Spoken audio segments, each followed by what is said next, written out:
In my younger and more vulnerable years, my father gave me some advice that I've been turning over in my mind ever since. Whenever you feel like criticizing anyone, he told me, just remember that all the people in this world haven't had the advantages that you've had. He didn't say any more, but we've always been unusually communicative in a reserved way, and I understood that he meant a great deal more than that. In consequence, I'm inclined to reserve all judgments, a habit that has opened up many curious natures to me and also made me the victim of not a few veteran bores.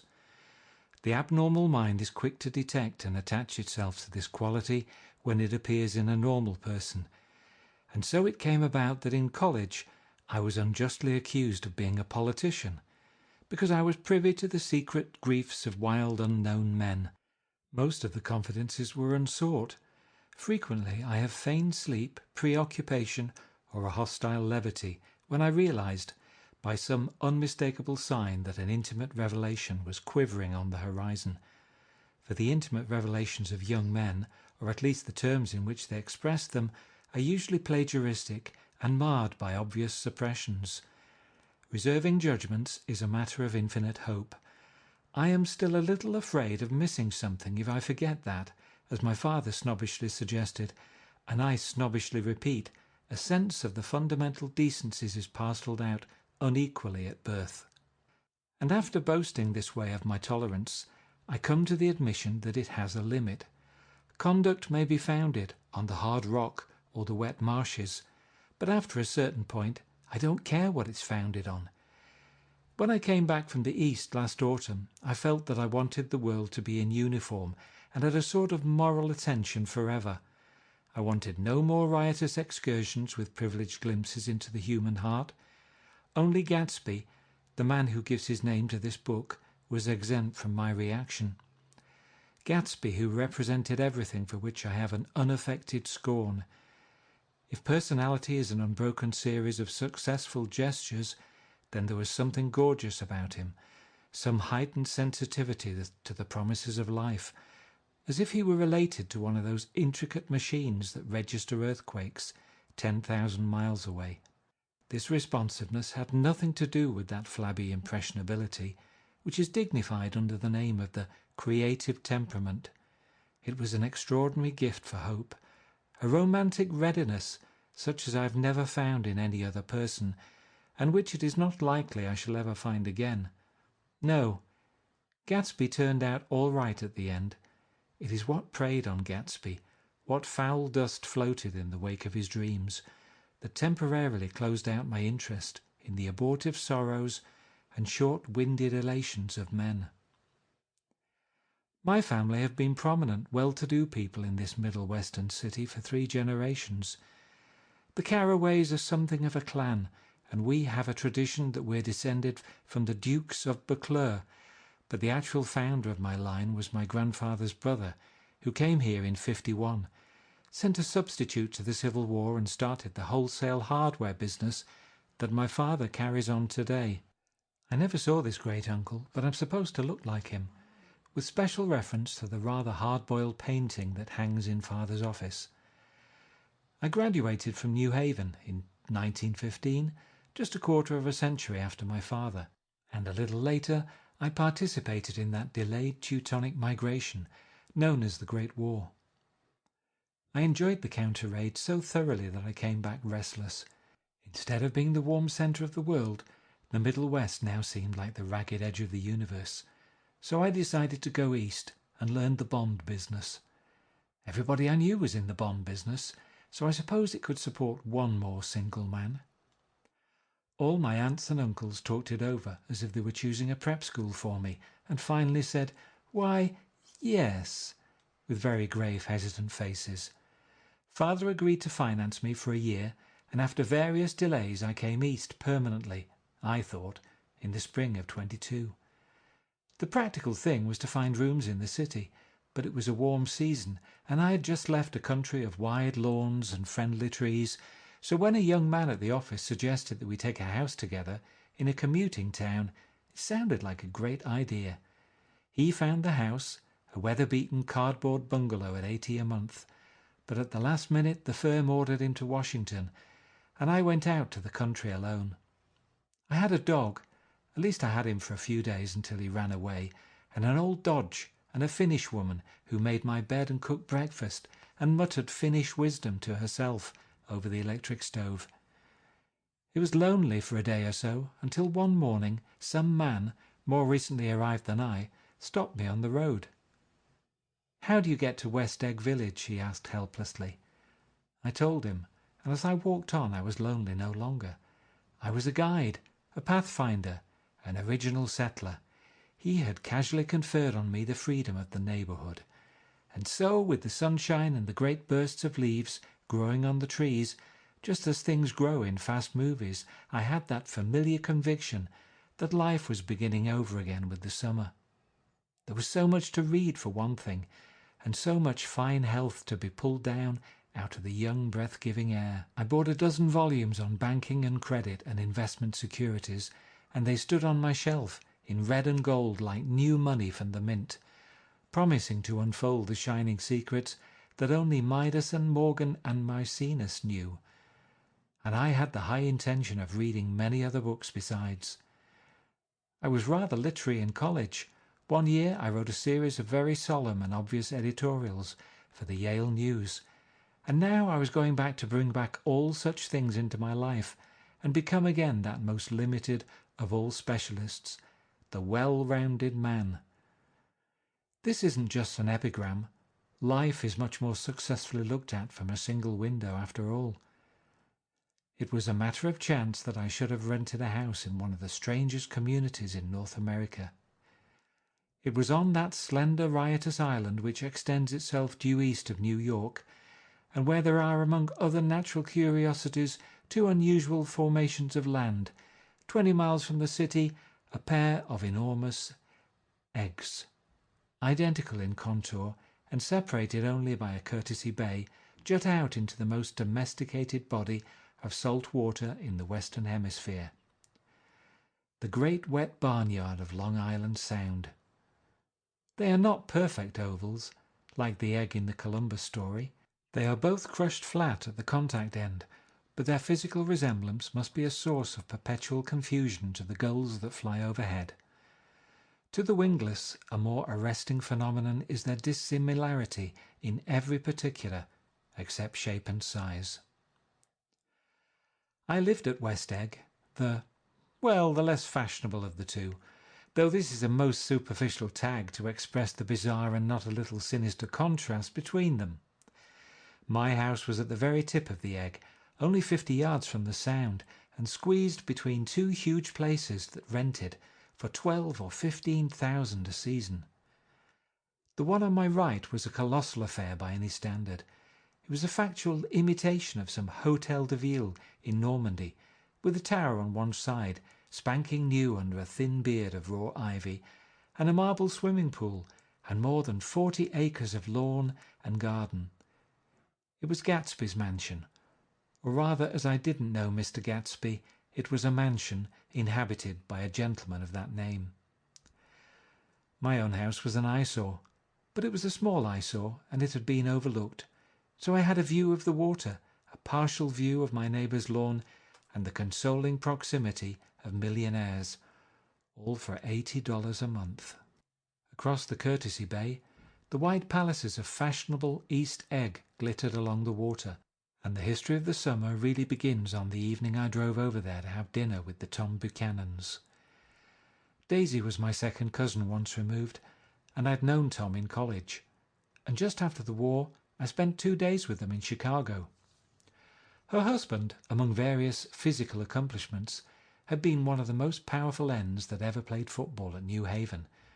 A national figure in a way, one of those men who reach such an acute, limited excellence at 21 that everything after savours of anticlimax. His family were enormously wealthy. Even in college his freedom with money was a matter for reproach.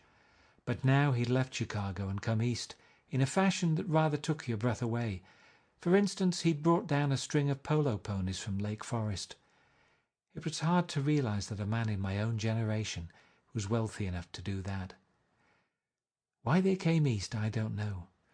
They'd spent a year in France for no particular reason, and then drifted here and there unrestfully, wherever people played polo and were rich together. This was a permanent move, said Daisy over the telephone, but I didn't believe it. I had no sight into Daisy's heart, but I felt that Tom would drift on forever, seeking a little wistfully for the dramatic turbulence of some irrecoverable football game. And so it happened that on a warm, windy evening I drove over to East Egg to see two old friends whom I scarcely knew at all.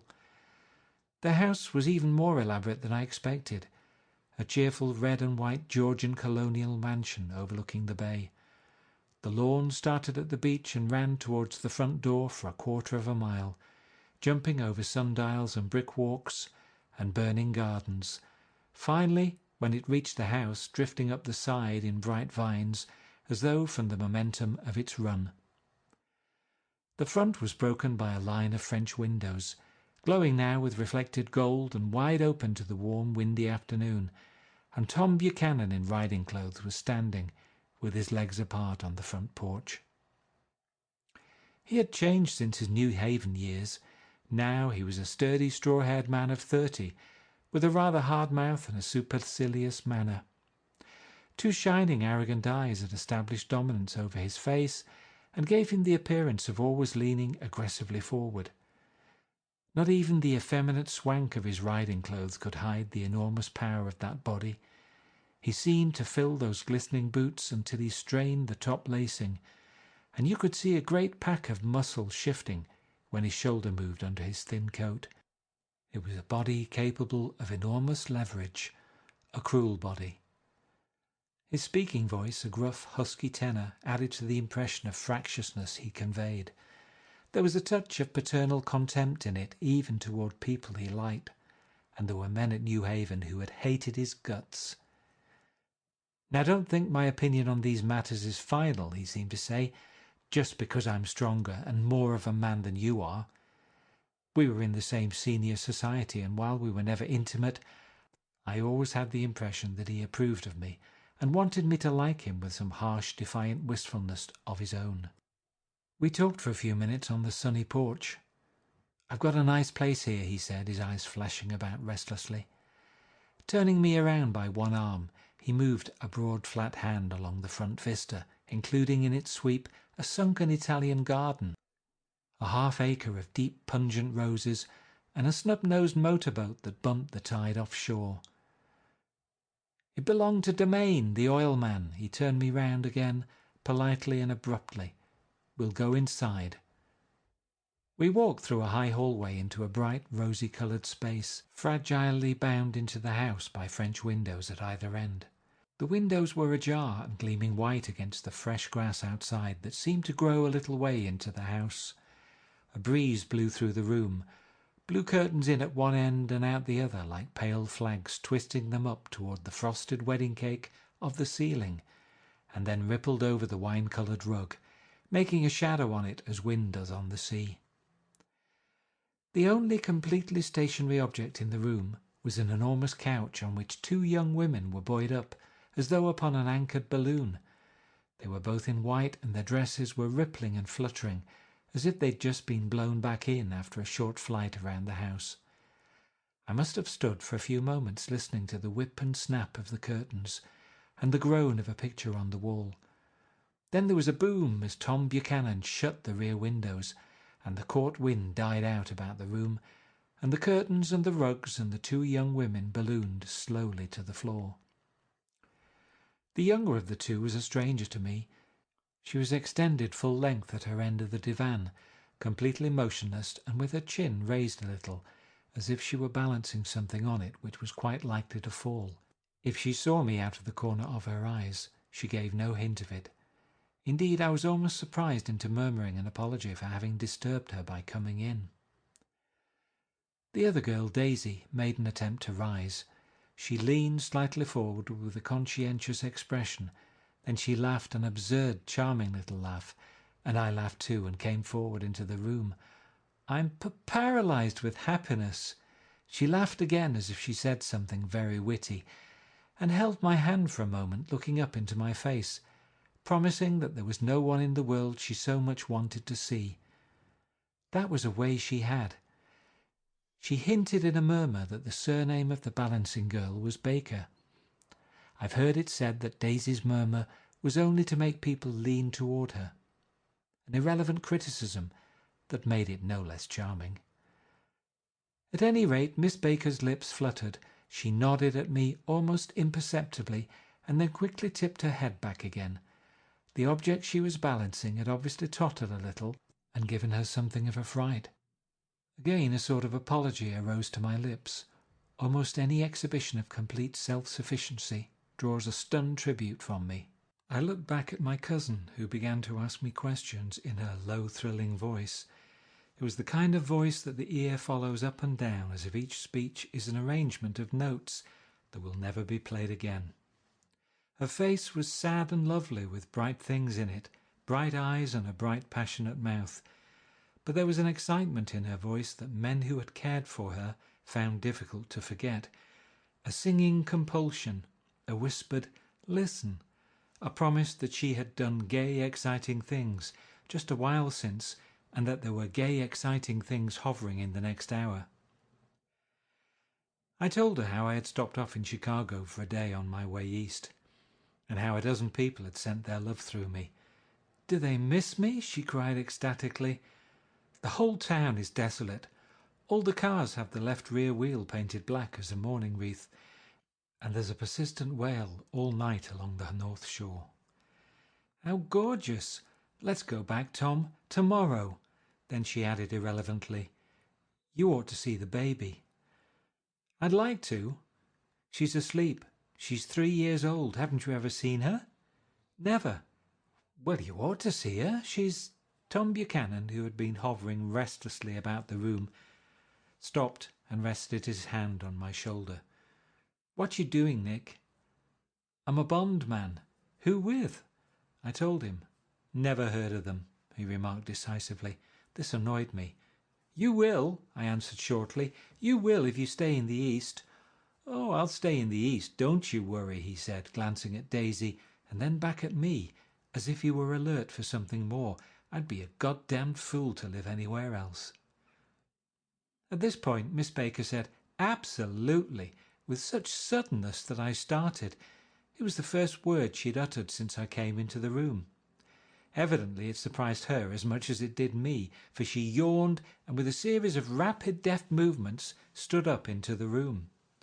"I'm stiff," she complained. "I've been lying on that sofa for as long as I can remember." "Don't look at me," Daisy retorted. "I've been trying to get you to New York all afternoon." "Oh, thanks," said Miss Baker to the 4 cocktails just in from the pantry.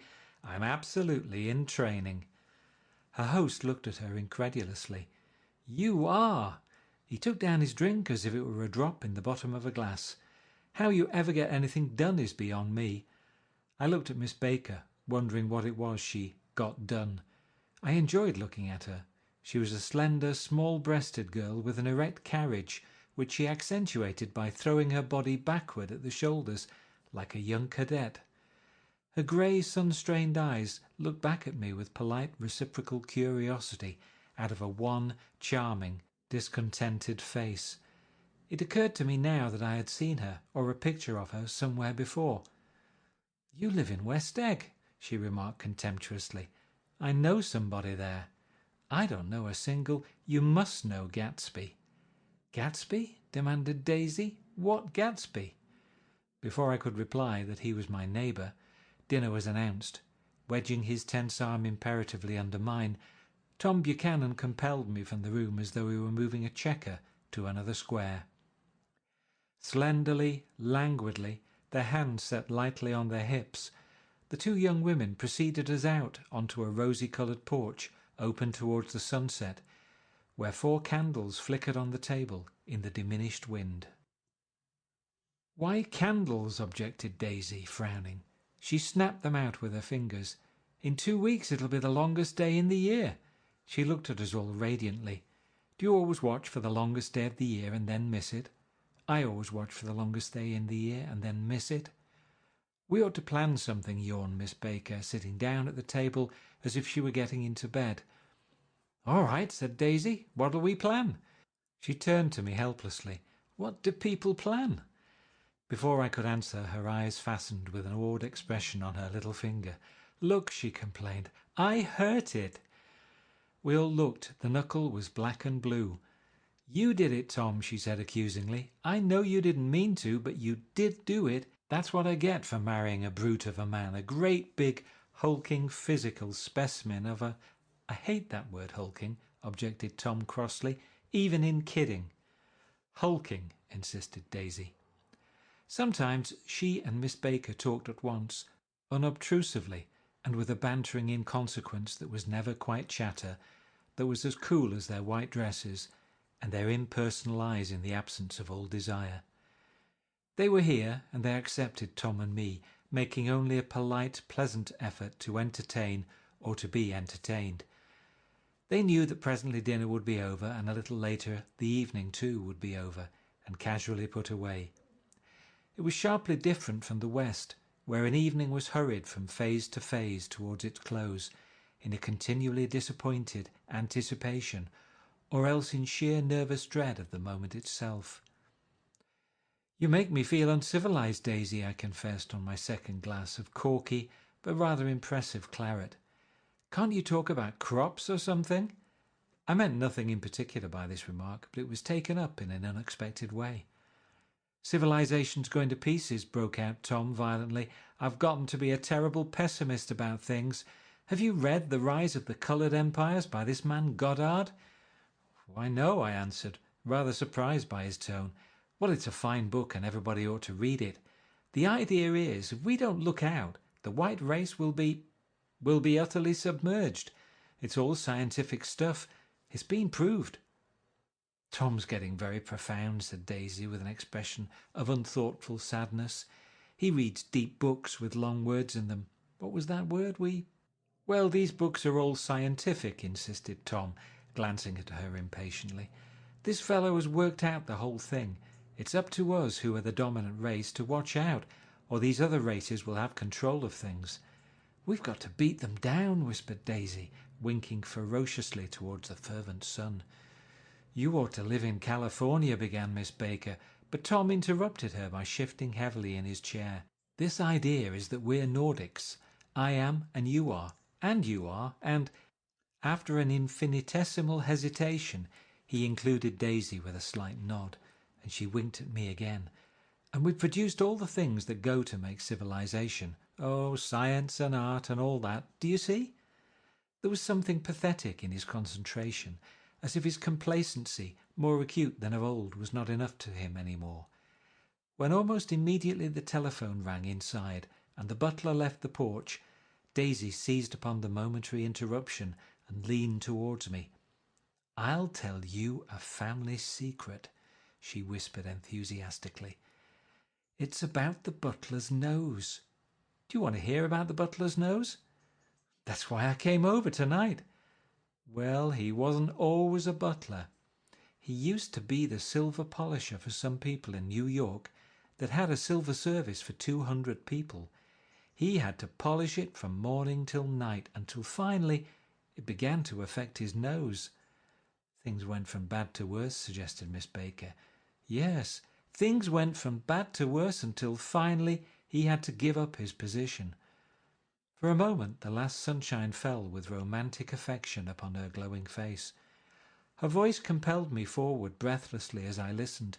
Then the glow faded, each light deserting her with lingering regret, like children leaving a pleasant street at dusk.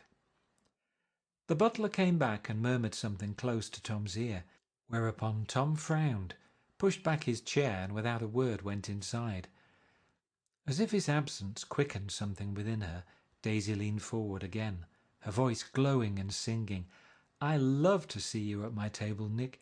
You remind me of a rose, an absolute rose. Doesn't he?" She turned to Miss Baker for confirmation. "An absolute rose?" This was untrue. I am not even faintly like a rose. She was only extemporizing, but a stirring warmth flowed from her, as if her heart was trying to come out to you, concealed in one of those breathless, thrilling words. Then suddenly she threw her napkin on the table and excused herself and went into the house. Miss Baker and I exchanged a short glance, consciously devoid of meaning. I was about to speak when she sat up alertly and said, "Shh," in a warning voice. A subdued, impassioned murmur was audible in the room beyond, and Miss Baker leaned forward, unashamed, trying to hear. The murmur trembled on the verge of coherence, sank down, mounted excitedly, and then ceased altogether. "This Mr. Gatsby you spoke of is my neighbour," I said. "Don't talk. I want to hear what happens." "Is something happening?" I inquired innocently. "You mean to say you don't know?" said Miss Baker, honestly surprised. "I thought everybody knew." "I don't." "Why," she said hesitantly, "Tom's got some woman in New York." "Got some woman?" I repeated blankly. Miss Baker nodded.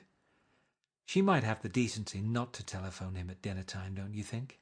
Almost before I had grasped her meaning, there was the flutter of a dress and the crunch of leather boots, and Tom and Daisy were back at the table. "It couldn't be helped," cried Daisy with tense gaiety. She sat down, glancing searchingly at Miss Baker and then at me, and continued, "I looked outdoors for a minute, and it's very romantic outdoors. There's a bird on the lawn that I think must be a nightingale, come over on the Cunard or White Star Line. He's singing away," her voice sang. "It's romantic, isn't it, Tom?"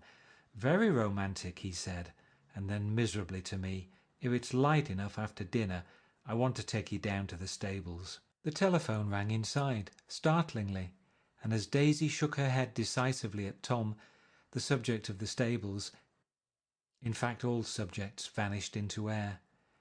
Among the broken fragments of the last 5 minutes at table, I remembered the candles being lit again, pointlessly, and I was conscious of wanting to look squarely at every one, and yet to avoid all eyes. I couldn't guess what Daisy and Tom were thinking, but I doubt if even Miss Baker, who seemed to have mastered a certain hardy scepticism, was able utterly to put this fifth guest's shrill metallic urgency out of mind. To a certain temperament the situation might have seemed intriguing. My own instinct was to telephone immediately for the police.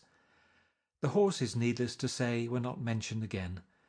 Tom and Miss Baker, with several feet of twilight between them, strolled back into the library, as if to a vigil beside a perfectly tangible body, while trying to look pleasantly interested and a little deaf. I followed Daisy around a chain of connecting verandas to the porch in front. In its deep gloom we sat down side by side on a wicker settee. Daisy took her face in her hands as if feeling its lovely shape, and her eyes moved gradually out into the velvet dusk. I saw that turbulent emotions possessed her, so I asked what I thought would be some sedative questions about her little girl. "We don't know each other very well, Nick," she said suddenly. "Even if we are cousins, you didn't come to my wedding." "I wasn't back from the war." "That's true," she hesitated. "Well, I've had a very bad time, Nick, and I'm pretty cynical about everything."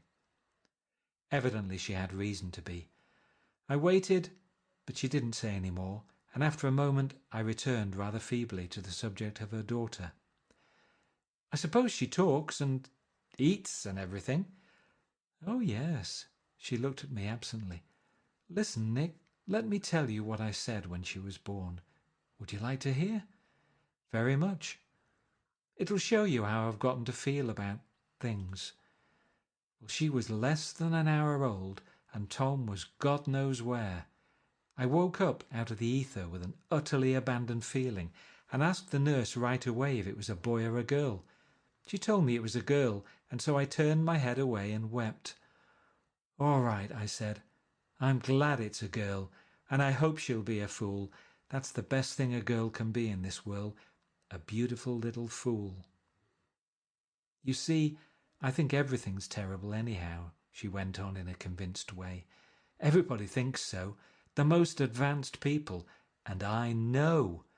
I've been everywhere and seen everything and done everything." Her eyes flashed around her in a defiant way, rather like Tom's, and she laughed with thrilling scorn.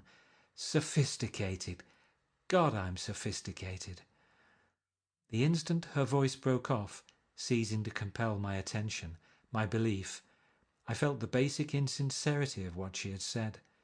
It made me uneasy, as though the whole evening had been a trick of some sort to exact a contributory emotion from me. I waited, and sure enough, in a moment she looked at me with an absolute smirk on her lovely face, as if she had asserted her membership in a rather distinguished secret society to which she and Tom belonged. Inside, the crimson room bloomed with light. Tom and Miss Baker sat at either end of the long couch, and she read aloud to him from the Saturday Evening Post. The words, murmurous and uninflected, running together in a soothing tune. The lamplight, bright on his boots and dull on the autumn leaf yellow of her hair, glinted along the paper as she turned a page with a flutter of slender muscles in her arms. When we came in, she held us silent for a moment with a lifted hand. "To be continued," she said, tossing the magazine on the table, "in our very next issue."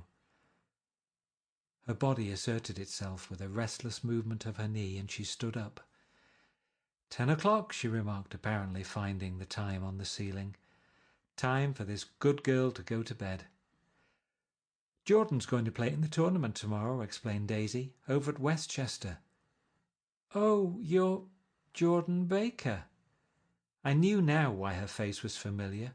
Its pleasing, contemptuous expression had looked out at me from many rotogravure pictures of the sporting life at Asheville and Hot Springs and Palm Beach. I had heard some story of hers too, a critical, unpleasant story, but what it was I'd forgotten long ago. "Good night," she said softly. "Wake me at 8, won't you?" "If you'll get up." "I will." "Good night, Mr. Carroway. See you anon." "Of course you will," confirmed Daisy. "In fact, I think I'll arrange a marriage. Come over often, Nick, and I'll sort of, fling you together. You know, lock you up accidentally in linen closets and push you out to sea in a boat, and all that sort of thing." "Good night," called Miss Baker from the stairs. "I haven't heard a word." "She's a nice girl," said Tom after a moment. "They oughtn't to let her run around the country this way." "Who oughtn't to?" inquired Daisy coldly. "Her family. Her family is one aunt about 1,000 years old. Besides, Nick's going to look after her, aren't you, Nick? She's going to spend lots of weekends out here this summer. I think the home influence will be very good for her." Daisy and Tom looked at each other for a moment in silence. "Is she from New York?" I asked quickly. "From Louisville. Our white girlhood was passed together there. Our beautiful white—" "Did you give Nick a little heart-to-heart talk on the veranda?" demanded Tom suddenly. "Did I?" She looked at me. "I can't seem to remember. But I think we talked about the Nordic race. Yes, I'm sure we did. It sort of crept up on us, and first thing you know—" "Don't believe everything you hear, Nick," he advised me. I said lightly that I had heard nothing at all, and a few minutes later I got up to go home. They came to the door with me and stood side by side in a cheerful square of light. As I started my motor, Daisy peremptorily called, "Wait! I forgot to ask you something, and it's important. We heard you were engaged to a girl out west." "That's right," corroborated Tom kindly. "We heard that you were engaged." "It's a libel. I'm too poor." "But we heard it," insisted Daisy, surprising me by opening up again in a flower-like way. "We heard it from 3 people, so it must be true."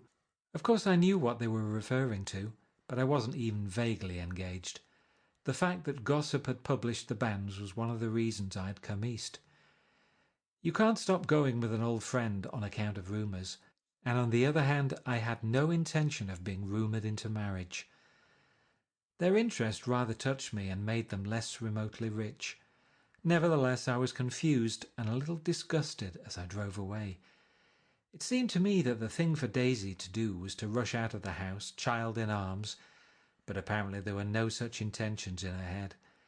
As for Tom, the fact that he had some woman in New York was really less surprising than that he had been depressed by a book. Something was making him nibble at the edge of stale ideas, as if his sturdy physical egotism no longer nourished his peremptory heart.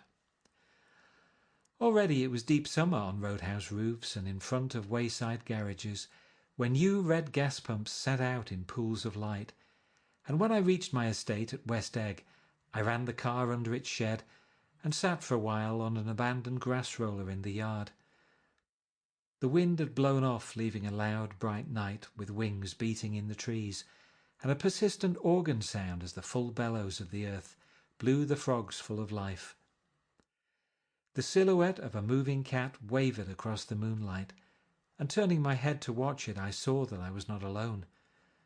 50 feet away, a figure had emerged from the shadow of my neighbour's mansion, and was standing with his hands in his pockets, regarding the silver pepper of the stars. Something in his leisurely movements and the secure position of his feet upon the lawn suggested that it was Mr. Gatsby himself, come out to determine what share was his of our local heavens. I decided to call to him. Miss Baker had mentioned him at dinner, and that would do for an introduction. But I didn't call to him, for he gave a sudden intimation that he was content to be alone. He stretched out his arms towards the dark water in a curious way, and far as I was from him, I could have sworn he was trembling. Involuntarily I glanced seaward, and distinguished nothing except a single green light, minute and far away, that might have been the end of a dock. When I looked once more for Gatsby, he had vanished, and I was alone again in the unquiet darkness. About halfway between West Egg and New York, the motor road hastily joins the railroad and runs beside it for a quarter of a mile, so as to shrink away from a certain desolate area of land. This is a valley of ashes, a fantastic farm where ashes grow like wheat into ridges and hills and grotesque gardens, where ashes take the forms of houses and chimneys and rising smoke, and finally, with a transcendent effort, of ash-grey men who move dimly and already crumbling through the powdery air. Occasionally a line of grey cars crawls along an invisible track, gives out a ghastly creak, and comes to rest, and immediately the ash-grey men swarm up with leaden spades and stir up an impenetrable cloud which screens their obscure operations from your sight. But above the grey land and the spasms of bleak dust which drift endlessly over it, you perceive, after a moment, the eyes of Dr. T.J. Eckelberg. The eyes of Dr. T.J. Eckelberg are blue and gigantic. Their retinas are 1 yard high. They look out of no face, but instead from a pair of enormous yellow spectacles which pass over a non-existent nose. Evidently some wild wag of an oculist set them there to fatten his practice in the borough of Queens, and then sank down himself into eternal blindness, or forgot them and moved away. But his eyes, dimmed a little by many paintless days under sun and rain, brood on over the solemn dumping ground. The Valley of Ashes is bounded on one side by a small foul river, and when the drawbridge is up to let barges through, the passengers on waiting trains can stare at the dismal scene for as long as half an hour. There is always a halt there of at least a minute, and it was because of this that I first met Tom Buchanan's mistress. The fact that he had one was insisted upon wherever he was known. His acquaintances resented the fact that he turned up in popular restaurants with her, and leaving her at a table, sauntered about, chatting with whomsoever he knew. Though I was curious to see her, I had no desire to meet her, but I did. I went up to New York with Tom on the train one afternoon, and when we stopped by the ash heaps, he jumped to his feet, and taking hold of my elbow literally forced me from the car. "We're getting off," he insisted. "I want you to meet my girl." I think he'd tanked up a good deal at luncheon, and his determination to have my company bordered on violence. The supercilious assumption was that on Sunday afternoon I had nothing better to do. I followed him over a low whitewashed railroad fence, and we walked back 100 yards along the road under Dr. Eckelberg's persistent stare. The only building in sight was a small block of yellow brick sitting on the edge of the wasteland, a sort of compact main street ministering to it, and contiguous to absolutely nothing. One of the 3 shops it contained was for rent, and another was an all-night restaurant approached by a trail of ashes. The third was a garage. Repairs, George B. Wilson, cars bought and sold, and I followed Tom inside. The interior was unprosperous and bare. The only car visible was the dust-covered wreck of a Ford, which crouched in a dim corner.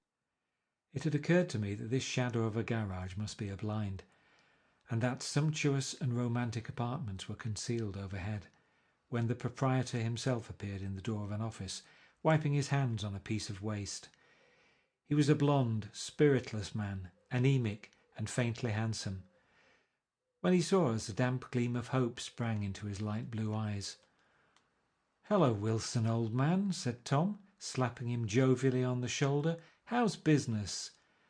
"I can't complain," answered Wilson unconvincingly. "When are you going to sell me that car?" "Next week. I've got my man working on it now." "Works pretty slow, don't he?" "No, he doesn't," said Tom coldly. "And if you feel that way about it, maybe I'd better sell it somewhere else after all." "I don't mean that," explained Wilson quickly. "I just meant—" His voice faded off, and Tom glanced impatiently around the garage. Then I heard footsteps on the stairs, and in a moment the thickish figure of a woman blocked out the light from the office door. She was in the middle 30s and faintly stout, but she carried her surplus flesh sensuously, as some women can. Her face, above a spotted dress of dark blue crêpe de chine, contained no facet or gleam of beauty, but there was an immediately perceptible vitality about her, as if the nerves of her body were continually smouldering. She smiled slowly, and walking through her husband as if he were a ghost, shook hands with Tom, looking him flush in the eye. Then she wet her lips and, without turning around, spoke to her husband in a soft, coarse voice. "Get some chairs, why don't you, so somebody can sit down?" "Oh, sure," agreed Wilson hurriedly, and went toward the little office, mingling immediately with the cement colour of the walls. A white ashen dust veiled his dark suit, and his pale hair as it veiled everything in the vicinity, except his wife, who moved close to Tom. "I want to see you," said Tom intently. "Get on the next train." "All right. I'll meet you by the newsstand on the lower level." She nodded and moved away from him just as George Wilson emerged with 2 chairs from his office door. We waited for her down the road and out of sight. It was a few days before the 4th of July, and a grey, scrawny Italian child was setting torpedoes in a row along the railroad track.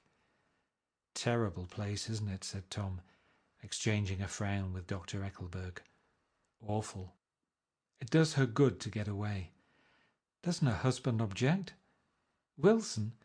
He thinks she goes to see her sister in New York. He's so dumb he doesn't know he's alive." So Tom Buchanan and his girl and I went up together to New York. Well, not quite together, for Mrs. Wilson sat discreetly in another car. Tom deferred that much to the sensibilities of those East Eggers who might be on the train. She had changed her dress to a brown-figured muslin, which stretched tight over her rather wide hips, as Tom helped her to the platform in New York.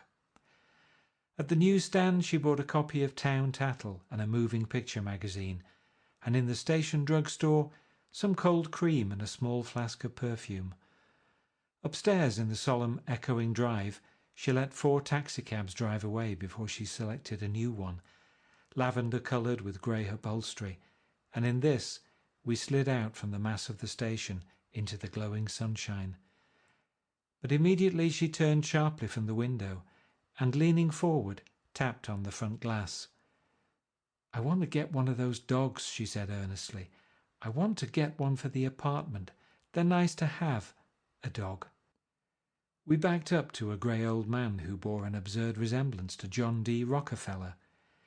In a basket swung from his neck cowered a dozen very recent puppies of an indeterminate breed. "What kind are they?" asked Mrs. Wilson eagerly, as he came to the taxi window. "All kinds. What kind do you want, lady?" "I'd like to get one of those police dogs. I don't suppose you got that kind." The man peered doubtfully into the basket, plunged in his hand and drew one up, wriggling by the back of the neck. "That's no police dog," said Tom. "No, it's not exactly a police dog," said the man with disappointment in his voice. "It's more of an Airedale." He passed his hand over the brown wash rag of a back. "Look at that coat, some coat. That's a dog that'll never bother you with catching cold." "I think it's cute," said Mrs. Wilson enthusiastically. "How much is it?" "That dog?"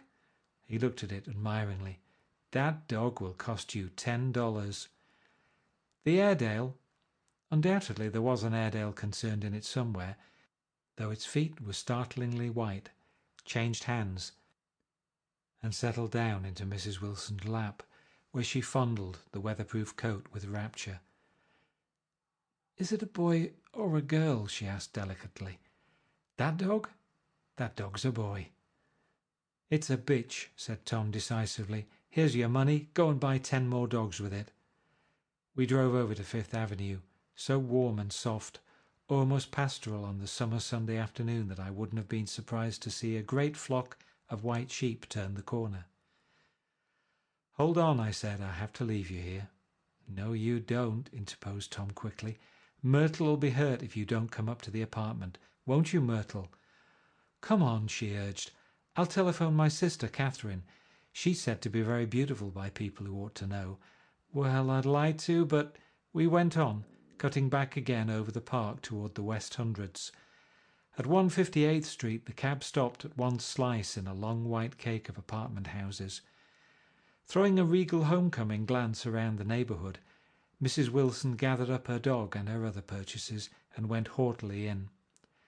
"I'm going to have the McKees come up," she announced as we rose in the elevator. "And of course I got to call up my sister too." The apartment was on the top floor. A small living room, a small dining room, a small bedroom, and a bath. The living room was crowded to the doors with a set of tapestried furniture entirely too large for it, so that to move about was to stumble continually over scenes of ladies swinging in the gardens of Versailles. The only picture was an over-enlarged photograph, apparently a hen sitting on a blurred rock. Looked at from a distance, however, the hen resolved itself into a bonnet, and the countenance of a stout old lady beamed down into the room. Several old copies of Town Tattle lay on the table, together with a copy of Simon Called Peter, and some of the small scandal magazines of Broadway. Mrs. Wilson was first concerned with the dog. A reluctant elevator boy went for a box full of straw and some milk, to which he added on his own initiative a tin of large hard dog biscuits, one of which decomposed apathetically in the source of milk all afternoon. Meanwhile Tom brought out a bottle of whisky from a locked bureau door. "I have been drunk just twice in my life, and the second time was that afternoon, so everything that happened has a dim, hazy cast over it, although until after 8 o'clock the apartment was full of cheerful sun. Sitting on Tom's lap, Mrs. Wilson called up several people on the telephone. Then there were no cigarettes, and I went out to buy some at the drugstore on the corner.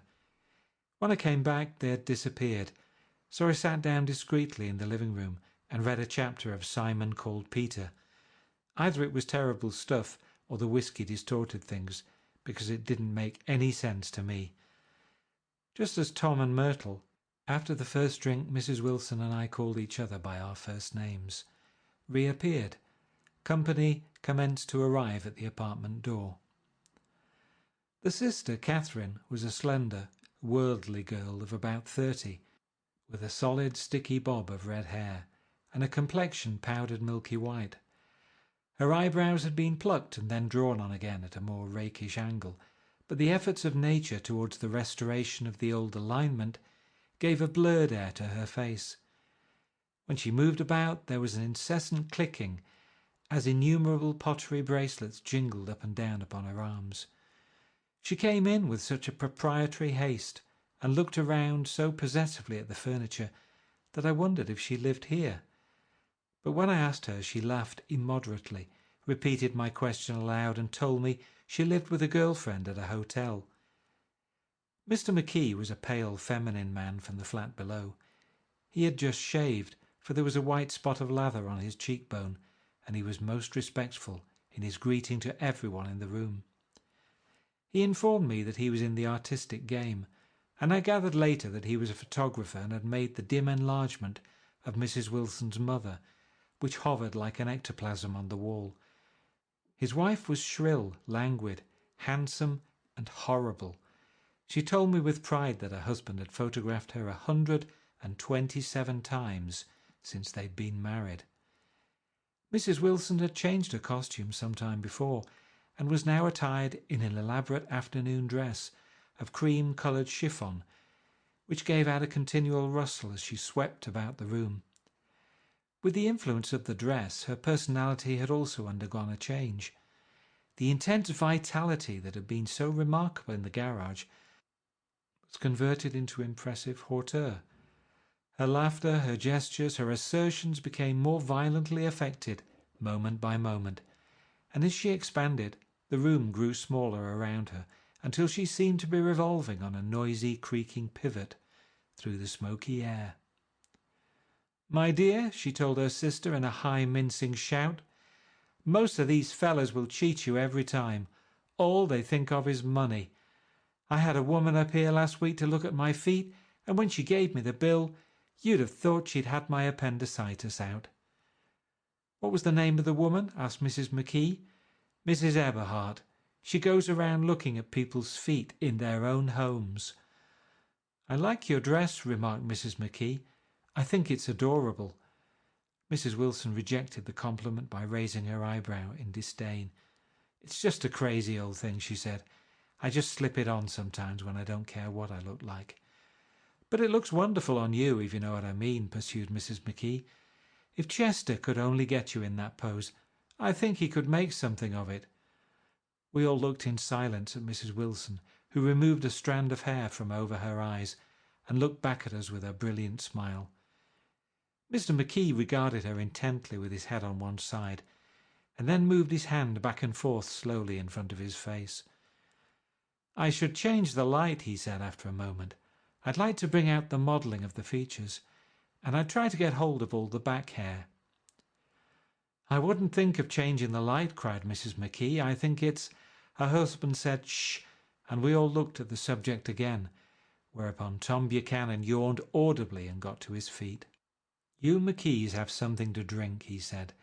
"Get some more ice and mineral water, Myrtle, before everybody goes to sleep." "I told that boy about the ice." Myrtle raised her eyebrows in despair at the shiftlessness of the lower orders. "These people! You have to keep after them all the time." She looked at me and laughed pointlessly. Then she flounced over to the dog, kissed it with ecstasy, and swept into the kitchen, implying that a dozen chefs awaited her orders there. "I've done some nice things out on Long Island," asserted Mr. McKee. Tom looked at him blankly. "2 of them we have framed downstairs." "2 what?" demanded Tom. "2 studies. One of them I call Montauk Point, the Gulls, and the other I call Montauk Point, the Sea." Sister Catherine sat down beside me on the couch. "Do you live down on Long Island too?" she inquired. "I live at West Egg." "Really? I was down there at a party about a month ago, at a man named Gatsby's. Do you know him?" "I live next door to him." "Well, they say he's a nephew or a cousin of Kaiser Wilhelm's. That's where all his money comes from." "Really?" She nodded. "I'm scared of him. I'd hate to have him get anything on me." This absorbing information about my neighbour was interrupted by Mrs. McKee's pointing suddenly at Catherine. "Chester, I think you could do something with her," she broke out, but Mr. McKee only nodded in a bored way and turned his attention to Tom. "I'd like to do more work on Long Island if I could get the entry. All I ask is that they should give me a start." "Ask Myrtle," said Tom, breaking into a short shout of laughter as Mrs. Wilson entered with a tray. "She'll give you a letter of introduction, won't you, Myrtle?" "Do what?" she asked, startled. "You'll give McKee a letter of introduction to your husband so he can do some studies of him." His lips moved silently for a moment as he invented. George B. Wilson at the gasoline pump, or something like that. Catherine leaned close to me and whispered in my ear, "Neither of them can stand the person they're married to." "Can't they?" "Can't stand them." She looked at Myrtle and then at Tom. "What I say is, why go on living with them if they can't stand them? If I was them, I'd get a divorce and get married to each other right away." "Doesn't she like Wilson either?" The answer to this was unexpected. It came from Myrtle, who had overheard the question, and it was violent and obscene. "You see?" cried Catherine triumphantly. She lowered her voice again. "It's really his wife that's keeping them apart. She's a Catholic, and they don't believe in divorce." Daisy was not a Catholic, and I was a little shocked at the elaborateness of the lie. "When they do get married," continued Catherine, "they're going west to live for a while until it blows over." "It'd be more discreet to go to Europe." "Oh, do you like Europe?" she exclaimed surprisingly. "I just got back from Monte Carlo." "Really?" "Just last year I went over there with another girl." "Stay long?" "No, we just went to Monte Carlo and back. We went by way of Marseille. We had over $1,200 when we started, but we got gypped out of it all in 2 days in the private rooms. We had an awful time getting back, I can tell you. God, how I hated that town." The late afternoon sky bloomed in the window for a moment, like the blue honey of the Mediterranean. Then the shrill voice of Mrs. McKee called me back into the room. "I almost made a mistake too," she declared vigorously. "I almost married a little kike who's been after me for years. I knew he was below me. Everybody kept saying to me, 'Lucille, that man's way below you.' But if I hadn't met Chester, he'd have got me sure." "Yes, but listen," said Myrtle Wilson, nodding her head up and down. "At least you didn't marry him." "I know I didn't." "Well, I married him," said Myrtle ambiguously, "and that's the difference between your case and mine." "Why did you, Myrtle?" demanded Catherine. "Nobody forced you to." Myrtle considered. "I married him because I thought he was a gentleman," she said finally. "I thought he knew something about breeding, but he wasn't fit to lick my shoe." "You were crazy about him for a while," said Catherine. "Crazy about him?" cried Myrtle incredulously. "Who said I was crazy about him? I never was any more crazy about him than I was about that man there." She pointed suddenly at me, and everyone looked at me accusingly. I tried to show by my expression that I had played no part in her past. "The only crazy I was when I married him. I knew right away I made a mistake.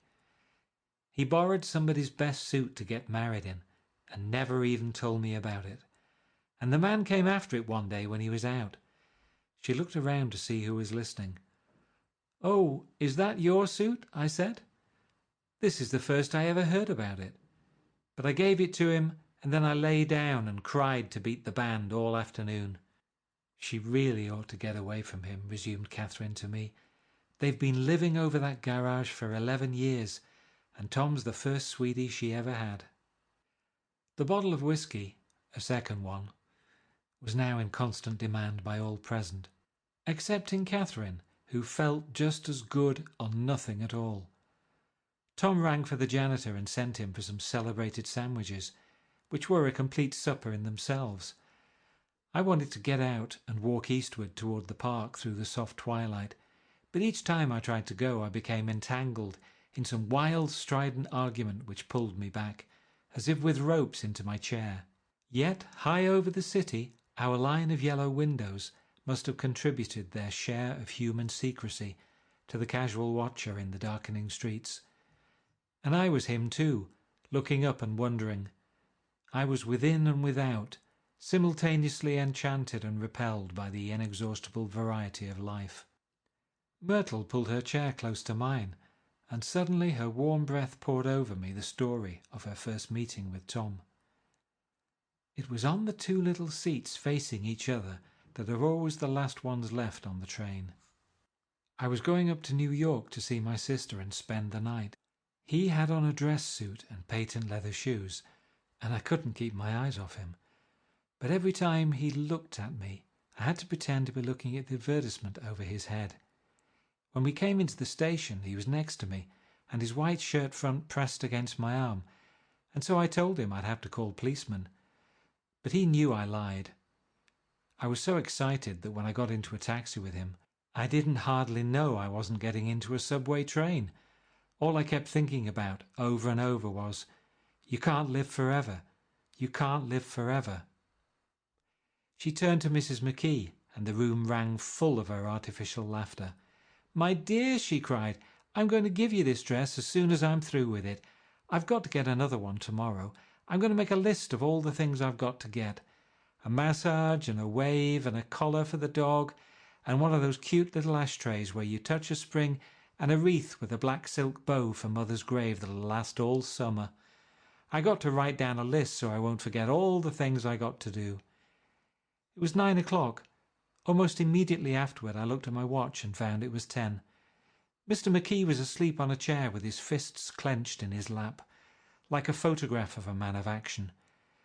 Taking out my handkerchief, I wiped from his cheek the remains of the spot of dried lather that had worried me all the afternoon. The little dog was sitting on the table, looking with blind eyes through the smoke, and from time to time groaning faintly. People disappeared, reappeared, made plans to go somewhere, and then lost each other, searched for each other, found each other, a few feet away.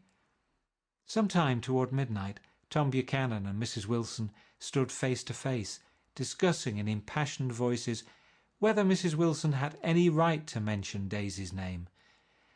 "Daisy, Daisy, Daisy," shouted Mrs. Wilson. "I'll say it whenever I want to. Daisy, Making a short, deft movement, Tom Buchanan broke her nose with his open hand. Then there were bloody towels upon the bathroom floor, and women's voices scolding and consoling as they stumbled here and there among the crowded furniture, with articles of aid, and the despairing figure on the couch, bleeding fluently and trying to spread a copy of Town Tattle over the tapestry scenes of Versailles. Then Mr. McKee turned and continued on out the door. Taking my hat from the chandelier, I followed. "Come to lunch some day," he suggested as we groaned down in the elevator. "Where?" "Anywhere." "Keep your hands off the lever," snapped the elevator boy. "I beg your pardon," said Mr. McKee with dignity. "I didn't know I was touching it." "All right," I agreed. "I'll be glad to." I was standing beside his bed and he was sitting up between the sheets, clad in his underwear with a great portfolio in his hands. Beauty and the Beast, Loneliness, Old Grocery Horse, Brook and Bridge. Then I was lying half asleep in the cold lower level of the Pennsylvania station, staring at the Morning Tribune and waiting for the 4 o'clock train. There was music from my neighbour's house through the summer nights. In his blue gardens, men and girls came and went like moths among the whisperings and the champagne and the stars. At high tide in the afternoon I watched his guests diving from the tower of his raft or taking the sun on the hot sand of his beach, while his 2 motorboats slit the waters of the Sound, drawing aquaplanes over cataracts of foam. On weekends his Rolls-Royce became an omnibus, bearing parties to and from the city between 9 in the morning and long past midnight, while his station wagon scampered like a brisk yellow bug to meet all trains.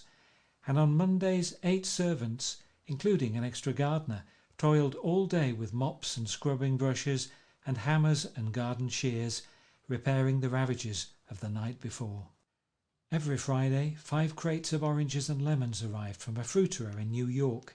Every Monday these same oranges and lemons left his back door in a pyramid of pulpless halves.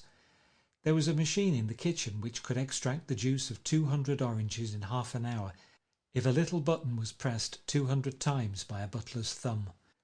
At least once a fortnight a corps of caterers came down with several hundred feet of canvas and enough coloured lights to make a Christmas tree of Gatsby's enormous garden. On buffet tables, garnished with glistening hors d'oeuvre, spiced baked hams crowded against salads of harlequin designs, and pastry pigs and turkeys bewitched to a dark gold. In the main hall a bar with a real brass rail was set up, and stocked with gins and liquors and with cordials so long forgotten that most of his female guests were too young to know one from another. By 7 o'clock the orchestra has arrived. No thin five-piece affair, but a whole pitful of oboes and trombones and saxophones and viols and cornets and piccolos and low and high drums. The last swimmers have come in from the beach now and are dressing upstairs. The cars from New York are parked 5 deep in the drive, and already the halls and salons and verandas are gaudy with primary colours, and hair shorn in strange new ways, and shawls beyond the dreams of Castile. The bar is in full swing, and floating rounds of cocktails permeate the garden outside until the air is alive with chatter and laughter and casual innuendo and introductions forgotten on the spot and enthusiastic meetings between women who never knew each other's names. The lights grow brighter as the earth lurches away from the sun, and now the orchestra is playing yellow cocktail music, and the opera of voices pitches a key higher. Laughter is easier minute by minute, spilled with prodigality, tipped out at a cheerful word. The groups change more swiftly, swell with new arrivals, dissolve and form in the same breath. Already there are wanderers, confident girls who weave here and there among the stouter and more stable, become for a sharp, joyous moment the centre of a group, and then, excited with triumph, glide on through the sea change of faces and voices and colour under the constantly changing light. Suddenly one of these gypsies in trembling opal seizes a cocktail out of the air, dumps it down for courage, and moving her hands like Frisco, dances out alone on the canvas platform. A momentary hush. The orchestra leader varies his rhythm obligingly for her, and there is a burst of chatter as the erroneous news goes around that she is Gilda Gray's understudy from the Follies. The party has begun. I believe that on the first night I went to Gatsby's house I was one of the few guests who had actually been invited. People were not invited, they went there. They got into automobiles which bore them out to Long Island, and somehow they ended up at Gatsby's door. Once there they were introduced by somebody who knew Gatsby, and after that they conducted themselves according to the rules of behaviour associated with amusement parks. Sometimes they came and went without having met Gatsby at all, came for the party with a simplicity of heart that was its own ticket of admission. I had been actually invited. A chauffeur in a uniform of robin's egg blue crossed my lawn early that Saturday morning with a surprisingly formal note from his employer. The honour would be entirely Gatsby's, it said, if I would attend his little party that night. He had seen me several times and had intended to call on me long before, but a peculiar combination of circumstances had prevented it. Signed Jay Gatsby in a majestic hand. Dressed up in white flannels, I went over to his lawn a little after 7 and wandered around rather ill at ease among swirls and eddies of people I didn't know, though here and there was a face I had noticed on the commuting train. I was immediately struck by the number of young Englishmen dotted about, all well dressed, all looking a little hungry, and all talking in low, earnest voices to solid and prosperous Americans. I was sure that they were selling something, bonds or insurance or automobiles.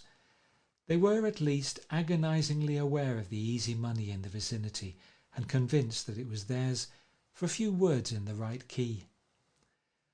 As soon as I arrived, I made an attempt to find my host, but the 2 or 3 people of whom I asked his whereabouts stared at me in such an amazed way and denied so vehemently any knowledge of his movements that I slunk off in the direction of the cocktail table, the only place in the garden where a single man could linger without looking purposeless and alone.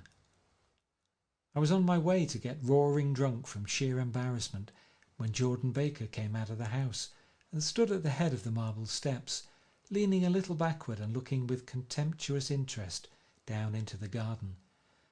Welcome or not, I found it necessary to attach myself to someone before I should begin to address cordial remarks to the passers-by. "Hello!" I roared, advancing towards her. My voice seemed unnaturally loud across the garden. "I thought you might be here," she responded absently as I came up. I remembered you lived next door to—" She held my hand impersonally as a promise that she'd take care of me in a minute, and gave ear to two girls in twin yellow dresses who stopped at the foot of the steps. "Hello!" they cried together. "Sorry you didn't win." That was for the golf tournament. She had lost in the finals the week before. "You don't know who we are," said one of the girls in yellow, "but we met you here about a month ago." "You've dyed your hair since then," remarked Jordan, and I started, but the girls had moved casually on, and her remark was addressed to the premature moon, produced like the supper, no doubt, out of a caterer's basket. With Jordan's slender golden arm resting in mine, we descended the steps and sauntered about the garden. A tray of cocktails floated at us through the twilight, and we sat down at a table with the two girls in yellow and three men, each one introduced to us as Mr. Mumble. "Do you come to these parties often?" inquired Jordan of the girl beside her. "The last one was the one I met you at," answered the girl in an alert, confident voice. She turned to her companion. "Wasn't it for you, Lucille?" It was for Lucille too. "I like to come," Lucille said. "I never care what I do, so I always have a good time. When I was here last, I tore my gown on a chair, and he asked me my name and address. Inside of a week, I got a package from Crollier's with a new evening gown in it." "Did you keep it?" asked Jordan. "Sure I did. I was going to wear it tonight, but it was too big in the bust and had to be altered. It was gas blue with lavender beads. $265. "There's something funny about a fellow that'll do a thing like that," said the other girl eagerly. "He doesn't want any trouble with anybody." "Who doesn't?" I inquired. "Gatsby. Somebody told me—" The two girls and Jordan leaned together confidentially. "Somebody told me they thought he killed a man once." A thrill passed over all of us. The three Mr. Mumbles bent forward and listened eagerly. "I don't think it's so much that," argued Lucille sceptically. "It's more that he was a German spy during the war." One of the men nodded in confirmation. "I heard that from a man who knew all about him. Grew up with him in Germany," he assured us positively. "Oh no," said the first girl. "It couldn't be that, because he was in the American army during the war." As our credulity switched back to her, she leaned forward with enthusiasm. "You look at him sometimes when he thinks nobody's looking at him. I'll bet he killed a man." She narrowed her eyes and shivered. Lucille shivered. We all turned and looked around for Gatsby. It was testimony to the romantic speculation he inspired that there were whispers about him from those who had found little that it was necessary to whisper about in this world. The first supper, there would be another one after midnight, was now being served, and Jordan invited me to join her own party, who was spread around a table on the other side of the garden. There were three married couples and Jordan's escort, a persistent undergraduate given to violent innuendo, and obviously under the impression that sooner or later Jordan was going to yield him up her person to a greater or lesser degree. Instead of rambling, this party had preserved a dignified homogeneity and assumed to itself the function of representing the staid nobility of the countryside, East Egg condescending to West Egg and carefully on guard against its spectroscopic gaiety. "Let's get out," whispered Jordan after a somehow wonderful and inappropriate half-hour. "This is much too polite for me." We got up and she explained that we were going to find the host. I had never met him, she said, and it was making me uneasy. The undergraduate nodded in a cynical, melancholy way. The bar where we glanced first was crowded, but Gatsby was not there. She couldn't find him from the top of the steps, and he wasn't on the veranda. On a chance, we tried an important-looking door and walked into a high Gothic library, panelled with carved English oak, and probably transported complete from some ruin overseas. A stout middle-aged man with enormous owl-eyed spectacles was sitting somewhat drunk on the edge of a great table, staring with unsteady concentration at the shelves of books. As we entered, he wheeled excitedly around and examined Jordan from head to foot. "What do you think?" he demanded impetuously. "About what?" He waved his hand towards the bookshelves. "About that. As a matter of fact, you needn't bother to ascertain. I ascertained. They're real. The books," he nodded, "absolutely real. Have pages and everything. I thought they'd be a nice durable cardboard. Matter of fact, they're absolutely real. Pages and... Here, let me show you." Taking our scepticism for granted, he rushed to the bookcases and returned with volume 1 of the Stoddard Lectures.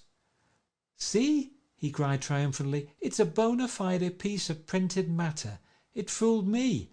This fella's a regular Belasco. It's a triumph. What thoroughness, what realism. Knew when to stop too. Didn't cut the pages. But what do you want? What do you expect?" He snatched the book from me and replaced it hastily on its shelf, muttering that if one brick was removed, the whole library was liable to collapse. "Who brought you?" he demanded. "Or did you just come?" "I was brought." "Most people were brought." Jordan looked at him alertly, cheerfully, without answering. "I was brought by a woman named Roosevelt," he continued. "Mrs. Claude Roosevelt. Do you know her?" "I met her somewhere last night. I've been drunk for about a week now, and I thought it might sober me up to sit in a library." "Has it?" "A little bit, I think. I can't tell yet. I've only been here an hour. Did I tell you about the books? They're real. You told us." We shook hands with him gravely and went back outdoors.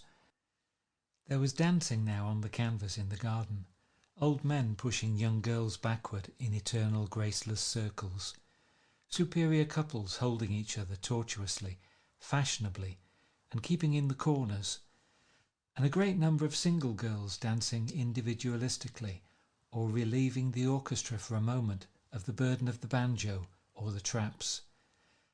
By midnight the hilarity had increased. A celebrated tenor had sung in Italian, and a notorious contralto had sung in jazz, and between the numbers people were doing stunts all over the garden, while happy, vacuous bursts of laughter rose toward the summer sky. A pair of stage twins who turned out to be the girls in yellow did a baby act in costume, and champagne was served in glasses bigger than finger bowls. The moon had risen higher, and floating in the sound was a triangle of silver scales, trembling a little to the stiff, tinny drip of the banjos on the lawn. I was still with Jordan Baker. We were sitting at a table with a man of about my age and a rowdy little girl who gave way upon the slightest provocation to uncontrollable laughter. I was enjoying myself now. I'd taken 2 finger bowls of champagne, and the scene had changed before my eyes into something significant, elemental, and profound. At a lull in the entertainment, the man looked at me and smiled. "Your face is familiar," he said politely. "Weren't you in the 3rd Division during the war?" "Why, yes, I was in the 9th Machine Gun Battalion." "I was in the 7th Infantry until June 1918. I knew I'd seen you somewhere before." We talked for a moment about some wet, grey little villages in France. Evidently he lived in this vicinity, for he told me that he'd just bought a hydroplane and was going to try it out in the morning. "Want to go with me, old sport? Just near the shore along the Sound." "What time?" "Any time that suits you best." It was on the tip of my tongue to ask his name when Jordan looked around and smiled. "Having a gay time now?" she inquired. "Much better." I turned again to my new acquaintance. "This is an unusual party for me. I haven't even seen the host. I live over there." I waved my hand at the invisible hedge in the distance, and this man Gatsby sent over his chauffeur with an invitation. For a moment he looked at me as if he failed to understand. "I'm Gatsby," he said suddenly. "What?" I exclaimed. "Oh, I beg your pardon. I thought you knew, old sport. I'm afraid I'm not a very good host." He smiled understandingly, much more than understandingly. It was one of those rare smiles with a quality of eternal reassurance in it that you may come across 4 or 5 times in life. It faced, or seemed to face, the whole external world for an instant, and then concentrated on you with an irresistible prejudice in your favour. It understood you just as far as you wanted to be understood, believed in you as you would like to believe in yourself, and assured you that it had precisely the impression of you that, at your best, you hoped to convey. Precisely at that point it vanished, and I was looking at an elegant young roughneck, a year or two over 30, whose elaborate formality of speech just missed being absurd. Some time before he introduced himself, I got a strong impression that he was picking his words with care. Almost at the moment when Mr. Gatsby identified himself, a butler hurried toward him with the information that Chicago was calling him on the wire. He excused himself with a small bow that included each of us in turn. "If you want anything, just ask Riddlesworth," he urged me. "Excuse me, I'll rejoin you later."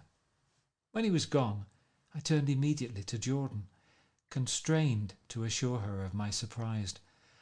I had expected that Mr. Gatsby would be a florid and corpulent person in his middle years. "Who is he?" I demanded. "Do you know?" "He's just a man named Gatsby." "Where is he from, I mean, and what does he do?" "Now you're started on the subject," she answered with a wan smile. "Well, he told me once he was an Oxford man." A dim background started to take shape behind him, but at her next remark it faded away. "However, I don't believe it." "Why not?" "I don't know," she insisted. "I just don't think he went there." Something in her tone reminded me of the other girls. "I think he killed a man," and had the effect of stimulating my curiosity. I would have accepted without question the information that Gatsby sprang from the swamps of Louisiana or from the Lower East Side of New York. That was comprehensible. But young men didn't, at least in my provincial inexperience I believe they didn't, drift coolly out of nowhere and buy a palace on Long Island Sound.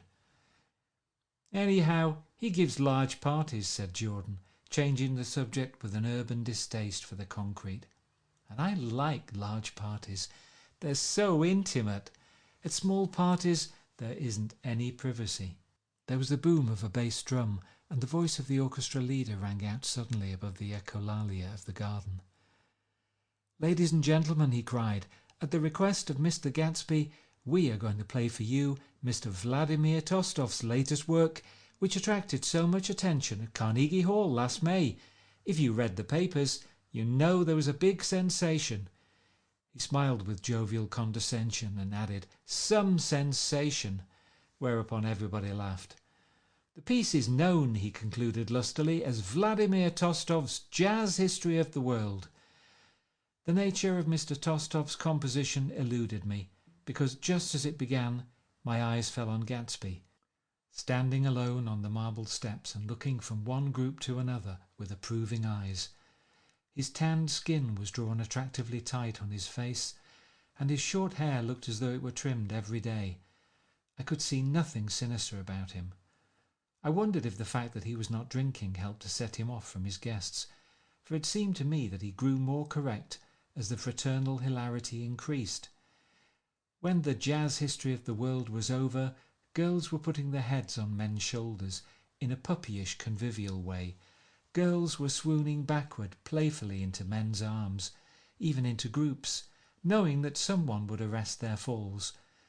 But no one swooned backward on Gatsby, and no French bob touched Gatsby's shoulder, and no singing quartets were formed with Gatsby's head for one link. "I beg your pardon." Gatsby's butler was suddenly standing beside us. "Miss Baker," he inquired, "I beg your pardon, but Mr. Gatsby would like to speak to you alone." "With me?" she exclaimed in surprise. "Yes, madam." She got up slowly, raising her eyebrows at me in astonishment, and followed the butler towards the house. I noticed that she wore her evening dress, all her dresses like sports clothes. There was a jauntiness about her movements, as if she had first learned to walk upon golf courses on clean, crisp mornings. I was alone, and it was almost 2. For some time confused and intriguing sounds had issued from a long, many-windowed room which overhung the terrace. Eluding Jordan's undergraduate, who was now engaged in an obstetrical conversation with 2 chorus girls, and who implored me to join him, I went inside. The large room was full of people. One of the girls in yellow was playing the piano, and beside her stood a tall red-haired young lady from a famous chorus, engaged in song. She had drunk a quantity of champagne, and during the course of her song she had decided ineptly that everything was very, very sad. She was not only singing, she was weeping too. Whenever there was a pause in the song, she filled it with gasping, broken sobs, and then took up the lyric again in a quavering soprano. The tears coursed down her cheeks, not freely, however, for when they came into contact with her heavily beaded eyelashes, they assumed an inky colour and pursued the rest of their way in slow black rivulets. A humorous suggestion was made that she sing the notes on her face, whereupon she threw up her hands, sank into a chair, and went off into a deep vinous sleep. "She had a fight with a man who says he's her husband," explained a girl at my elbow. I looked around. Most of the remaining women were now having fights with men said to be their husbands. Even Jordan's party, the quartet from East Egg, were rent asunder by dissension. One of the men was talking with curious intensity to a young actress, and his wife, after attempting to laugh at the situation in a dignified and indifferent way, broke down entirely and resorted to flank attacks. At intervals she appeared suddenly at his side like an angry diamond and hissed, "You promised!" into his ear. The reluctance to go home was not confined to wayward men. The hall was at present occupied by two deplorably sober men and their highly indignant wives. The wives were sympathizing with each other in slightly raised voices. "Whenever he sees I'm having a good time, he wants to go home." Never heard anything so selfish in my life. "We're always the first ones to leave." "So are we." "Well, we're almost the last tonight," said one of the men sheepishly. "The orchestra left half an hour ago."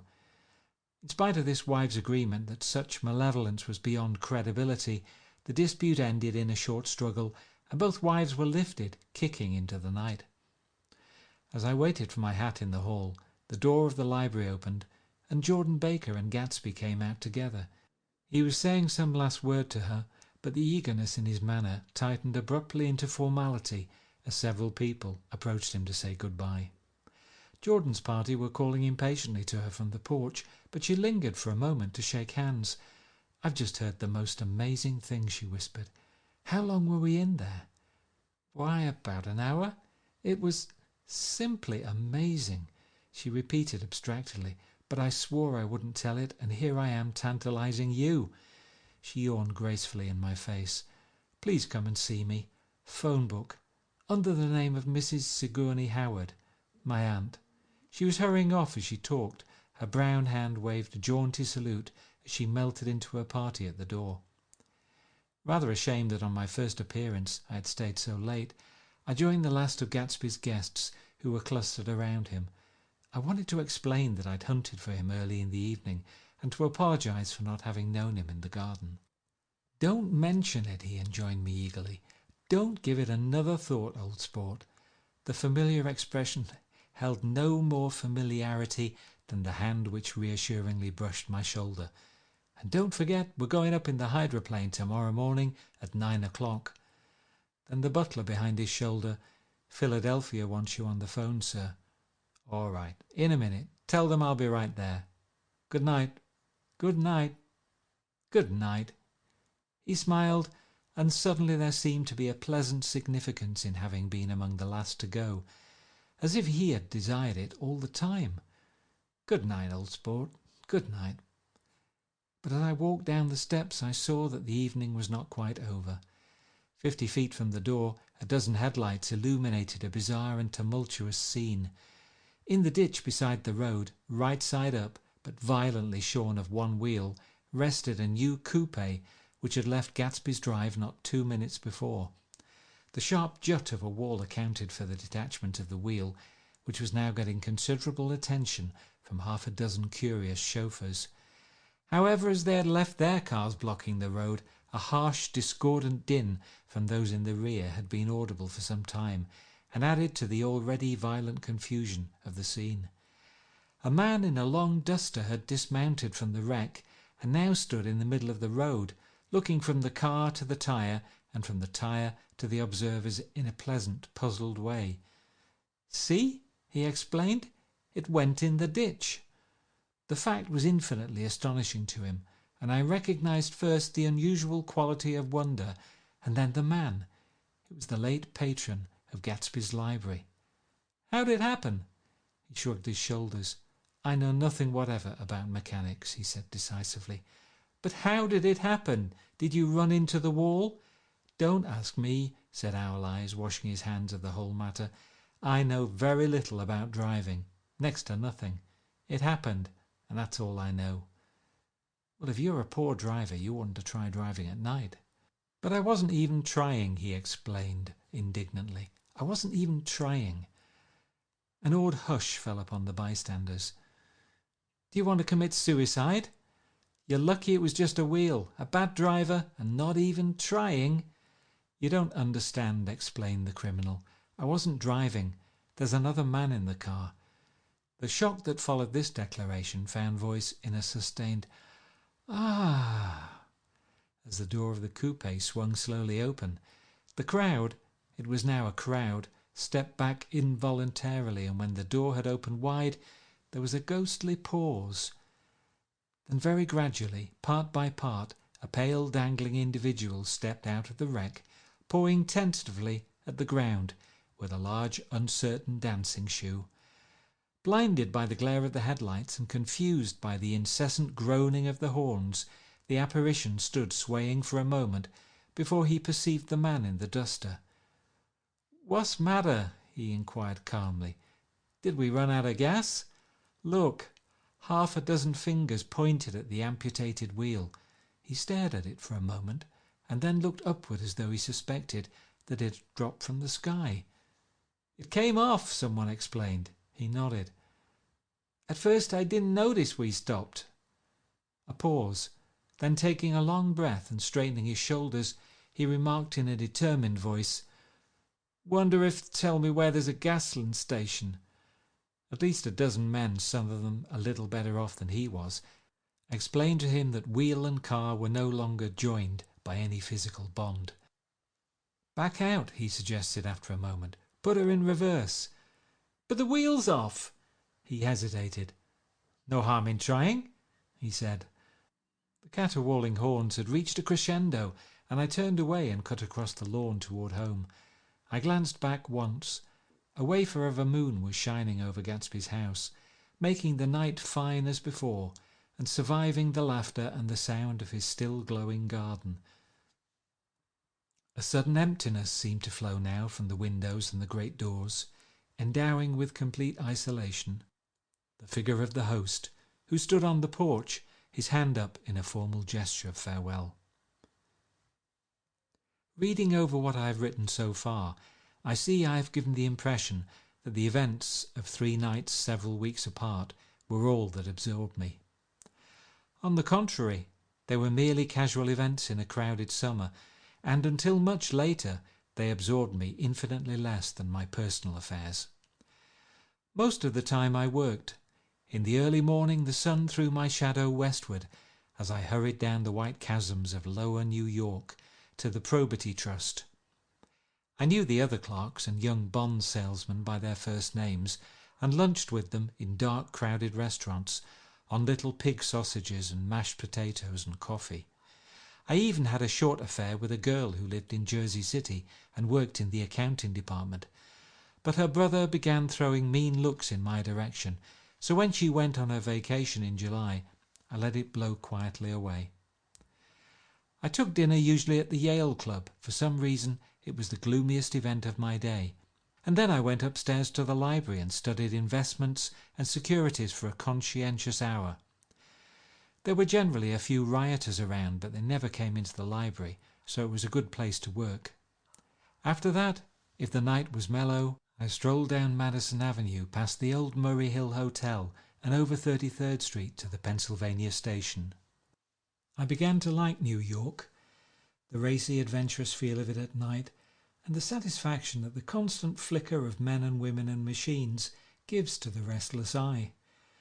I like to walk up Fifth Avenue and pick out romantic women from the crowd, and imagine that in a few minutes I was going to enter into their lives, and no one would ever know or disapprove. Sometimes in my mind I followed them to their apartments on the corners of hidden streets, and they turned and smiled back at me before they faded through a door into warm darkness. At the enchanted metropolitan twilight, I felt a haunting loneliness sometimes, and felt in others poor young clerks who loitered in front of windows waiting until it was time for a solitary restaurant dinner, young clerks in the dusk, wasting the most poignant moments of night and life. Again, at 8 o'clock, when the dark lanes of the 40s were lined 5 deep with throbbing taxicabs for the theatre district, I felt a sinking in my heart. Forms leaned together in the taxis as they waited, and voices sang, and there was laughter from unheard jokes, and lighted cigarettes outlined unintelligible gestures inside. Imagining that I too was hurrying toward gaiety and sharing their intimate excitement, I wished them well. For a while I lost sight of Jordan Baker, and then in midsummer I found her again. At first I was flattered to go places with her, because she was a golf champion and everyone knew her name. Then it was something more. I wasn't actually in love, but I felt a sort of tender curiosity. The bored, haughty face that she turned to the world concealed something. Most affectations conceal something eventually, even though they don't in the beginning. And one day I found what it was. When we were on a house party together up in Warwick, she left a borrowed car out in the rain with the top down and then lied about it. And suddenly I remembered the story about her that had eluded me that night at Daisy's. At her first big golf tournament, there was a row that nearly reached the newspapers. A suggestion that she had moved her ball from a bad lie in the semi-final round. The thing approached the proportions of a scandal, then died away. A caddie retracted his statement, and the only other witness admitted that he might have been mistaken. The incident and the name had remained together in my mind. Jordan Baker instinctively avoided clever, shrewd men, and now I saw that this was because she felt safer on a plane where any divergence from a code would be thought impossible. She was incurably dishonest. She wasn't able to endure being at a disadvantage, and given this unwillingness, I suppose she had begun dealing in subterfuges when she was very young, in order to keep that cool, insolent smile turned to the world, and yet satisfy the demands of her hard, jaunty body. It made no difference to me. Dishonesty in a woman is a thing you never blame deeply. I was casually sorry, then I forgot. It was on that same house party that we had a curious conversation about driving a car. It started because she passed so close to some workman that our fender flicked a button on one man's coat. "You're a rotten driver," I protested. "Either you ought to be more careful, or you oughtn't to drive at all." "I am careful." "No, you're not." "Well, other people are," she said lightly. "What's that got to do with it?" "They'll keep out of my way," she insisted. "It takes two to make an accident. Suppose you met somebody just as careless as yourself." "I hope I never will," she answered. "I hate careless people. That's why I like you." Her grey, sun-strained eyes stared straight ahead, but she had deliberately shifted our relations, and for a moment I thought I loved her. But I am slow-thinking and full of interior rules that act as brakes on my desires, and I know that first I had to get myself definitely out of that tangle back home. I'd been writing letters once a week and signing them "Love, Nick," and all I could think of was how, when that certain girl played tennis, a faint moustache of perspiration appeared on her upper lip. Nevertheless, there was a vague understanding that had to be tactfully broken off before I was free. Everyone suspects himself of at least one of the cardinal virtues, and this is mine. I am one of the few honest people that I have ever known. On Sunday morning, while church bells rang in the villages along shore, the world and its mistress returned to Gatsby's house and twinkled hilariously on his lawn. "He's a bootlegger," said the young ladies, moving somewhere between his cocktails and his flowers. "One time he killed a man who had found out that he was nephew to von Hindenburg and second cousin to the devil. Reach me a rose, honey, and pour me a last drop into that there crystal glass. Once I wrote down on the empty spaces of a timetable the names of those who came to Gatsby's house that summer. It is an old timetable now, disintegrating at its folds and headed, "This schedule in effect July 5th, 1922." But I can still read the grey names, and they will give you a better impression than my generalities of those who accepted Gatsby's hospitality and paid him the subtle tribute of knowing nothing whatever about him.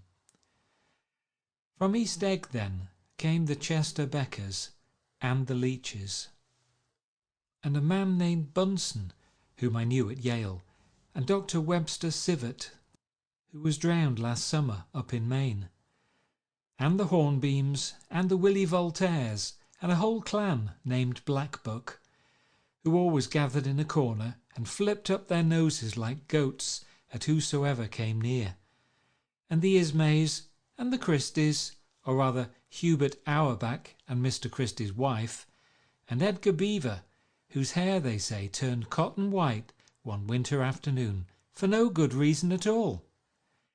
Clarence Endive was from East Egg, as I remember. He came only once in white knickerbockers, and had a fight with a bum named Etty in the garden. From farther out on the island came the Cheadles, and the O.R.P. Schraders, and the Stonewall Jackson Abrams of Georgia, and the Fishguards, and the Ripley Snells. Snell was there 3 days before he went to the penitentiary, so drunk out on the gravel drive that Mrs. Ulysses Sweat's automobile ran over his right hand. The Dances came too, and S.B. Whitebait, who was well over 60, and Morris A. Flink, and the Hammerheads, and Beluga, the tobacco importer, and Beluga's girls. From West Egg came the Poles, and the Mulreadys, and Cecil Roebuck, and Cecil Shern, and Gulick the state senator, and Newton Orchid, who controlled films par excellence, and Eckhoust, and Clyde Cohen, and Don S. Schwartz, the son, and Arthur McCarty, all connected with the movies in one way or another, and the Catlips, and the Bembergs, and G. Earl Muldoon, brother to that Muldoon who afterwards strangled his wife. Da Fontano, the promoter, came there, and Ed Legros, and James B. Rotgut Ferret, and the de Jongs, and Ernest Lilly. They came to gamble, and when Ferret wandered into the garden, it meant he was cleaned out, and Associated Traction would have to fluctuate profitably next day. A man named Klipspringer was there so often and so long that he became known as the Boarder. I doubt if he had any other home. Of theatrical people there were Gus Ways, and Horace O'Donovan, and Lester Meyer, and George Duckweed, and Francis Bull. Also from New York were the Chromes, and the Backhysons, and the Dennikers, and Russell Betty, and the Corrigans, and the Kelleher's, and the Dewars, and the Scullys, and S.W. Belcher, and the Smirks, and the Young Quins, divorced now, and Henry L. Palmetto, who killed himself by jumping in front of a subway train in Times Square. Benny McClenahan arrived, always with 4 girls. They were never quite the same ones in physical person, but they were so identical one with another that it inevitably seemed they had been there before. I have forgotten their names. Jacqueline, I think, or else Consuela, or Gloria, or Judy, or June, and their last names were either the melodious names of flowers and months, or the sterner ones of the great American capitalists, whose cousins, if pressed, they would confess themselves to be. In addition to all these, I can remember that Faustina O'Brien came there at least once, and the Baedeker girls, and young Brewer, who had his nose shot off in the war, and Mr. Albrook's Berger, and Miss Haag, his fiancée, and Ardita Fitzpeters, and Mr. P. Jewett, once head of the American Legion, and Miss Claudia Hipp, with a man reputed to be her chauffeur, and a prince of something, whom we call Duke, and whose name, if I ever knew it, I have forgotten. All these people came to Gatsby's house in the summer. At 9 o'clock one morning late in July, Gatsby's gorgeous car lurched up the rocky drive to my door and gave out a burst of melody from its three-noted horn. It was the first time he had called on me, though I had gone to 2 of his parties, mounted in his hydroplane, and at his urgent invitation made frequent use of his beach. "Good morning, old sport. You're having lunch with me today, and I thought we'd ride up together." He was balancing himself on the running board of his car with that resourcefulness of movement that is so peculiarly American, that comes, I suppose, with the absence of lifting work or rigid sitting in youth, and even more with the formless grace of our nervous sporadic games. This quality was continually breaking through his punctilious manner in the shape of restlessness. He was never quite still. There was always a tapping foot somewhere, or the impatient opening and closing of a hand. He saw me looking with admiration at his car. "It's pretty, isn't it, old sport?" He jumped off to give me a better view. "Haven't you ever seen it before?" I'd seen it. Everybody had seen it. It was a rich cream colour, bright with nickel, swollen here and there in its monstrous length, with triumphant hat boxes and supper boxes and tool boxes, and terraced with a labyrinth of windshields that mirrored a dozen suns. Sitting down behind many layers of glass in a sort of green leather conservatory, we started to town. I had talked with him perhaps half a dozen times in the past month, and found to my disappointment that he had little to say. So my first impression that he was a person of some undefined consequence had gradually faded, and he had become simply the proprietor of an elaborate roadhouse next door. And then came that disconcerting ride. We hadn't reached West Egg Village before Gatsby began leaving his elegant sentences unfinished, and slapping himself indecisively on the knee of his caramel-coloured suit. "Look here, old sport," he broke out surprisingly, "what's your opinion of me anyhow?"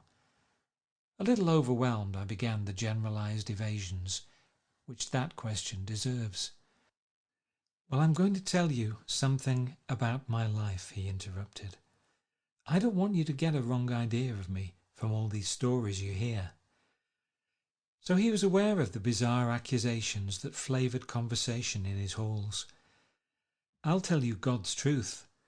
His right hand suddenly ordered divine retribution to stand by. "I am the son of some wealthy people in the Middle West, all dead now.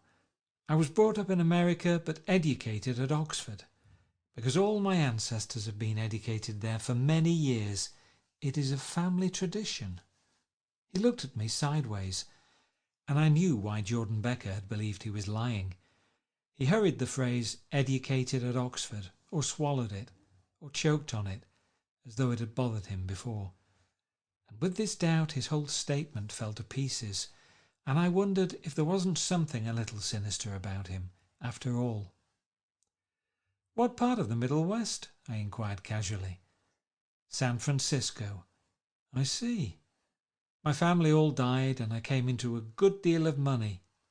His voice was solemn, as if the memory of that sudden extinction of a clan still haunted him. For a moment I suspected that he was pulling my leg, but a glance of him convinced me otherwise. After that I lived like a young Rajah in all the capitals of Europe, Paris, Venice, Rome, collecting jewels, chiefly rubies, hunting big game, painting a little, things for myself only, and trying to forget something very sad that had happened to me long ago.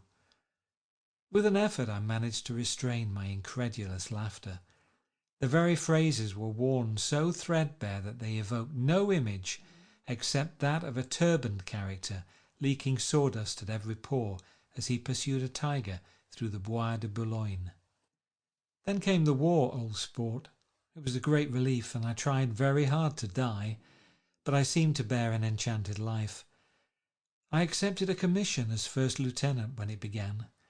In the Argonne Forest I took 2 machine-gun detachments so far forward that there was a half-mile gap on either side of us where the infantry couldn't advance. We stayed there 2 days and 2 nights, 130 men with 16 Lewis guns, and when the infantry came up at last, they found the insignia of 3 German divisions among the piles of dead. I was promoted to be a major, and every Allied government gave me a decoration, even Montenegro, little Montenegro down on the Adriatic Sea. Little Montenegro. He lifted up the words and nodded at them with his smile. The smile comprehended Montenegro's troubled history and sympathized with the brave struggles of the Montenegrin people. It appreciated fully the chain of national circumstances which had elicited this tribute from Montenegro's warm little heart. My incredulity was submerged in fascination now. It was like skimming hastily through a dozen magazines.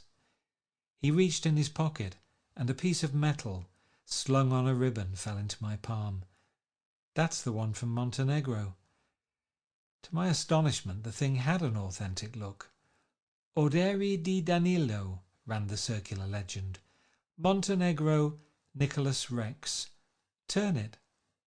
Major Jay Gatsby, I read, for valour extraordinary. Here's another thing I always carry. A souvenir of Oxford days. It was taken in Trinity Quad. The man on my left is now the Earl of Doncaster. It was a photograph of half a dozen young men in blazers, loafing in an archway through which were visible a host of spires. There was Gatsby, looking a little, not much, younger, with a cricket bat in his hand. Then it was all true. I saw the skins of tigers flaming in his palace on the Grand Canal. I saw him opening a chest of rubies to ease, with their crimson-lighted depths, the gnawings of his broken heart. "I'm going to make a big request of you today," he said, pocketing his souvenirs with satisfaction. "So I thought you ought to know something about me. I didn't want you to think that I was just some nobody. You see, I usually find myself among strangers because I drift here and there, trying to forget the sad thing that happened to me." He hesitated. "You'll hear about it this afternoon." "At lunch?" "No, this afternoon. I happen to find out that you're taking Miss Baker to tea." "Do you mean you're in love with Miss Baker?" "No, old sport, I'm not. But Miss Baker has kindly consented to speak to you about this matter." I hadn't the faintest idea what this matter was, but I was more annoyed than interested. I hadn't asked Jordan to tea in order to discuss Mr. Jay Gatsby. I was sure the request would be something utterly fantastic, and for a moment I was sorry I'd ever set foot upon his overpopulated lawn. He wouldn't say another word. His correctness grew on him as we neared the city. We passed Port Roosevelt, where there was a glimpse of red-belted ocean-going ships, and sped along a cobbled slum lined with the dark, undeserted saloons of the faded, gilt 1900s. Then the Valley of Ashes opened out on both sides of us, and I had a glimpse of Mrs. Wilson straining at the garage pump with panting vitality as we went by. With fenders spread like wings, we scattered light through half Astoria, only half, for as we twisted among the pillars of the elevated, I heard the familiar jug-jug spat of a motorcycle, and a frantic policeman rode alongside. "All right, old sport," called Gatsby. We slowed down. Taking a white card from his wallet, he waved it before the man's eyes. "Right you are," agreed the policeman, tipping his cap. "Know you next time, Mr. Gatsby. Excuse me." "What was that?" I inquired. "The picture of Oxford. I was able to do the Commissioner a favour once, and he sends me a Christmas card every year." Over the great bridge, with the sunlight through the girders making a constant flicker upon the moving cars, with the city rising up across the river in white heaps and sugar lumps, all built with a wish out of non-olfactory money. The city seen from the Queensborough Bridge is always the city seen for the first time, in its first wild promise of all the mystery and the beauty in the world. A dead man passed us in a hearse heaped with blooms, followed by 2 carriages with drawn blinds, and buy more cheerful carriages for friends. The friends looked out at us with the tragic eyes and short upper lips of southeastern Europe, and I was glad that the sight of Gatsby's splendid car was included in their sombre holiday. As we crossed Blackwell's Island, a limousine passed us, driven by a white chauffeur, in which sat 3 modish negroes, 2 bucks and a girl. I laughed aloud as the yolks of their eyeballs rolled towards us in haughty rivalry. Anything can happen now that we've slid over this bridge, I thought. Anything at all. Even Gatsby could happen, without any particular wonder. Roaring noon. In a well-fanned 42nd Street cellar, I met Gatsby for lunch. Blinking away the brightness of the street outside, my eyes picked him out obscurely in the anteroom, talking to another man. "Mr. Carroway, this is my friend, Mr. Wolfsheim." A small, flat-nosed Jew raised his large head and regarded me with 2 fine growths of hair, which luxuriated in either nostril. After a moment I discovered his tiny eyes in the half-darkness. "So I took one look at him," said Mr. Wolfsheim, shaking my hand earnestly. "And what do you think I did?" "What?" I inquired politely. But evidently he was not addressing me, for he dropped my hand and covered Gatsby with his expressive nose. I handed the money to Catspaw, and I said, "All right, Catspaw, don't pay him a penny till he shuts his mouth." He shut it then and there. Gatsby took an arm of each of us and moved forward into the restaurant, whereupon Mr. Wolfsheim swallowed a new sentence he was starting and lapsed into a somnambulatory abstraction. "Highballs?" asked the head waiter. "This is a nice restaurant here," said Mr. Wolfsheim, looking at the Presbyterian nymphs on the ceiling, "but I like across the street better." "Yes, highballs," agreed Gatsby, and then to Mr. Wolfsheim, "It's too hot over there." "Hot and small, yes," said Mr. Wolfsheim, "but full of memories." "What place is that?" I asked. "The old Metropole." "The old Metropole," brooded Mr. Wolfsheim gloomily, "filled with faces dead and gone, filled with friends gone now forever. I can't forget, so long as I live, the night they shot Rosie Rosenthal there. It was 6 of us at the table, and Rosie had eaten and drunk a lot all evening. When it was almost morning, the waiter came up to him with a funny look and says somebody wants to speak to him outside. 'All right,' says Rosie, and begins to get up, and I pulled him down in his chair. 'Let the bastards come in here if they want you, Rosie, but don't you, so help me, move outside this room.' It was 4 o'clock in the morning then, and if we'd have raised the blinds we'd have seen daylight." "Did he go?" I asked innocently. "Sure he went." Mr. Wolfsheim's nose flashed at me indignantly. "He turned around in the door and says, 'Don't let that waiter take away my coffee.' Then he went out on the sidewalk and they shot him 3 times in his full belly and drove away." 4 of them were electrocuted," I said, remembering. 5 with Becker. His nostrils turned to me in an interested way. "I understand you're looking for a business connection." The juxtaposition of these 2 remarks was startling. Gatsby answered for me. "Oh no," he exclaimed, "this isn't the man." "No?" Mr. Wolfsheim seemed disappointed. "This is just a friend. I told you we'd talk about that some other time." "I beg your pardon," said Mr. Wolfsheim, "I had a wrong man." A succulent hash arrived, and Mr. Wolfsheim, forgetting the more sentimental atmosphere of the old Metropole, began to eat with ferocious delicacy. His eyes, meanwhile, roved very slowly all around the room. He completed the arc by turning to inspect the people directly behind. I think that except for my presence he would have taken one short glance beneath our own table. "Look here, old sport," said Gatsby, leaning toward me. "I'm afraid I made you a little angry this morning in the car."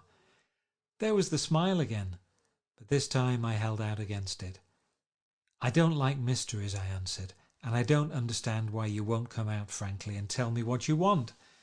Why's it all got to come through Miss Baker?" "Oh, it's nothing underhand," he assured me. "Miss Baker's a great sportswoman, you know, and she'd never do anything that wasn't all right." Suddenly he looked at his watch. jumped up and hurried from the room, leaving me with Mr. Wolfsheim at the table.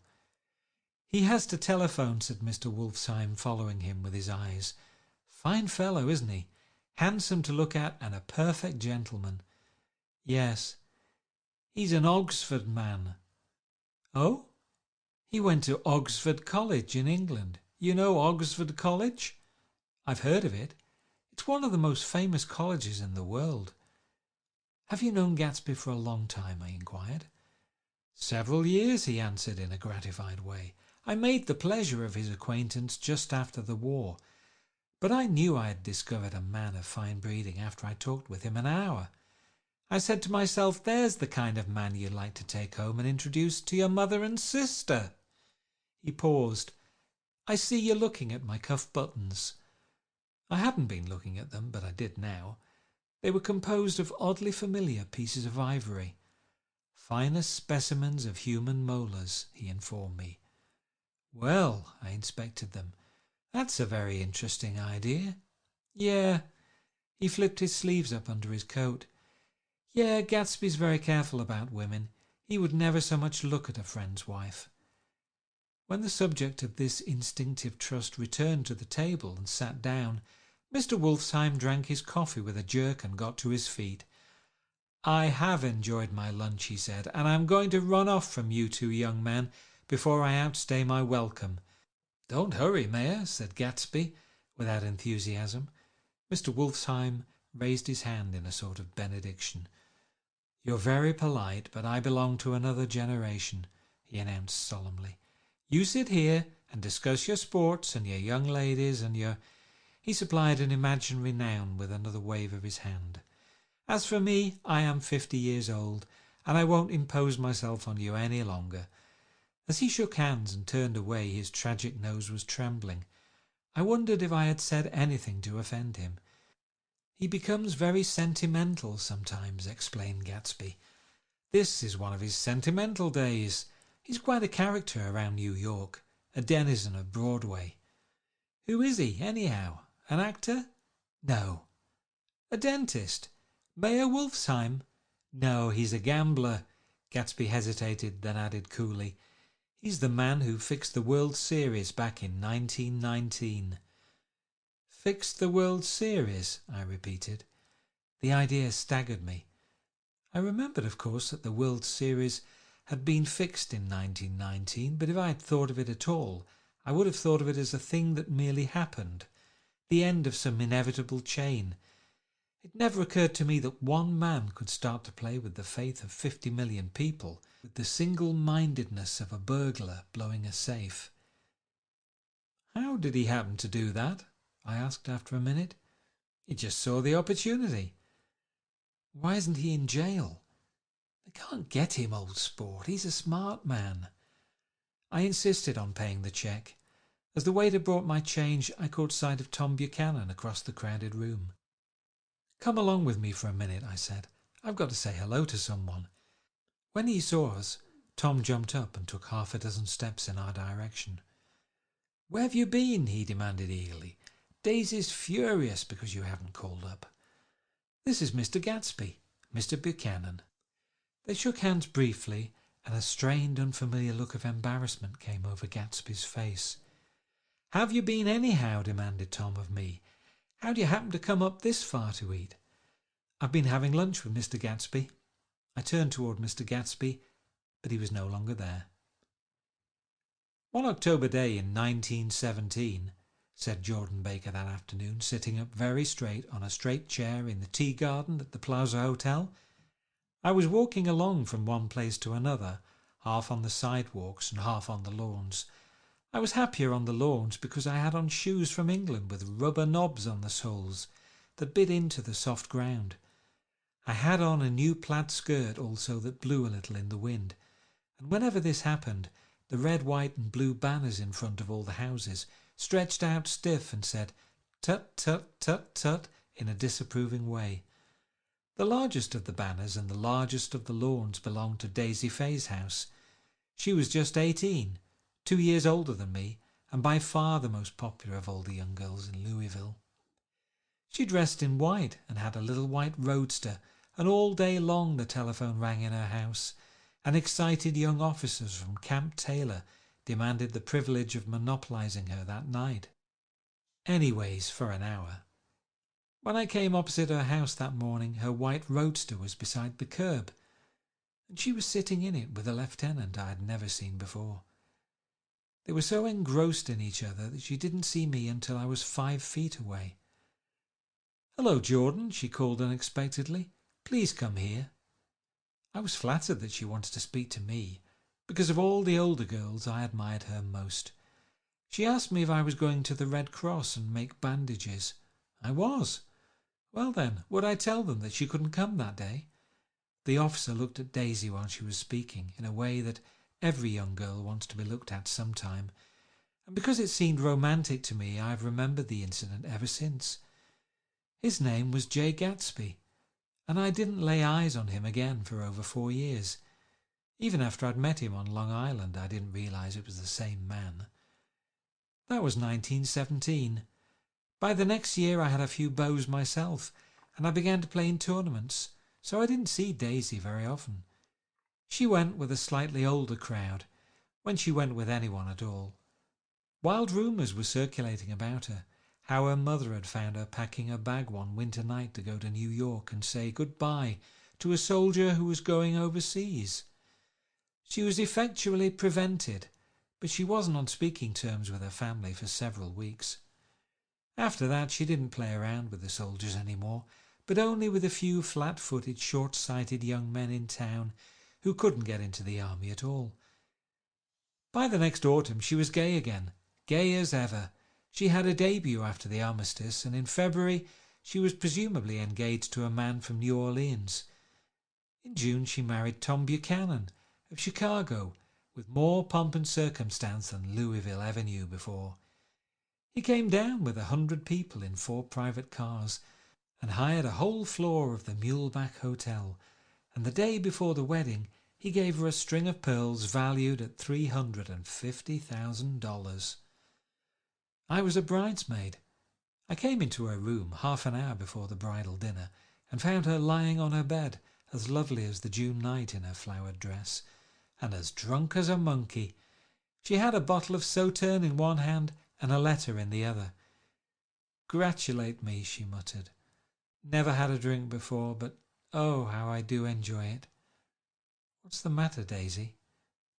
I was scared, I can tell you. I'd never seen a girl like that before. "Here, dearest." She groped around in a waste basket she had with her on the bed and pulled out the string of pearls. "Take 'em downstairs and give 'em back to whoever they belong to. Tell 'em all Daisy's changed her mind. Say, Daisy's changed her mind." She began to cry. She cried and cried. I rushed out and found her mother's maid, and we locked the door and got her into a cold bath. She wouldn't let go of the letter. She took it into the tub with her and squeezed it up into a wet ball, and only let me have it in the soap dish when she saw that it was coming to pieces like snow. But she didn't say another word.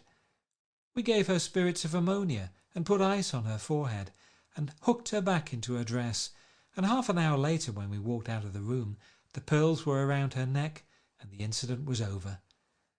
Next day at 5 o'clock she married Tom Buchanan without so much as a shiver, and started off on a 3-month trip to the South Seas. I saw them in Santa Barbara when they came back, and I thought I'd never seen a girl so mad about her husband. If he left the room for a minute, she'd look around uneasily and say, "Where's Tom gone?" and wear the most abstracted expression until she saw him coming in the door.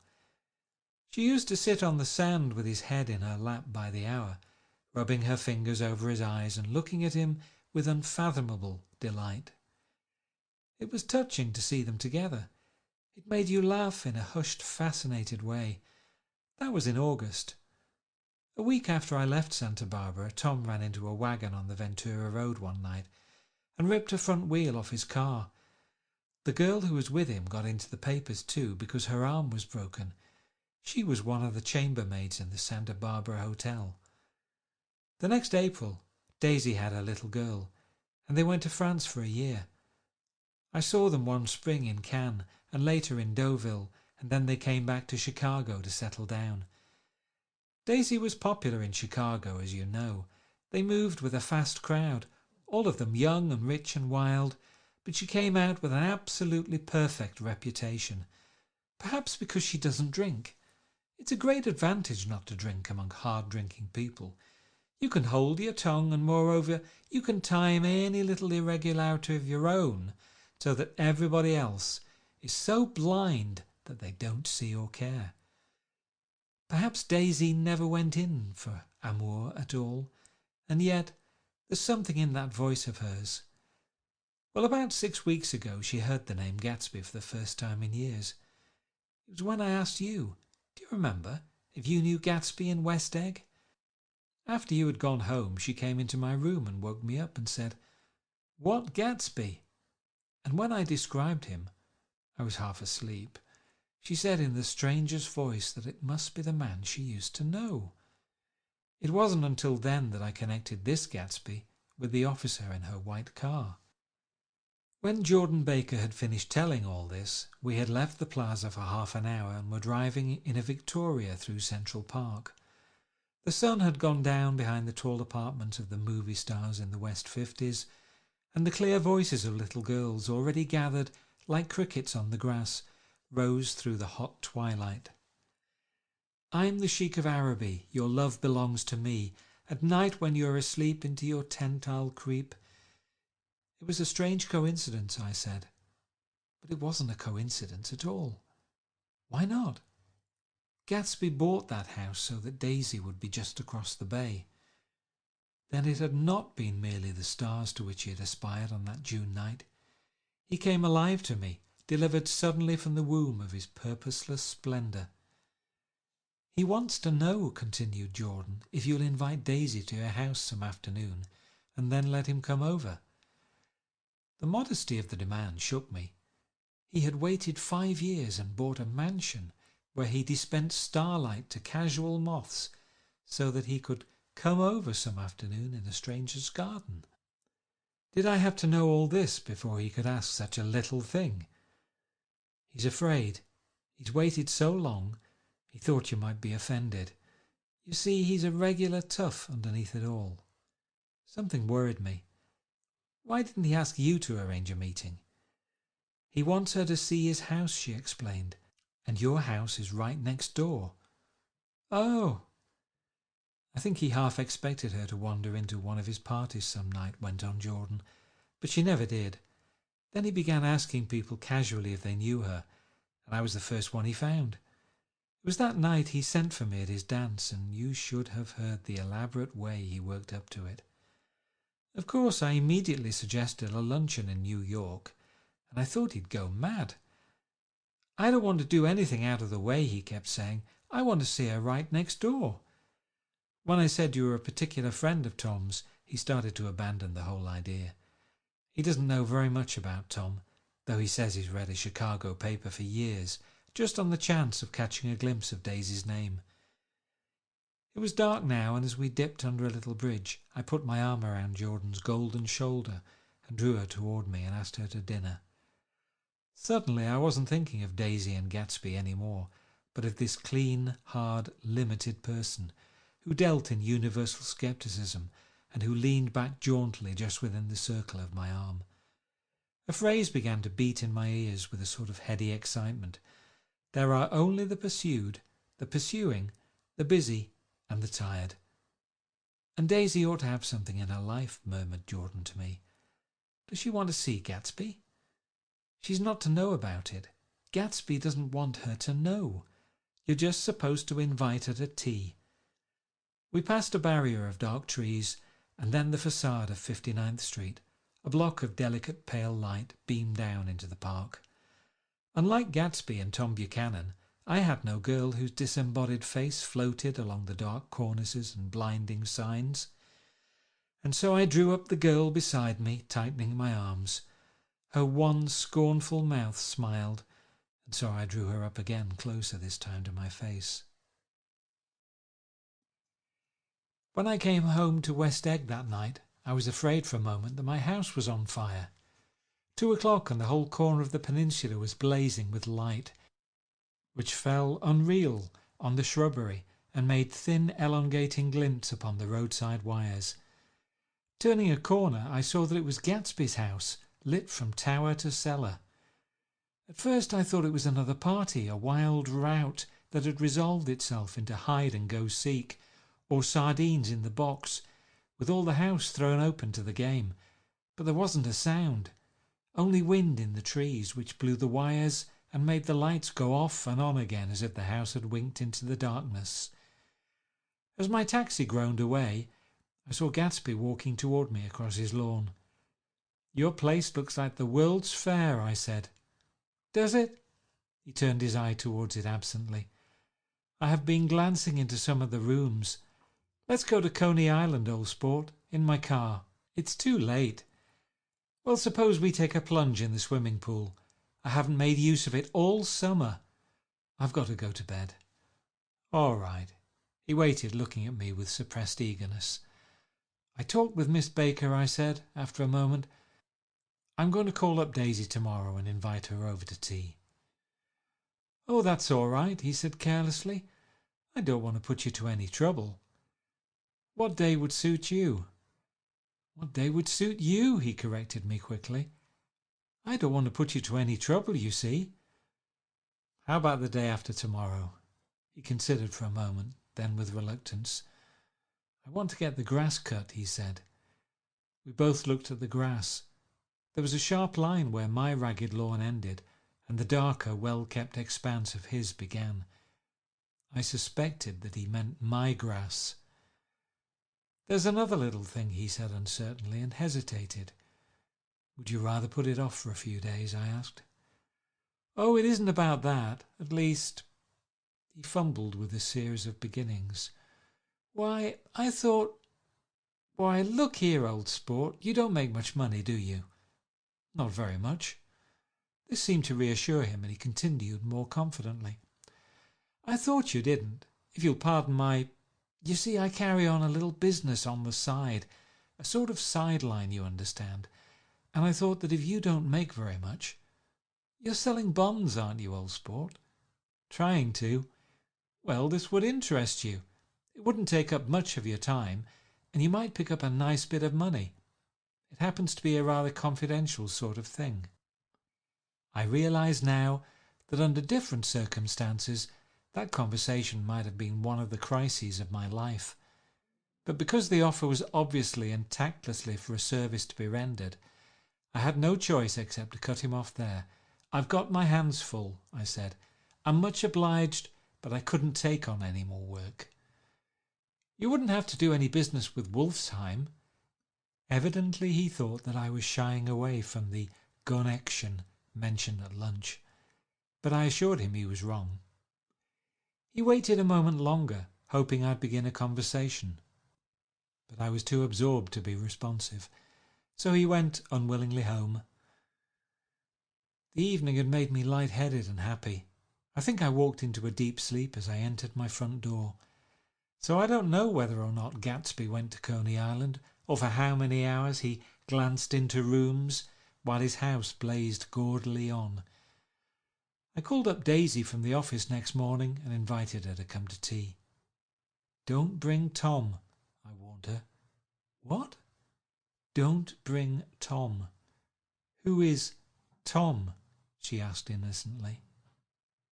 The day agreed upon was pouring rain. At 11 o'clock a man in a raincoat, dragging a lawn-mower, tapped at my front door and said that Mr. Gatsby had sent him over to cut my grass. This reminded me that I had forgotten to tell my Finn to come back, so I drove into West Egg Village to search for her among soggy whitewashed alleys and to buy some cups and lemons and flowers. The flowers were unnecessary, for at 2 o'clock a greenhouse arrived from Gatsby's with innumerable receptacles to contain it. An hour later the front door opened nervously, and Gatsby, in a white flannel suit, silver shirt and gold-coloured tie, hurried in. He was pale, and there were dark signs of sleeplessness beneath his eyes. "Is everything all right?" he asked immediately. "The grass looks fine, if that's what you mean." "What grass?" he inquired blankly. "Oh, the grass in the yard." He looked out the window at it, but, judging from his expression, I don't believe he saw a thing. "Looks very good," he remarked vaguely. "One of the papers said they thought the rain would stop about 4. I think it was the Journal. Have you got everything you need in the shape of tea?" I took him into the pantry, where he looked a little reproachfully at the Finn. Together we scrutinized the 12 lemon cakes from the delicatessen shop. "Will they do?" I asked. Of course, they're fine."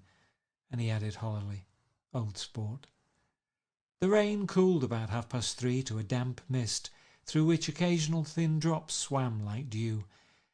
Gatsby looked with vacant eyes through a copy of Clay's Economics, starting at the finish tread that shook the kitchen floor, and peering toward the bleared windows from time to time, as if a series of invisible but alarming happenings were taking place outside. Finally he got up and informed me in an uncertain voice that he was going home. "Why's that?" "Nobody's coming to tea." "It's too late." He looked at his watch as if there was some pressing demand on his time elsewhere. "I can't wait all day." "Don't be silly. It's just 2 minutes to 4. He sat down miserably, as if I had pushed him, and simultaneously there was the sound of a motor turning into my lane. We both jumped up, and a little harrowed myself, I went out into the yard. Under the dripping bare lilac trees, a large open car was coming up the drive. It stopped. Daisy's face, tipped sideways beneath a 3-cornered lavender hat, looked out at me with a bright, ecstatic smile. "Is this absolutely where you live, my dearest one?" The exhilarating ripple of her voice was a wild tonic in the rain. I had to follow the sound of it for a moment up and down with my ear alone before any words came through. A damp streak of hair lay like a dash of blue paint across her cheek, and her hand was wet with glistening drops as I took it to help her from the car. "Are you in love with me?" she said, low in my ear. "Or why did I have to come alone?" "That's the secret of Castle Rack Rent. Tell your chauffeur to go far away and spend an hour." "Come back in an hour, Ferdy." Then, in a grave murmur, "His name is Ferdy." "Does the gasoline affect his nose?" "I don't think so," she said innocently. "Why?" We went in. To my overwhelming surprise, the living room was deserted. "Well, that's funny," I exclaimed. "What's funny?" She turned her head as there was a light, dignified knocking at the front door. I went out and opened it. Gatsby, pale as death with his hands plunged like weights in his coat pockets, was standing in a puddle of water, glaring tragically into my eyes. With his hands still in his coat pockets, he stalked by me into the hall, turned sharply as if he were on a wire, and disappeared into the living room. It wasn't a bit funny. Aware of the loud beating of my own heart, I pulled the door to against the increasing rain. For half a minute there wasn't a sound. Then from the living room I heard a sort of choking murmur and part of a laugh, followed by Daisy's voice on a clear artificial note. "I certainly am awfully glad to see you again." A pause. It endured horribly. I had nothing to do in the hall, so I went into the room. Gatsby, his hands still in his pockets, was reclining against the mantelpiece in a strained counterfeit of perfect ease, even of boredom. His head leaned back so far that it rested against the face of a defunct mantelpiece clock, and from this position his distraught eyes stared down at Daisy, who was sitting, frightened but graceful, on the edge of a stiff chair. "We've met before," muttered Gatsby. His eyes glanced momentarily at me, and his lips parted with an abortive attempt at a laugh. Luckily the clock took this moment to tilt dangerously at the pressure of his head, whereupon he turned and caught it with trembling fingers and set it back in place. Then he sat down rigidly, his elbow on the arm of the sofa and his chin in his hand. "I'm sorry about the clock," he said. My own face had now assumed a deep tropical burn. I couldn't muster up a single commonplace out of the 1,000 in my head. "It's an old clock," I told them idiotically. I think we all believed for a moment that it had smashed in pieces on the floor.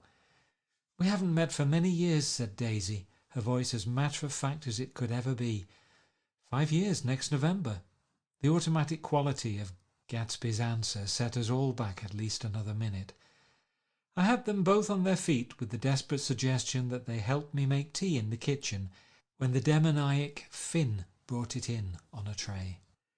Amid the welcome confusion of cups and cakes, a certain physical decency established itself. Gatsby got himself into a shadow, and while Daisy and I talked, looked conscientiously from one to the other of us with tense, unhappy eyes. However, as calmness wasn't an end in itself, I made an excuse at the first possible moment and got to my feet. "Where are you going?" demanded Gatsby in immediate alarm. "I'll be back. I've got to speak to you about something before you go." He followed me wildly into the kitchen, closed the door and whispered, "Oh, God," in a miserable way. "What's the matter?" "This is a terrible mistake," he said, shaking his head from side to side. "A terrible, terrible mistake." "You're just embarrassed, that's all. And luckily," I added, "Daisy's embarrassed too." "She's embarrassed?" he repeated incredulously. "Just as much as you are." "Don't talk so loud. You're acting like a little boy," I broke out impatiently. "Not only that, but you're rude. Daisy's sitting in there all alone." He raised his hand to stop my words, looked at me with unforgettable reproach, and, opening the door cautiously, went back into the other room. I walked out the back way, just as Gatsby had when he had made his nervous circuit of the house half an hour before, and ran for a huge black knotted tree whose massed leaves made a fabric against the rain. Once more it was pouring, and my irregular lawn, well shaved by Gatsby's gardener, abounded in small muddy swamps and prehistoric marshes. There was nothing to look at from under the tree except Gatsby's enormous house, so I stared at it, like Kant at his church steeple, for half an hour. A brewer had built it early in the period craze, a decade before, and there was a story that he'd agreed to pay 5 years' taxes on all the neighbouring cottages if the owners would have their roofs thatched with straw. Perhaps their refusal took the heart out of his plan to found a family. He went into an immediate decline. His children sold his house with the black wreath still on the door. Americans, while occasionally willing to be serfs, have always been obstinate about being peasantry. After half an hour the sun shone again, and the grocer's automobile rounded Gatsby's drive with the raw material for his servant's dinner. I felt sure he wouldn't eat a spoonful. A maid began opening the upper windows of his house, appeared momentarily in each, and leaning from a large central bay, spat meditatively into the garden. It was time I went back. While the rain continued, it had seemed like the murmur of their voices, rising and swelling a little now and then with gusts of emotion. But in the new silence I felt that silence had fallen within the house too. I went in, after making every possible noise in the kitchen, short of pushing over the stove, but I don't believe they heard a sound. They were sitting at either end of the couch, looking at each other as if some question had been asked or was in the air, and every vestige of embarrassment was gone. Daisy's face was smeared with tears, and when I came in she jumped up and began wiping at it with her handkerchief before a mirror. But there was a change in Gatsby that was simply confounding. He literally glowed. Without a word or a gesture of exultation, a new well-being radiated from him and filled the little room. "Oh, hello, old sport," he said, as if he hadn't seen me for years. I thought for a moment he was going to shake hands. "It stopped raining." "Has it?" When he realized what I was talking about, that there were twinkle bells of sunshine in the room, he smiled like a weatherman, like an ecstatic patron of recurrent light, and repeated the news to Daisy. "What do you think of that? It stopped raining." "I'm glad, Jay." Her throat, full of aching, grieving beauty, told only of her unexpected joy. "I want you and Daisy to come over to my house," he said. "I'd like to show her around." "You sure you want me to come?" Absolutely, old sport. Daisy went upstairs to wash her face. Too late, I thought with humiliation of my towels, while Gatsby and I waited on the lawn. My house looks well, doesn't it? He demanded. See how the whole front of it catches the light. I agreed that it was splendid. Yes. His eyes went over it, every arched door and square tower. It took me just 3 years to earn the money that bought it. I thought you inherited your money.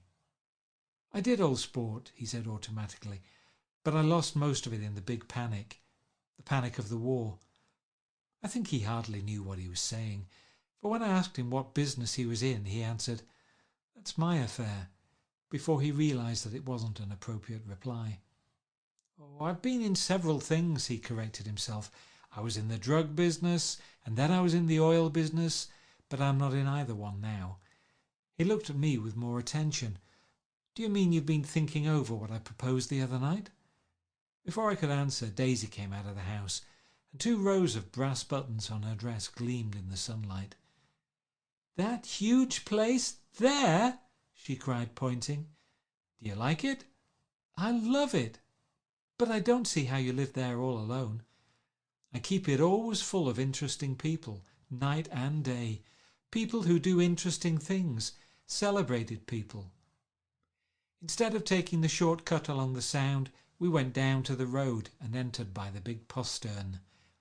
With enchanting murmurs, Daisy admired this aspect or that of the feudal silhouette against the sky, admired the gardens, the sparkling odour of jonquil, and the frothy odour of hawthorn and plum blossoms, and the pale gold odour of Kiss Me at the Gate.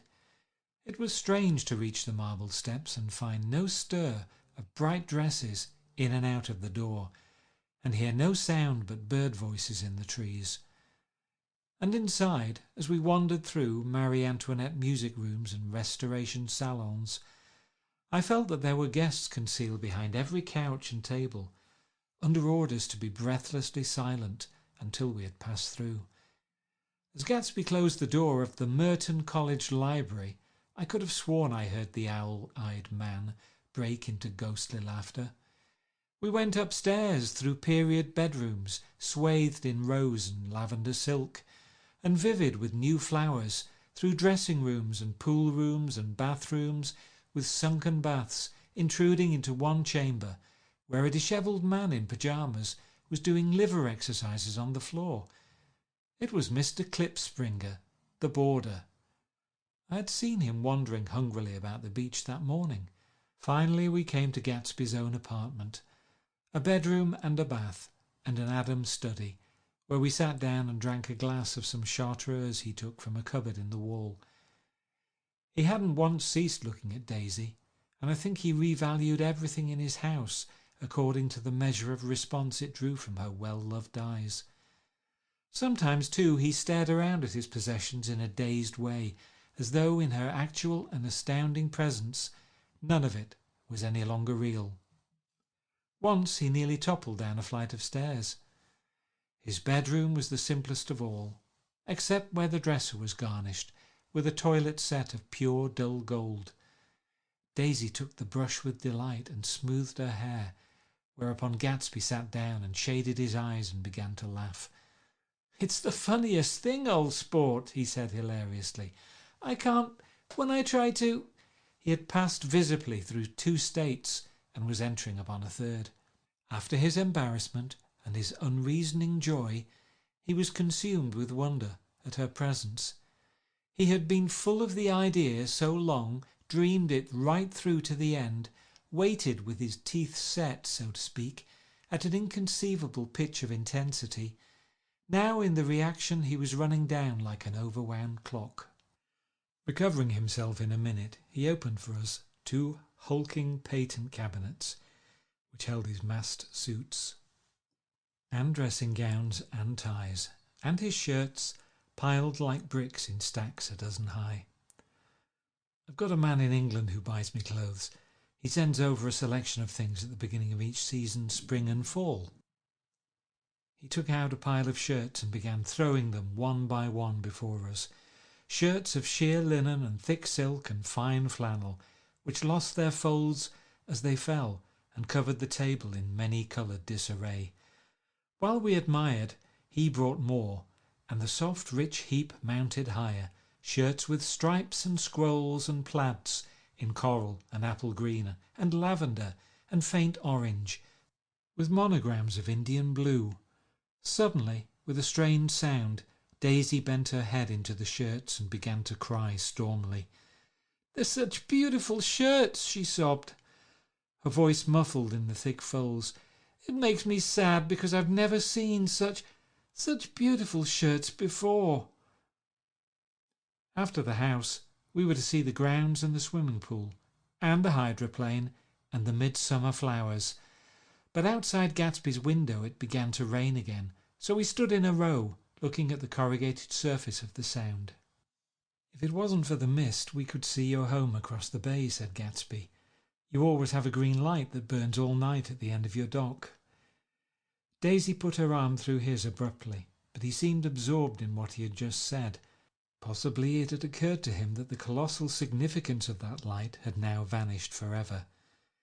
Compared to the great distance that had separated him from Daisy, it had seemed very near to her, almost touching her. It had seemed as close as a star to the moon. Now it was again a green light on a dock. His count of enchanted objects had diminished by one. I began to walk about the room, examining various indefinite objects in the half-darkness. A large photograph of an elderly man in yachting costume attracted me, hung on the wall over his desk. "Who's this?" That's Mr. Dan Cody, old sport." The name sounded faintly familiar. "He's dead now. He used to be my best friend years ago." There was a small picture of Gatsby, also in yachting costume, on the bureau. Gatsby with his head thrown back defiantly, taken apparently when he was about 18. "I adore it," exclaimed Daisy. "The pompadour! You never told me you had a pompadour. Or a yacht." "Look at this," said Gatsby quickly. "Here's a lot of clippings about you." They stood side by side examining it.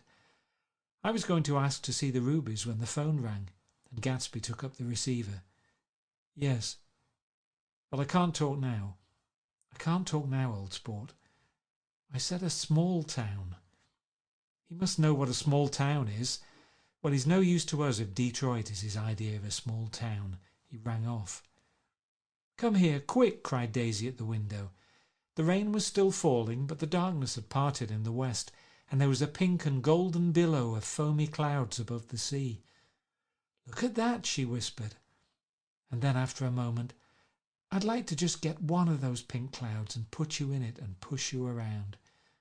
I tried to go then, but they wouldn't hear of it. Perhaps my presence made them feel more satisfactorily alone. "I know what we'll do," said Gatsby. "We'll have Klipspringer play the piano." He went out of the room calling "Ewing," and returned in a few minutes, accompanied by an embarrassed, slightly worn young man with shell-rimmed glasses and scanty blonde hair. He was now decently clothed in a sports shirt, open at the neck, sneakers, and duck trousers of a nebulous hue. "Did we interrupt your exercises?" inquired Daisy politely. "I was asleep," cried Mr. Klipspringer in a spasm of embarrassment. "That is, I'd been asleep. Then I got up." "Klipspringer plays the piano," said Gatsby, cutting him off. "Don't you, Ewing, old sport?" "I don't play well. I hardly play at all. I'm all out of "We'll go downstairs," interrupted Gatsby. He flipped a switch. The grey windows disappeared as the house glowed full of light. In the music room, Gatsby turned on a solitary lamp beside the piano. He lit Daisy's cigarette from a trembling match and sat down with her on a couch, far across the room, where there was no light, save what the gleaming floor bounced in from the hall. When Klipspringer had played the Love Nest, he turned around on the bench and searched unhappily for Gatsby in the gloom. "I'm all out of practice, you see. I told you I couldn't play. I'm all out of "Don't talk so much, old sport," commanded Gatsby. "Play! In the morning, in the evening, ain't we got fun?" Outside the wind was loud and there was a faint flow of thunder along the Sound. All the lights were going on in West Egg now. The electric trains, men carrying, were plunging home through the rain from New York. It was the hour of a profound human change. An excitement was generating on the air. One thing's sure and nothing's surer. The rich get rich and the poor get children. In the meantime, in between time. As I went over to say goodbye, I saw that the expression of bewilderment had come back into Gatsby's face, as though a faint doubt had occurred to him as to the quality of his present happiness. Almost 5 years! There must have been moments even that afternoon when Daisy tumbled short of his dreams, not through her own fault, but because of the colossal vitality of his illusion. It had gone beyond her, beyond everything. He had thrown himself into it with a creative passion, adding to it all the time, decking it out with every bright feather that drifted his way. No amount of fire or freshness can challenge what a man will store up in his ghostly heart. As I watched him, he adjusted himself a little, visibly. His hand took hold of hers, and as she said something low in his ear, he turned toward her with a rush of emotion. I think that voice held him most, with its fluctuating, feverish warmth, because it couldn't be overdreamed. That voice was a deathless song. They had forgotten me, but Daisy glanced up and held out her hand.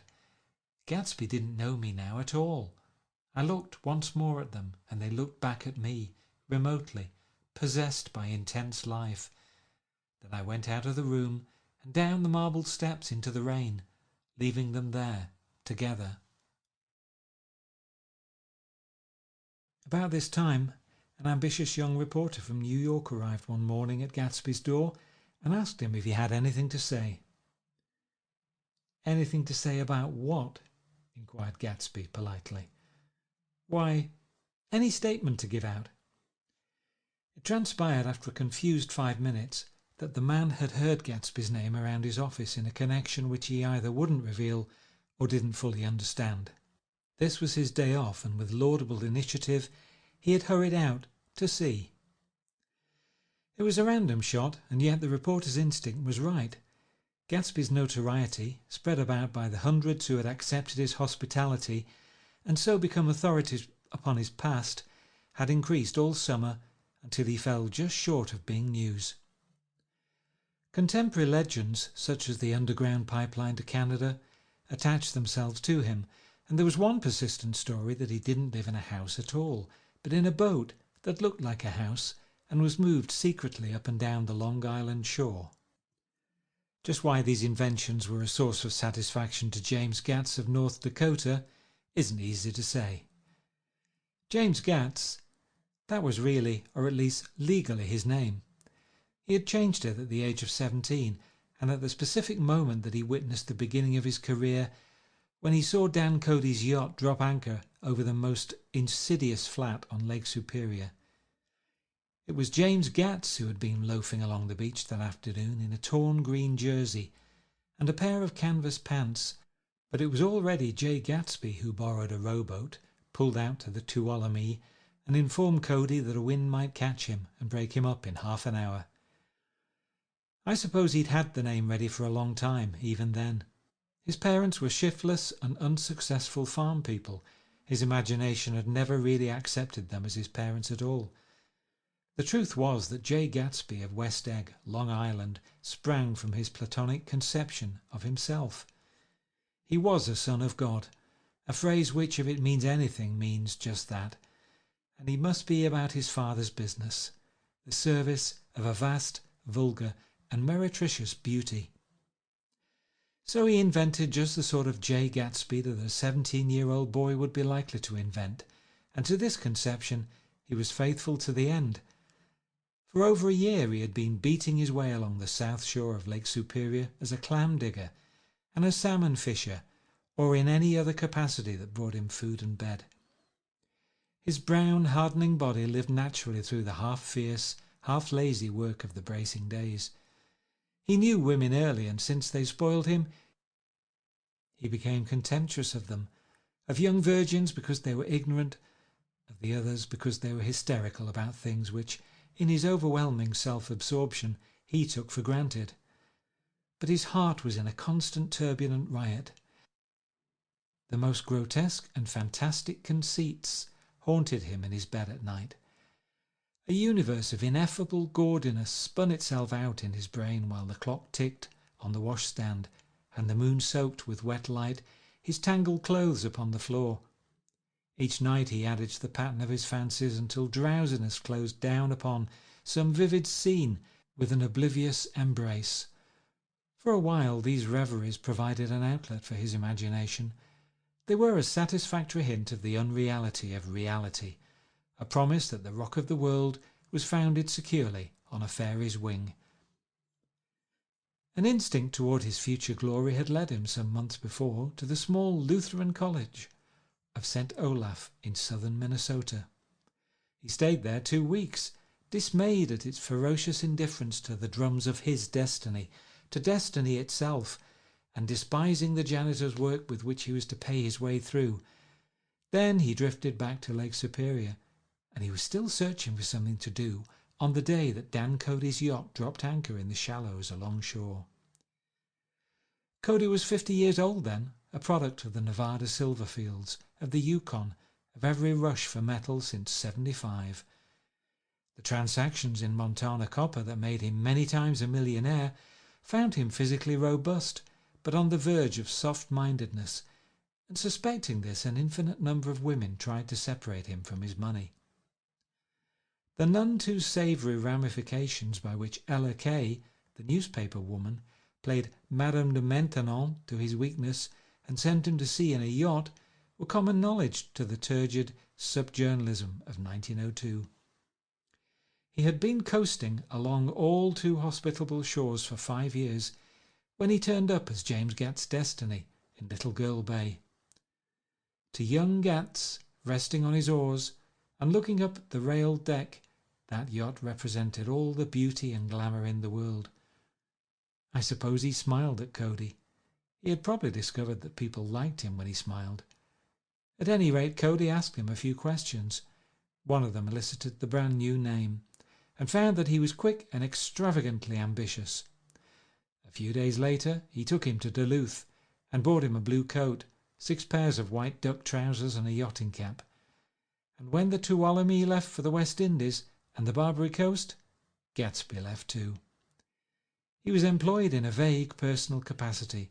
While he remained with Cody, he was in turn steward, mate, skipper, secretary, and even jailer, for Dan Cody sober knew what lavish things Dan Cody drunk might soon be about, and he provided for such contingencies by reposing more and more trust in Gatsby. The arrangement lasted 5 years, during which the boat went 3 times around the continent. It might have lasted indefinitely except for the fact that Ella Kay came on board one night in Boston, and a week later Dan Cody inhospitably died.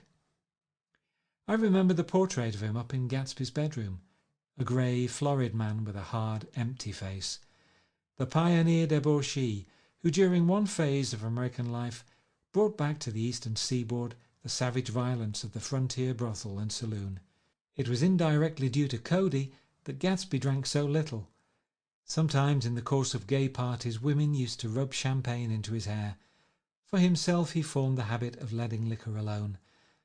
And it was from Cody that he inherited money, a legacy of $25,000. He didn't get it. He never understood the legal device that was used against him, but what remained of the millions went intact to Ella Kay. He was left with his singularly appropriate education. The vague contour of Jay Gatsby had filled out to the substantiality of a man. He told me all this very much later, but I put it down here with the idea of exploding those first wild rumours about his antecedents, which weren't even faintly true. Moreover, he told it to me at a time of confusion, when I had reached the point of believing everything and nothing about him. So I take advantage of this short halt, while Gatsby, so to speak, caught his breath to clear this set of misconceptions away. It was a halt, too, in my association with his affairs. For several weeks I didn't see him, or hear his voice on the phone. Mostly I was in New York, trotting around with Jordan, trying to ingratiate myself with her senile aunt. But finally I went over to his house one Sunday afternoon. I hadn't been there 2 minutes when somebody brought Tom Buchanan in for a drink. I was startled, naturally, but the really surprising thing was that it hadn't happened before. They were a party of 3 on horseback, Tom and a man named Sloane, and a pretty woman in a brown riding habit who had been there previously. "I'm delighted to see you," said Gatsby, standing on his porch. "I'm delighted that you dropped in." As though they cared. "Sit right down. Have a cigarette or a cigar." He walked around the room quickly, ringing bells. "I'll have something to drink for you in just a minute." He was profoundly affected by the fact that Tom was there, but he would be uneasy anyhow until he had given them something, realizing in a vague way that that was all they came for. Mr. Sloane wanted nothing. "A lemonade?" "No, thanks." "A little champagne?" "Nothing at all, thanks." "I'm sorry. Did you have a nice ride?"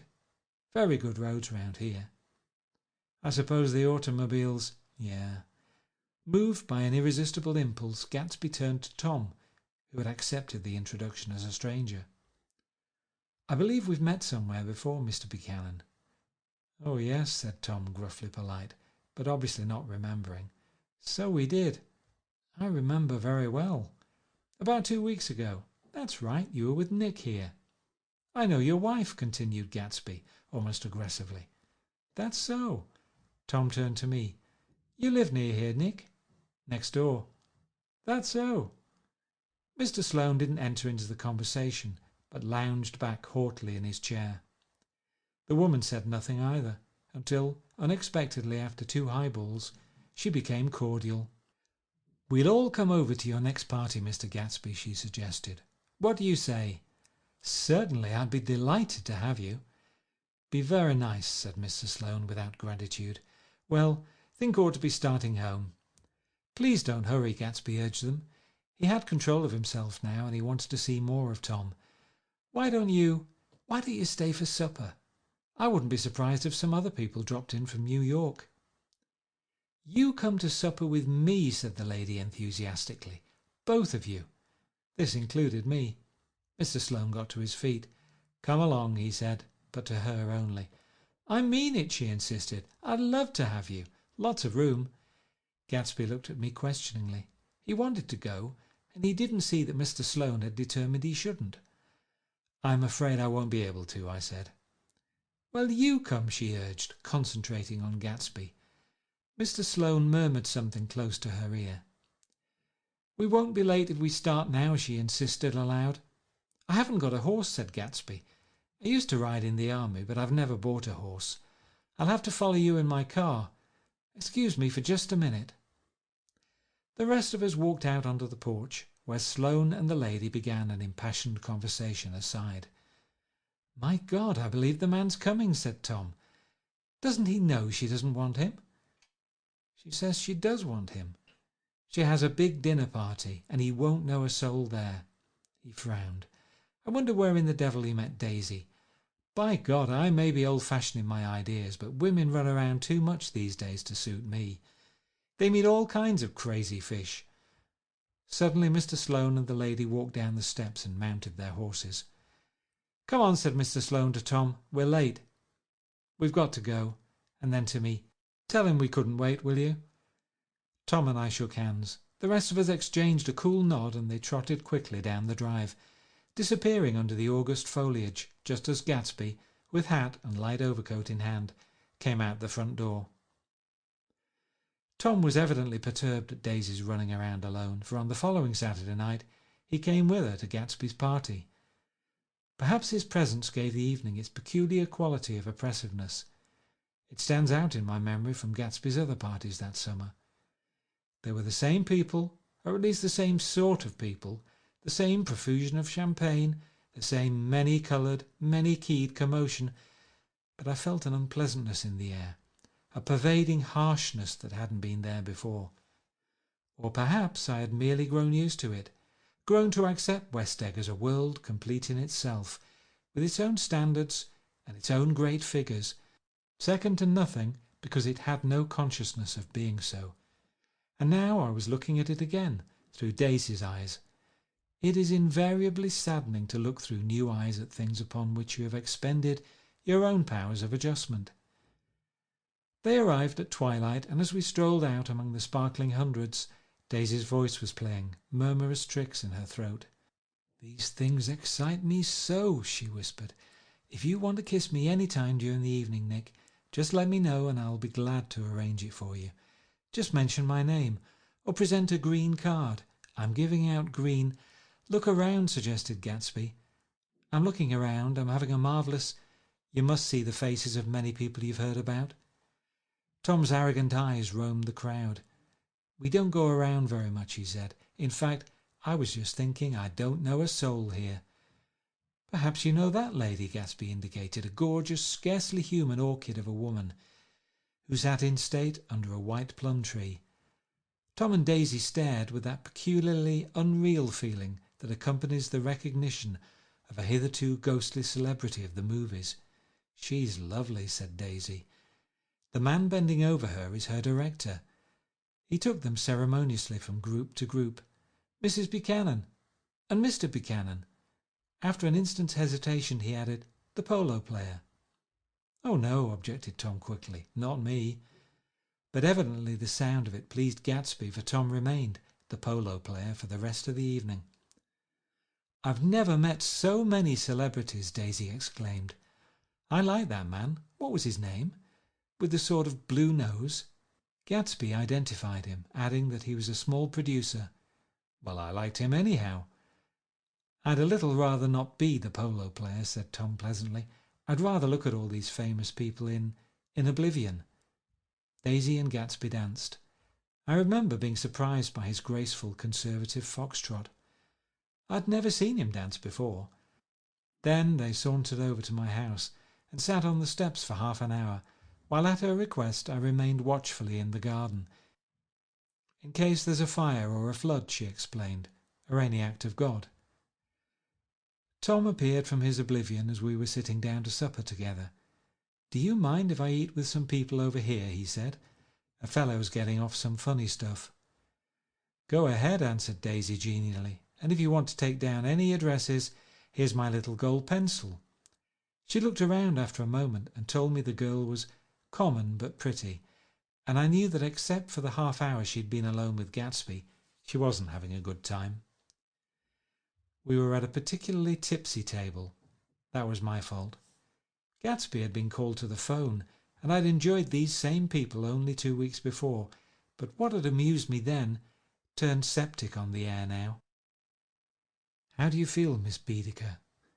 The girl addressed was trying, unsuccessfully, to slump against my shoulder. At this inquiry she sat up and opened her eyes. "What?" A massive and lethargic woman who had been urging Daisy to play golf with her at the local club tomorrow spoke to Miss Baedeker's defence. "Oh, she's all right now. When she's had 5 or 6 cocktails she always starts screaming like that. I tell her she ought to leave it alone." "I do leave it alone," affirmed the accused hollowly. "We heard you yelling, so I said to Doc Sivert here, 'There's somebody that needs your help, Doc.'" "She's much obliged, I'm sure," said another friend without gratitude. "But you got her dress all wet when you stuck her head in the pool." "Anything I hate is to get my head stuck in a pool," mumbled Miss Baedeker. "They almost drowned me once over in New Jersey." "Then you ought to leave it alone," countered Dr. Sivert. "Speak for yourself," cried Miss Baedeker violently. "Your hand shakes. I wouldn't let you operate on me." It was like that. Almost the last thing I remember was standing with Daisy and watching the moving picture director and his star. They were still under the white plum tree, and their faces were touching, except for a pale, thin ray of moonlight between. It occurred to me that he had been very slowly bending toward her all evening to attain this proximity, and even while I watched I saw him stoop one ultimate degree and kiss at her cheek. "I like her," said Daisy. "I think she's lovely." But the rest offended her, and inarguably because it wasn't a gesture but an emotion. She was appalled by West Egg, this unprecedented place that Broadway had begotten upon a Long Island fishing village, appalled by its raw vigour that chafed under the old euphemisms, and by the too obtrusive fate that herded its inhabitants along a shortcut from nothing to nothing. She saw something awful in the very simplicity she failed to understand. I sat on the front steps with them while they waited for their car. It was dark here in front. Only the bright door sent 10 square feet of light volleying out into the soft black morning. Sometimes a shadow moved against the dressing-room blind above, gave way to another shadow, an indefinite procession of shadows that rouged and powdered in an invisible glass. "Who is this Gatsby, anyhow?" demanded Tom suddenly. "Some big bootlegger?" "Where do you hear that?" I inquired. "I didn't hear it, I imagined it. A lot of these newly rich people are just big bootleggers, you know." "Not Gatsby," I said shortly. He was silent for a moment. The pebbles of the drive crunched under his feet. Well, he certainly must have strained himself to get this menagerie together. A breeze stirred the grey haze of Daisy's fur collar. "At least they're more interesting than the people we know," she said with an effort. "You didn't look so interested." "Well, I was." Tom laughed and turned to me. "Did you notice Daisy's face when that girl asked her to put her under a cold shower?"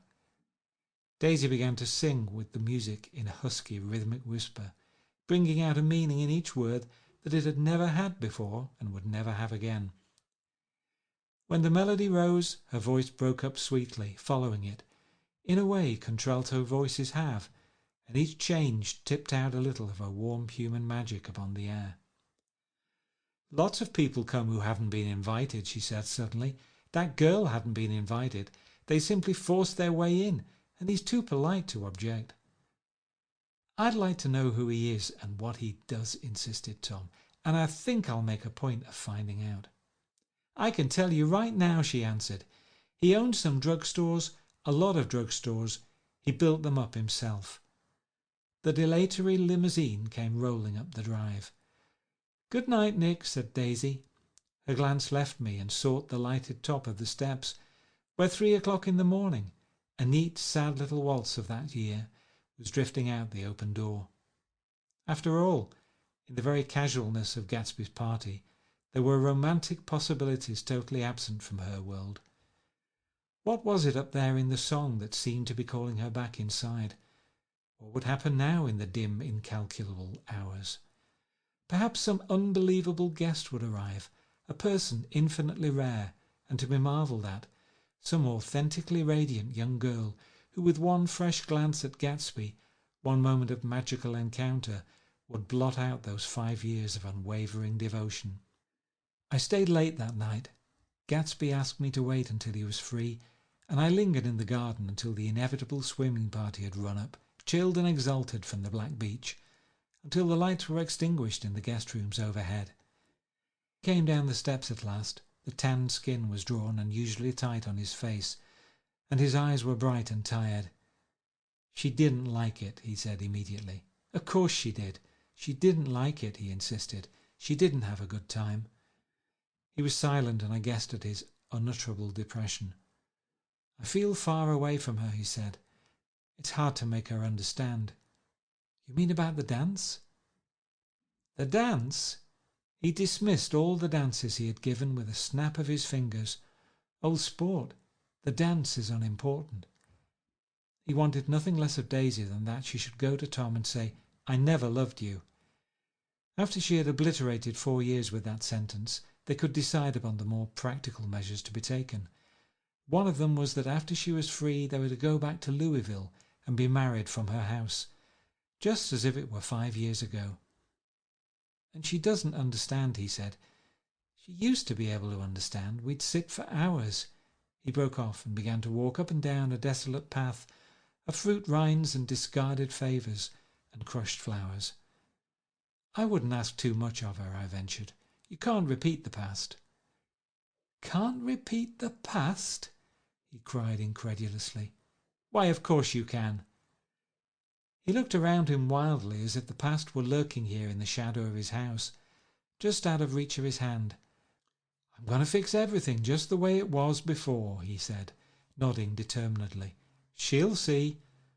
He talked a lot about the past, and I gathered that he wanted to recover something, Some idea of himself, perhaps, that had gone into loving Daisy. His life had been confused and disordered since then, but if he could return to a certain starting place and go over it all slowly, he could find out what that thing was. One autumn night, 5 years before, they had been walking down the street when the leaves were falling, and they came to a place where there were no trees and the sidewalk was white with moonlight. They stopped here and turned toward each other. Now it was a cool night with that mysterious excitement in it which comes at the two changes of the year. The quiet lights in the houses were humming out into the darkness, and there was a stir and bustle among the stars. Out of the corner of his eye, Gatsby saw that the blocks of the sidewalks really formed a ladder, and mounted to a secret place above the trees. He could climb to it if he climbed alone, and once there he could suck on the pap of life, gulp down the incomparable milk of wonder. His heart beat faster and faster as Daisy's white face came up to his own. He knew that when he kissed this girl and forever wed his unutterable visions to her perishable breath, his mind would never romp again like the mind of God. So he waited, listening for a moment longer to the tuning fork that had been struck upon a star. Then he kissed her. At his lips' touch she blossomed for him like a flower, and the incarnation was complete. Through all he said, even through his appalling sentimentality, I was reminded of something, an elusive rhythm, a fragment of lost words that I had heard somewhere a long time ago. For a moment a phrase tried to take shape in my mouth, and my lips parted like a dumb man's, as though there was more struggling upon them than a wisp of startled air. But they made no sound, and what I had almost remembered was uncommunicable forever. It was when curiosity about Gatsby was at its highest that the lights in his house failed to go on one Saturday night, and, as obscurely as it had begun, his career as Trimalchio was over. Only gradually did I become aware that the automobiles which turned expectantly into his drive stayed for just a minute and then drove sulkily away. Wondering if he was sick, I went over to find out. An unfamiliar butler with a villainous face squinted at me suspiciously from the door. "Is Mr. Gatsby sick?" "Nope." After a pause he added, "Sir," in a dilatory, grudging way. I hadn't seen him around and I was rather worried. "Tell him Mr. Carroway came over." "Who?" he demanded rudely. "Carroway." "Carroway? All right, I'll tell him." Abruptly he slammed the door.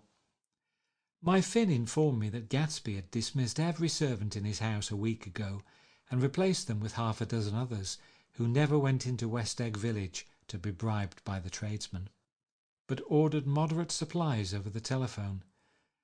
The grocery boy reported that the kitchen looked like a pigsty, and the general opinion in the village was that the new people weren't servants at all.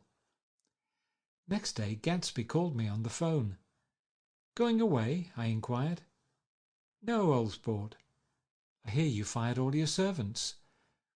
"I wanted somebody who wouldn't gossip. Daisy comes over quite often, in the afternoons." So the whole caravanserai had fallen in like a card-house at the disapproval in her eyes. "There's some people Wolfsheim wanted to do something for. They're all brothers and sisters. They used to run a small hotel." "I see." He was calling up at Daisy's request. Would I come to lunch at her house tomorrow? Miss Baker would be there. Half an hour later, Daisy herself telephoned and seemed relieved to find that I was coming. Something was up, and yet I couldn't believe that they would choose this occasion for a scene, especially for the rather harrowing scene that Gatsby had outlined in the garden. The next day was broiling, almost the last, certainly the warmest of the summer. As my train emerged from the tunnel into sunlight, only the hot whistles of the National Biscuit Company broke the simmering hush at noon. The straw seats of the car hovered on the edge of combustion. The woman next to me perspired delicately for a while into her white shirtwaist, and then, as her newspaper dampened under her fingers, lapsed despairingly into deep heat with a desolate cry. Her pocketbook slapped to the floor. "Oh my," she gasped. I picked it up with a weary bend and handed it back to her, holding it at arm's length and by the extreme tip of the corners to indicate that I had had no designs upon it. But everyone nearby, including the woman, suspected me just the same. "Hot," said the conductor to familiar faces. "Some weather. Hot. Hot. Hot. Is it hot enough for you? Is it hot? Is it?" My commutation ticket came back to me with a dark stain from his hand. That anyone should care in this heat whose flushed lips he kissed, whose head made damp the pyjama pocket over his heart. Through the hall of the Buchanan's house blew a faint wind, carrying the sound of the telephone bell out to Gatsby and me as we waited at the door. "The master's body!" roared the butler into the mouthpiece. "I'm sorry, madam, but we can't furnish it. It's far too hot to touch this noon." What he really said was, "Yes, yes, I'll see." He set down the receiver and came towards us, glistening slightly to take our stiff straw hats. "Madam expects you in the salon," he cried, needlessly indicating the direction. In this heat, every extra gesture was an affront to the common store of life. The room, shadowed well with awnings, was dark and cool. Daisy and Jordan lay upon an enormous couch, like silver idols, weighing down their own white dresses against the singing breeze of the fans. "We can't move," they said together. Jordan's fingers, powdered white over their tan, rested for a moment in mine. "And Mr. Thomas Buchanan, the athlete?" I inquired. Simultaneously I heard his voice, gruff, muffled, husky, at the hall telephone. Gatsby stood in the centre of the crimson carpet and gazed around with fascinated eyes. Daisy watched him and laughed, her sweet, exciting laugh. A tiny gust of powder rose from her bosom into the air. "The rumour is," whispered Jordan, "that that's Tom's girl on the telephone." We were silent. The voice in the hall rose high with annoyance. "Very well then, I won't sell you the car at all. I'm under no obligations to you at all, and as for your bothering me about it at lunchtime, I won't stand that at all." Holding down the receiver, said Daisy cynically. "No, he's not," I assured her. "It's a bona fide deal. I happen to know about it." Tom flung open the door, blocked out its space for a moment with his thick body, and hurried into the room. "Mr. Gatsby," he put out his broad flat hand with well-concealed dislike. "I'm glad to see you, sir." "Nick, make us a cold drink," cried Daisy. As he left the room again, she got up and went over to Gatsby and pulled his face down, kissing him on the mouth. "You know I love you," she murmured. "You forget there's a lady present," said Jordan. Daisy looked around doubtfully. "You kiss Nick too. What a low, vulgar girl." "I don't care," cried Daisy, and began to clog on the brick fireplace. Then she remembered the heat and sat down guiltily on the couch, just as a freshly laundered nurse leading a little girl came into the room. "Blessed, precious," she crooned, holding out her arms. "Come to your own mother that loves you." The child, relinquished by the nurse, rushed across the room and rooted shyly into her mother's dress. "The blessed, precious. Did mother get powder on your old yellowy hair? Stand up now and say, 'Howdy-do.'" Gatsby and I, in turn, leaned down and took the small, reluctant hand. Afterward he kept looking at the child with surprise. I don't think he had ever really believed in its existence before. "I got dressed before luncheon," said the child, turning eagerly to Daisy. "That's because your mother wanted to show you off." Her face bent into the single wrinkle of the small white neck. "You dream, you absolute little dream." "Yes," admitted the child calmly. "Aunt Jordan's got on a white dress too." "How do you like mother's friends?" Daisy turned her around so that she faced Gatsby. "Do you think they're pretty?" "Where's Daddy?" "She doesn't look like her father," explained Daisy. "She looks like me. She's got my hair and shape of the face." Daisy sat back upon the couch. The nurse took a step forward and held out her hand. "Come, Pammy." "Goodbye, sweetheart." With a reluctant backward glance, The well-disciplined child held to her nurse's hand and was pulled out the door just as Tom came back, preceding 4 gin rickeys that clicked full of ice. Gatsby took up his drink. "They certainly look cool," he said, with visible tension. We drank in long, greedy swallows. "I read somewhere that the sun's getting hotter every year," said Tom genially. "It seems that pretty soon the Earth's going to fall into the sun, or, wait a minute, it's just the opposite. The sun's getting colder every year." "Come outside," he suggested to Gatsby. "I'd like you to have a look at the place." I went with them out to the veranda. On the green Sound, stagnant in the heat, one small sail crawled slowly toward the fresher sea. Gatsby's eyes followed it momentarily. He raised his hand and pointed across the bay. "I'm right across from you." "So you are." Our eyes lifted over the rose beds and the hot lawn and the weedy refuse of the dog days along shore. Slowly the white wings of the boat moved against the blue cool limit of the sky. Ahead lay the scalloped ocean and the abounding Blessed Isles. "There's sport for you," said Tom, nodding. "I'd like to be out there with him for about an hour." We had lunch in the dining room, darkened too against the heat, and drank down nervous gaiety with the cold ale. "What'll we do with ourselves this afternoon?" cried Daisy, "and the day after that, and the next 30 years?" "Don't be morbid," Jordan said. "Life starts all over again when it gets crisp in the fall." "But it's so hot," insisted Daisy on the verge of tears, "and everything's so confused. Let's all go to town." Her voice struggled on through the heat, beating against it, moulding its senselessness into forms.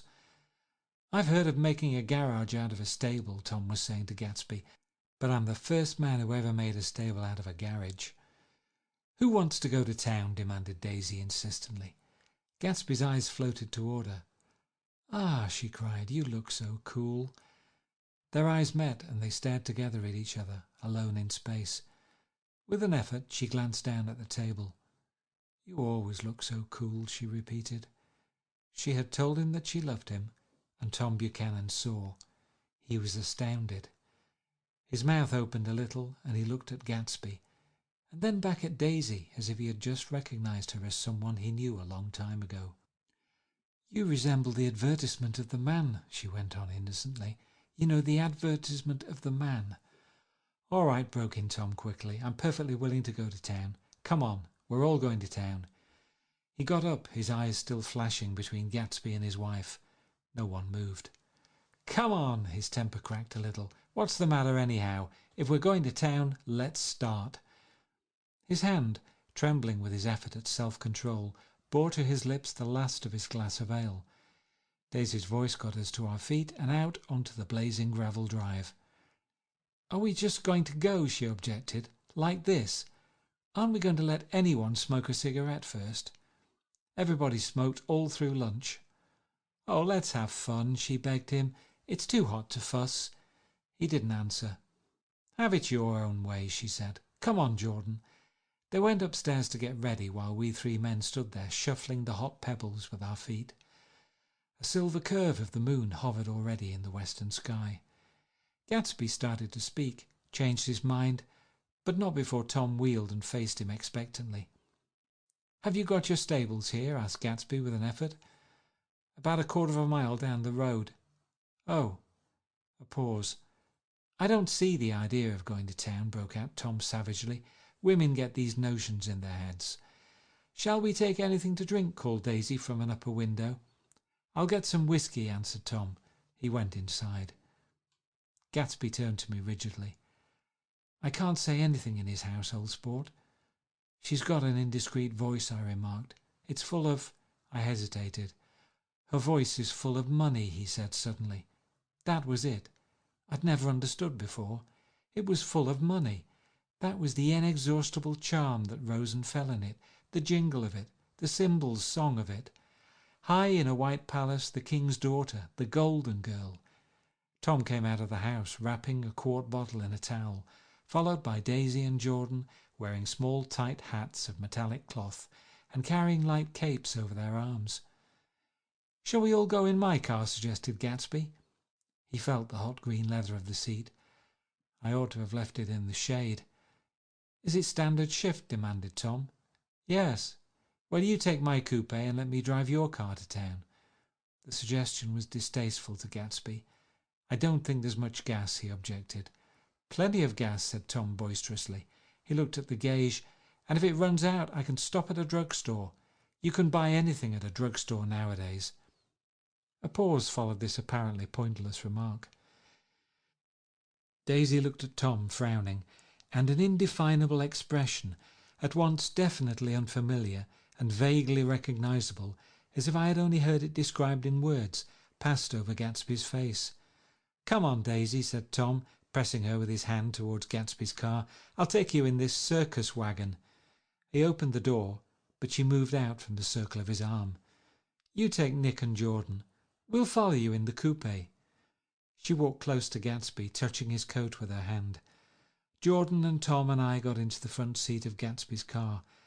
Tom pushed the unfamiliar gears tentatively, and we shot off into the oppressive heat, leaving them out of sight behind. "Did you see that?" demanded Tom. "See what?"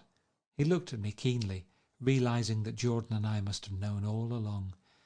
"You think I'm pretty dumb, don't you?" he suggested. "Perhaps I am, but I have almost a second sight sometimes that tells me what to do. Maybe you don't believe that, but science—" He paused. The immediate contingency overtook him, pulled him back from the edge of the theoretical abyss. "I've made a small investigation of this fellow," he continued. "I could have gone deeper if I'd known." "Do you mean you've been to a medium?" inquired Jordan humorously. "What?" Confused, he stared at us as we laughed. "A medium? About Gatsby?" "About Gatsby? No, I haven't. I said I'd been making a small investigation of his past." "And you found he was an Oxford man," said Jordan helpfully.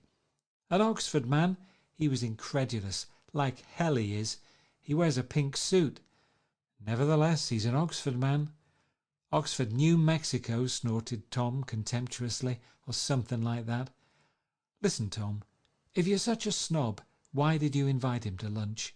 demanded Jordan crossly. "Daisy invited him. She knew him before we were married. God knows where." We were all irritable now with the fading ale, and aware of it, we drove for a while in silence. Then, as Dr. T.J. Eckelberg's faded eyes came into sight down the road, I remembered Gatsby's caution about gasoline. "We've got enough to get us to town," said Tom. "But there's a garage right here," objected Jordan. "I don't want to get stalled in this baking heat." Tom threw on both brakes impatiently, and we slid to an abrupt, dusty stop under Wilson's sign. After a moment, the proprietor emerged from the interior of his establishment and gazed hollow-eyed at the car. "Let's have some gas," cried Tom roughly. "What do you think we stopped for? To admire the view?" "I'm sick," said Wilson without moving. "Been sick all day." "What's the matter?" "I'm all run down." "Well, shall I help myself?" Tom demanded. "You sounded well enough on the phone." With an effort, Wilson left the shade and supported the doorway, and breathing hard, unscrewed the cap of the tank. In the sunlight his face was green. "I didn't mean to interrupt your lunch," he said, "but I need money pretty bad, and I was wondering what you were going to do with your old car." "How do you like this one?" inquired Tom. "I bought it last week." "It's a nice yellow one," said Wilson as he strained at the handle. "Like to buy it?" "Big chance," Wilson smiled faintly. "No, but I could make some money on the other." "What do you want money for all of a sudden?" "I've been here too long. I want to get away. My wife and I want to go west."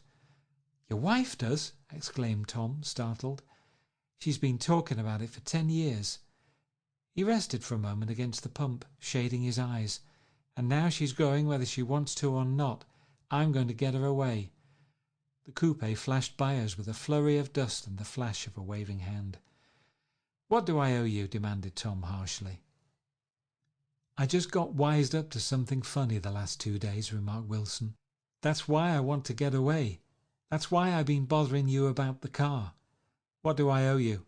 $1.20.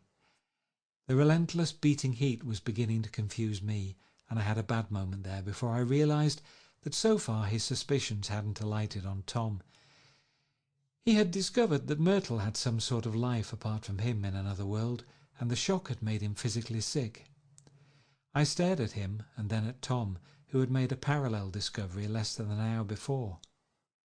And it occurred to me that there was no difference between men, in intelligence or race, so profound as the difference between the sick and the well.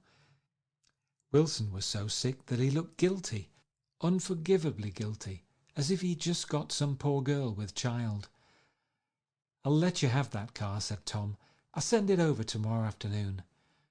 That locality was always vaguely disquieting, even in the broad glare of afternoon, and now I turned my head as though I'd been warned of something behind. Over the ash heaps the giant eyes of Dr. T.J. Eckelberg kept their vigil, but I perceived after a moment that the other eyes were regarding us with peculiar intensity from less than 20 feet away. In one of the windows over the garage, the curtains had been moved aside a little, and Myrtle Wilson was peering down at the car. So engrossed was she that she had no consciousness of being observed, and one emotion after another crept into her face, like objects into a slowly developing picture. Her expression was curiously familiar. It was an expression I had often seen on women's faces, but on Myrtle Wilson's face it seemed purposeless and inexplicable, until I realized that her eyes, wide with jealous terror, were fixed not on Tom, but on Jordan Baker, whom she took to be his wife. There is no confusion like the confusion of a simple mind, and as we drove away, Tom was feeling the hot whips of panic. His wife and his mistress, until an hour ago secure and inviolate, were slipping precipitately from his control. Instinct made him step on the accelerator with the double purpose of overtaking Daisy and leaving Wilson behind, and we sped along toward Astoria at 50 miles an hour until, among the spidery girders of the elevated, we came in sight of the easy-going blue coupe.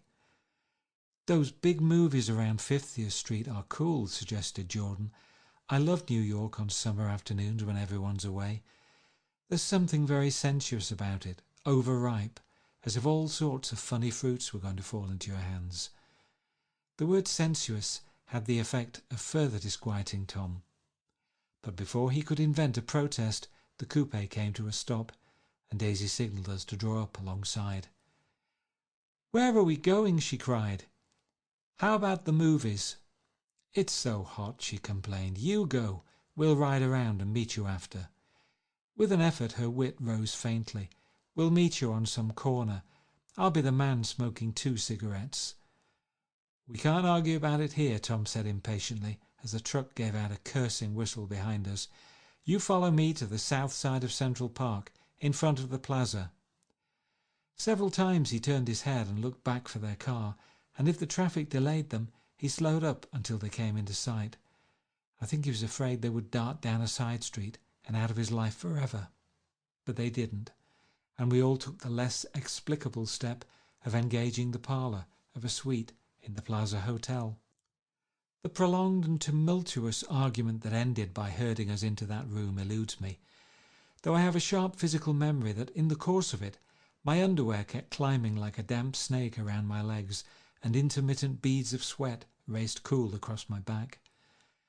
The notion originated with Daisy's suggestion that we hire 5 bathrooms and take cold baths, and then assumed more tangible form as a place to have a mint julep. Each of us said over and over that it was a crazy idea. We all talked at once to a baffled clerk and thought, or pretended to think, that we were being very funny. The room was large and stifling, and though it was already 4 o'clock, opening the windows admitted only a gust of hot shrubbery from the park. Daisy went to the mirror and stood with her back to us, fixing her hair. "It's a swell suite," whispered Jordan respectfully, and everyone laughed. "Open another window," commanded Daisy without turning around. "There aren't any more." "Well, we'd better telephone for an axe." "The thing to do is to forget about the heat," said Tom impatiently. "You make it 10 times worse by crabbing about it." He unrolled the bottle of whiskey from the towel and put it on the table. "Why not let her alone, old sport?" remarked Gatsby. "You're the one that wanted to come to town." There was a moment of silence. The telephone book slipped from its nail and splashed to the floor, whereupon Jordan whispered, "Excuse me," but this time no one laughed. "I'll pick it up," I offered. "I've got it." Gatsby examined the parted string, muttered "hum" in an interested way, and tossed the book on a chair. "That's a great expression of yours, isn't it?" said Tom sharply. "What is?" "All this old sport business. Where'd you pick that up?" "Now see here, Tom," said Daisy, turning around from the mirror. "If you're going to make personal remarks, I won't stay here a minute. Call up and order some ice for the mint julep." As Tom took up the receiver, the compressed heat exploded into sound, and we were listening to the portentous chords of Mendelssohn's Wedding March from the ballroom below. "Imagine marrying anybody in this heat," cried Jordan dismally. "Still, I was married in the middle of June," Daisy remembered. "Louisville, in June. Somebody fainted." "Who was it fainted, Tom?" "Biloxi," he answered shortly. "A man named Biloxi. Biloxi. And he made boxes, that's a fact. And he was from Biloxi, Tennessee." "They carried him into my house," appended Jordan, "because we lived just 2 doors from the church, and he stayed 3 weeks until Daddy told him he had to get out. The day after he left, Daddy died." After a moment she added, as if she might have sounded irreverent, "There wasn't any connection." "I used to know a Bill Biloxi from Memphis," I remarked. "That was his cousin. I knew his whole family history before he left. He gave me an aluminium putter that I use today." The music had died down as the ceremony began, and now a long cheer floated in at the window, followed by intermittent cries of "Yeah," and finally by a burst of jazz as the dancing began. "We're getting old," said Daisy. "If we were young, we'd rise and dance." "Remember Biloxi," Jordan warned her. "Where do you know him, Tom?" "Biloxi?" He concentrated with an effort. "I didn't know him. He was a friend of Daisy's." "He was not," she denied. "I'd never seen him before. He came down in the private car." "Well, he said he knew you. He said he was raised in Louisville." "Asa Bird brought him around at the last minute and asked if we had room for him." Jordan smiled. "He was probably bumming his way home. He told me he was president of your class at Yale." Tom and I looked at each other blankly. "Biloxi?" "First place. We didn't have any president." Gatsby's foot beat a short, restless tattoo, and Tom eyed him suddenly. "By the way, Mr. Gatsby, I understand you're an Oxford man." "Not exactly." "Oh, yes, I understand you went to Oxford." "Yes, I went there." A pause, then Tom's voice, incredulous and insulting. "You must have gone there about the time Biloxi went to New Haven." Another pause. A waiter knocked and came in with crushed mint and ice, but the silence was unbroken by his thank you and the soft closing of the door. This tremendous detail was to be cleared up at last. "I told you I went there," said Gatsby. "I heard you, but I'd like to know when." "It was in 1919. I only stayed 5 months. That's why I can't really call myself an Oxford man." Tom glanced around to see if we mirrored his unbelief, but we were all looking at Gatsby. "It was an opportunity they gave to some of the officers after the armistice," he continued. "We could go to any of the universities in England or France." I wanted to get up and slap him on the back. I had one of those renewals of complete faith in him that I'd experienced before. Daisy rose, smiling faintly, and went to the table. "Open the whiskey, Tom," she ordered, "and I'll make you a mint julep. Then you won't seem so stupid to yourself. Look at the mint." "Wait a minute," snapped Tom. "I want to ask Mr. Gatsby one more question." "Go on," Gatsby said politely. "What kind of a row are you trying to cause in my house anyhow?" They were out in the open at last, and Gatsby was content. "He isn't causing a row." Daisy looked desperately from one to the other. "You're causing a row. Please, have a little self-control." "Self-control?" repeated Tom incredulously. "I suppose the latest thing is to sit back and let Mr. Nobody from nowhere make love to your wife. Well, if that's the idea, you can count me out. Nowadays, people begin by sneering at family life and family institutions, and next they'll throw everything overboard and have intermarriage between black and white. Flushed with his impassioned gibberish, he saw himself standing alone on the last barrier of civilization. "We're all white here," murmured Jordan. "I know I'm not very popular. I don't give big parties. I suppose you've got to make your house into a pigsty in order to have any friends in the modern world." Angry as I was, as we all were, I was tempted to laugh whenever he opened his mouth. The transition from libertine to prig was so complete. "I've got something to tell you, old sport," began Gatsby, but Daisy guessed at his intention. "Please don't," she interrupted helplessly. "Please let's all go home. Why don't we all go home?" "That's a good idea." I got up. "Come on, Tom. Nobody wants a drink." "I want to know what Mr. Gatsby has to tell me." "Your wife doesn't love you," said Gatsby. "She's never loved you. She loves me." "You must be crazy," exclaimed Tom automatically. Gatsby sprang to his feet, vivid with excitement.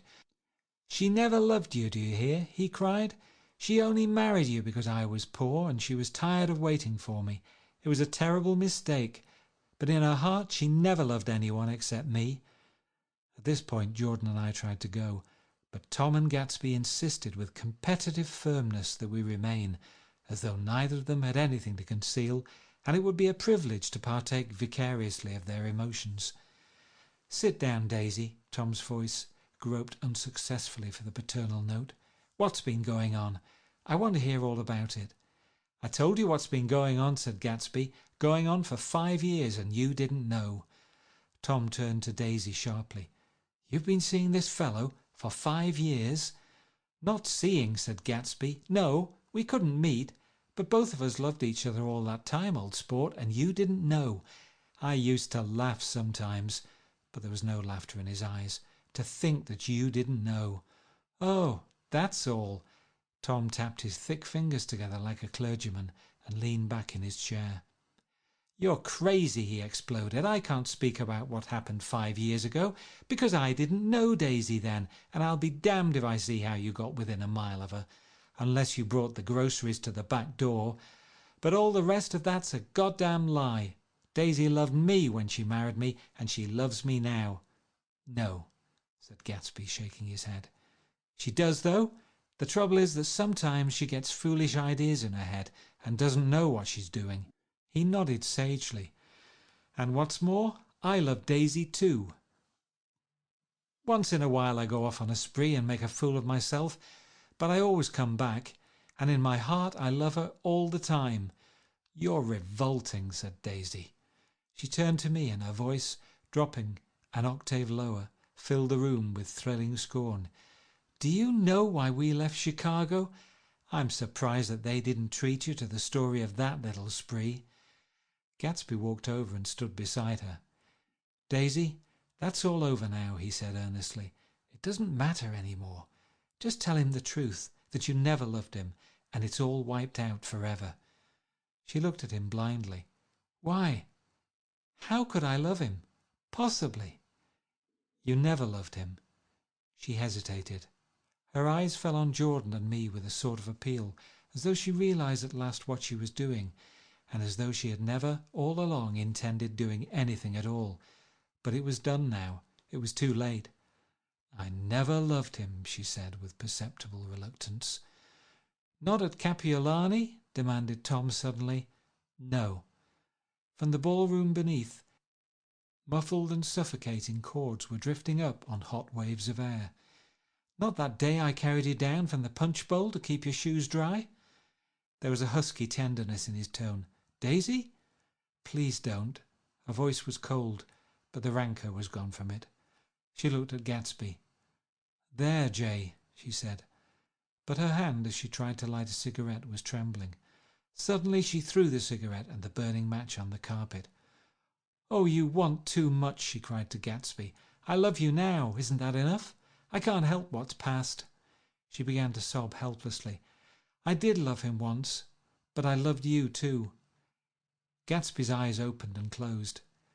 "You loved me too?" he repeated. "Even that's a lie," said Tom savagely. "She didn't know you were alive. Why, there are things between Daisy and me that you'll never know. things that neither of us can ever forget. The words seemed to bite physically into Gatsby. I want to speak to Daisy alone, he insisted. She's all excited now. Even alone I can't say I never loved Tom, she admitted in a pitiful voice. It wouldn't be true. Of course it wouldn't, agreed Tom. She turned to her husband. As if it mattered to you, she said. Of course it matters. I'm going to take better care of you from now on. You don't understand, said Gatsby with a touch of panic. You're not going to take care of her any more. I'm not? Tom opened his eyes wide and laughed. He could afford to control himself now. Why's that? Daisy's leaving you. Nonsense. I am, though, she said with a visible effort. She's not leaving me. Tom's words suddenly leaned down over Gatsby. Certainly not for a common swindler who'd have to steal the ring he put on her finger. I won't stand this, cried Daisy. Oh, please, let's get out. Who are you anyhow? Broke out Tom. You're one of that bunch that hangs around with Mayor Wolfsheim. That much I happen to know. I've made a little investigation into your affairs, and I'll carry it further tomorrow. You can suit yourself about that, old sport, said Gatsby steadily. I found out what your drugstores were. He turned to us and spoke rapidly. He and this Wolfsheim bought up a lot of side street drugstores here and in Chicago and sold grain alcohol over the counter. That's one of his little stunts. I picked him for a bootlegger the first time I saw him, and I wasn't far wrong. What about it? Said Gatsby politely. I guess your friend Walter Chase wasn't too proud to come in on it. And you left him in the lurch, didn't you? You let him go to jail for a month over in New Jersey. God, you ought to hear Walter on the subject of you. He came to us dead broke. He was very glad to pick up some money, old sport. Don't you call me old sport, cried Tom. Gatsby said nothing. Walter could have you up on the betting laws too, but Wolfsheim scared him into shutting his mouth. That unfamiliar yet recognizable look was back again in Gatsby's face. That drugstore business was just small change, continued Tom slowly, but you've got something on now that Walter's afraid to tell me about. I glanced at Daisy, who was staring terrified between Gatsby and her husband, and at Jordan, who had begun to balance an invisible but absorbing object on the tip of her chin. Then I turned back to Gatsby and was startled at his expression. He looked, and this is said in all contempt for the babbled slander of his garden, as if he had killed a man. For a moment the set of his face could be described in just that fantastic way. It passed, and he began to talk excitedly to Daisy, denying everything, defending his name against accusations that had not been made.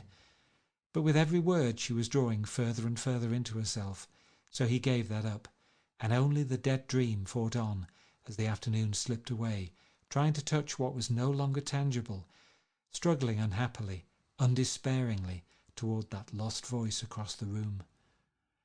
The voice begged again to go. Please, Tom, I can't stand this any more. Her frightened eyes told that whatever intentions, whatever courage she had had, were definitely gone. You two start on home, Daisy, said Tom, in Mr. Gatsby's car. She looked at Tom, alarmed now, but he insisted, with magnanimous scorn. Go on, he won't annoy you. I think he realized that his presumptuous little flirtation is over. They were gone without a word, snapped out, made accidental, isolated, like ghosts even from our pity. After a moment Tom got up and began wrapping the unopened bottle of whiskey in the towel. Want any of this stuff? Jordan? Nick? I didn't answer. Nick? He asked again. What? Want any? No. I just remembered that today's my birthday. I was 30. Before me stretched the portentous, menacing road of a new decade. It was 7 o'clock when we got into the coupe with him and started for Long Island. Tom talked incessantly, exulting and laughing, but his voice was as remote from Jordan and me as the foreign clamour on the sidewalk or the tumult of the elevated overhead. Human sympathy has its limits, and we were content to let all their tragic arguments fade with the city lights behind. 30. The promise of a decade of loneliness, a thinning list of single men to know, a thinning briefcase of enthusiasm, thinning hair. But there was Jordan beside me, who, unlike Daisy, was too wise ever to carry well-forgotten dreams from age to age. As we passed over the dark bridge, her wan face fell lazily against my coat's shoulder, and the formidable stroke of 30 died away with the reassuring pressure of her hand. So we drove on toward death through the cooling twilight. The young Greek, Michaelis, who ran the coffee joint beside the ash heaps, was the principal witness at the inquest. He had slept through the heat until after 5, when he strolled over to the garage and found George Wilson sick in his office, really sick, pale as his own pale hair and shaking all over. Michaelis advised him to go to bed, but Wilson refused, saying that he'd miss a lot of business if he did. While his neighbour was trying to persuade him, a violent racket broke out overhead. "I've got my wife locked up in there," explained Wilson calmly. "She's going to stay there till the day after tomorrow, and then we're going to move away." Michaelis was astonished. They had been neighbours for 4 years, and Wilson had never seemed faintly capable of such a statement. Generally, he was one of these worn-out men. When he wasn't working, he sat on a chair in the doorway and stared at the people and the cars that passed along the road. When anyone spoke to him, he invariably laughed in an agreeable, colourless way.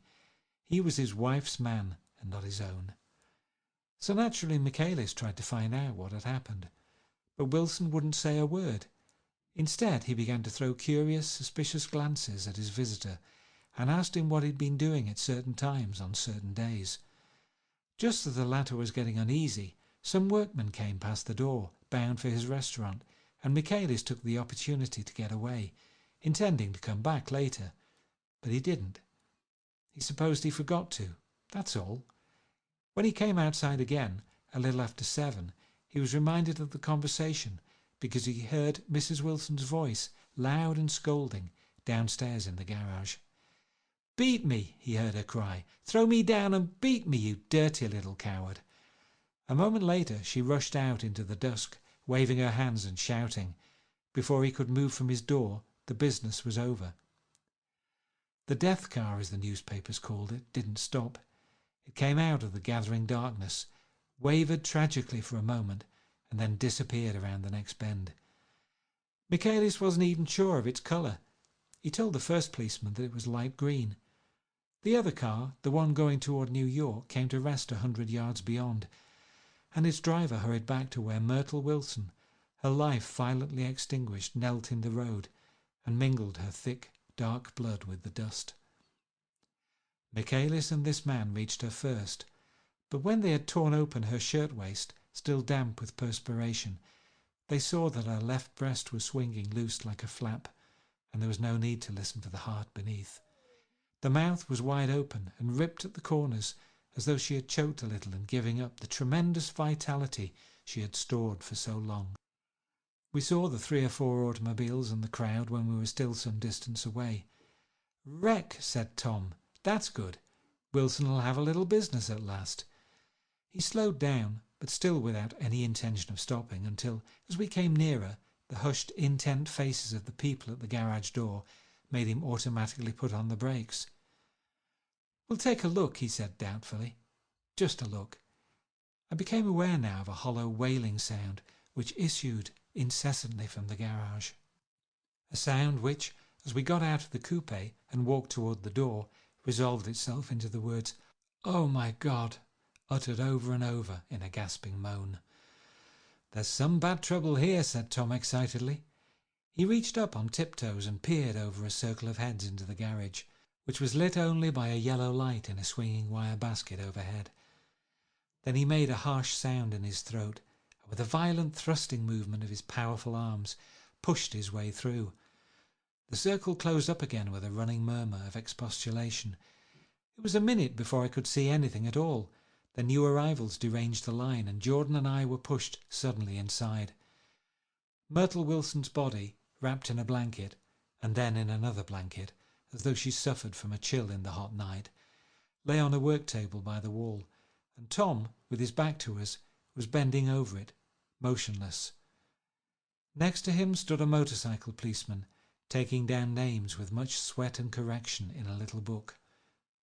At first I couldn't find the source of the high groaning words that echoed clamorously through the bare garage. Then I saw Wilson standing on the raised threshold of his office, swaying back and forth, and holding to the doorposts with both hands. Some man was talking to him in a low voice and attempting from time to time to lay a hand on his shoulder, but Wilson neither heard nor saw. His eyes would drop slowly from the swinging light to the laden table by the wall, and then jerk back to the light again, and he gave out incessantly his high, horrible call. "Oh, my God! Oh, my God! Oh, God! Oh, my God!" Presently Tom lifted his head with a jerk, and after staring around the garage with glazed eyes, addressed a mumbled, incoherent remark to the policeman. "M-A-V?" the policeman was saying. "O? No, R," corrected the man. "M-A-V-R-O. Listen to me," muttered Tom fiercely. "R," said the policeman. "O. G. G." He looked up as Tom's broad hand fell sharply on his shoulder. "What you want, fella?" "What happened? That's what I want to know." "Auto hit her. Instantly killed." "Instantly killed," repeated Tom, staring. "She ran out in a road. Son of a bitch didn't even stop us car." "There was 2 cars," said Michaelis. "One coming, one going, see?" "Going where?" asked the policeman keenly. "One going each way. Well, she—" His hand rose towards the blankets, but stopped halfway and fell to his side. "She ran out there, and the one coming from New York knocked right into her, going 30 or 40 miles an hour." "What's the name of this place here?" demanded the officer. "Hasn't got any name." A pale, well-dressed Negro stepped near. "It was a yellow car," he said. "Big yellow car. New." "See the accident?" asked the policeman. "No, but the car passed me down the road, going faster than 40, going 50, 60. Come here and let's have your name. Look out now, I want to get his name." Some words of this conversation must have reached Wilson, swaying in the office door, for suddenly a new theme found voice among his gasping cries. "You don't have to tell me what kind of car it was. I know what kind of car it was." Watching Tom, I saw the wad of muscle back of his shoulder tighten under his coat. He walked quickly over to Wilson and, standing in front of him, seized him firmly by the upper arms. "You've got to pull yourself together," he said with soothing gruffness. Wilson's eyes fell upon Tom. He started up on his tiptoes and then would have collapsed to his knees had not Tom held him upright. "Listen," said Tom, shaking him a little. "I just got here a minute ago from New York. I was bringing you that coupe we've been talking about. That yellow car I was driving this afternoon wasn't mine. Do you hear? I haven't seen it all afternoon." Only the Negro and I were near enough to hear what he said, but the policeman caught something in the tone and looked over with truculent eyes. "What's all that?" he demanded. "I'm a friend of his." Tom turned his head, but kept his hands firm on Wilson's body. "He says he knows the car that did it. It was a yellow car." Some dim impulse moved the policeman to look suspiciously at Tom. "And what colour's your car?" "It's a blue car, a coupe." "We've come straight from New York," I said. Someone who had been driving a little behind us confirmed this, and the policeman turned away. "Now, if you'll let me have that name again correct." Picking up Wilson like a doll, Tom carried him into the office, set him down in a chair and came back. "If somebody'll come and sit with him," he snapped authoritatively. He watched while the 2 men standing closest glanced at each other and went unwillingly into the room. Then Tom shut the door on them and came down the single step, his eyes avoiding the table. As he passed close to me, he whispered, "Let's get out."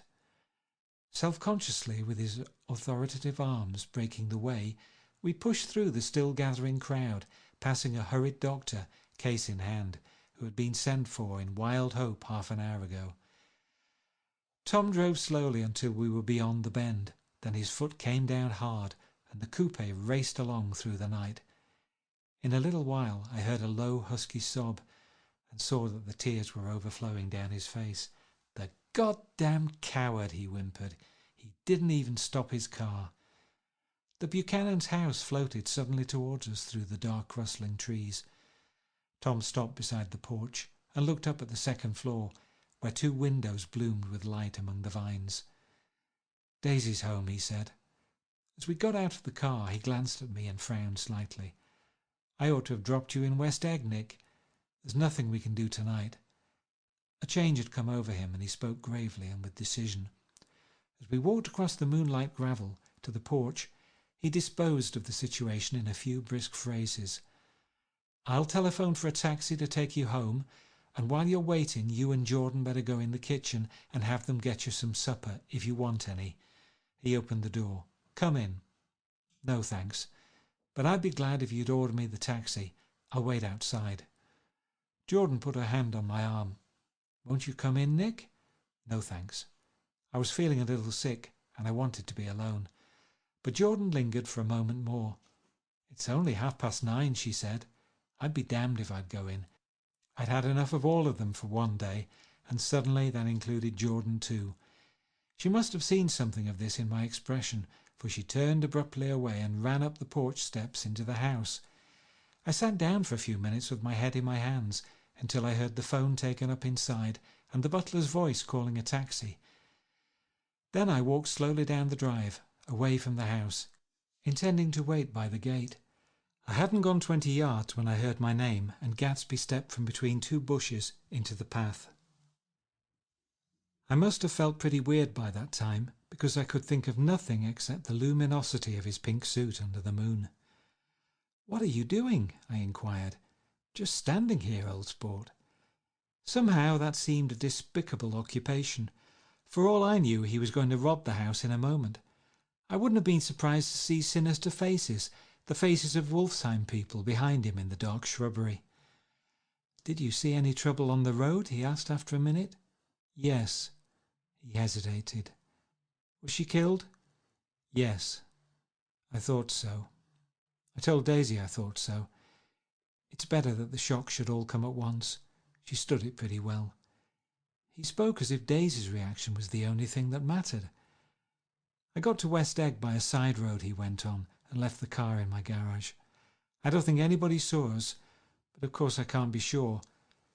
I disliked him so much by this time that I didn't find it necessary to tell him he was wrong. "Who was the woman?" he inquired. "Her name was Wilson. Her husband owns the garage. How the devil did it happen? Well, I tried to swing the wheel," he broke off, and suddenly I guessed at the truth.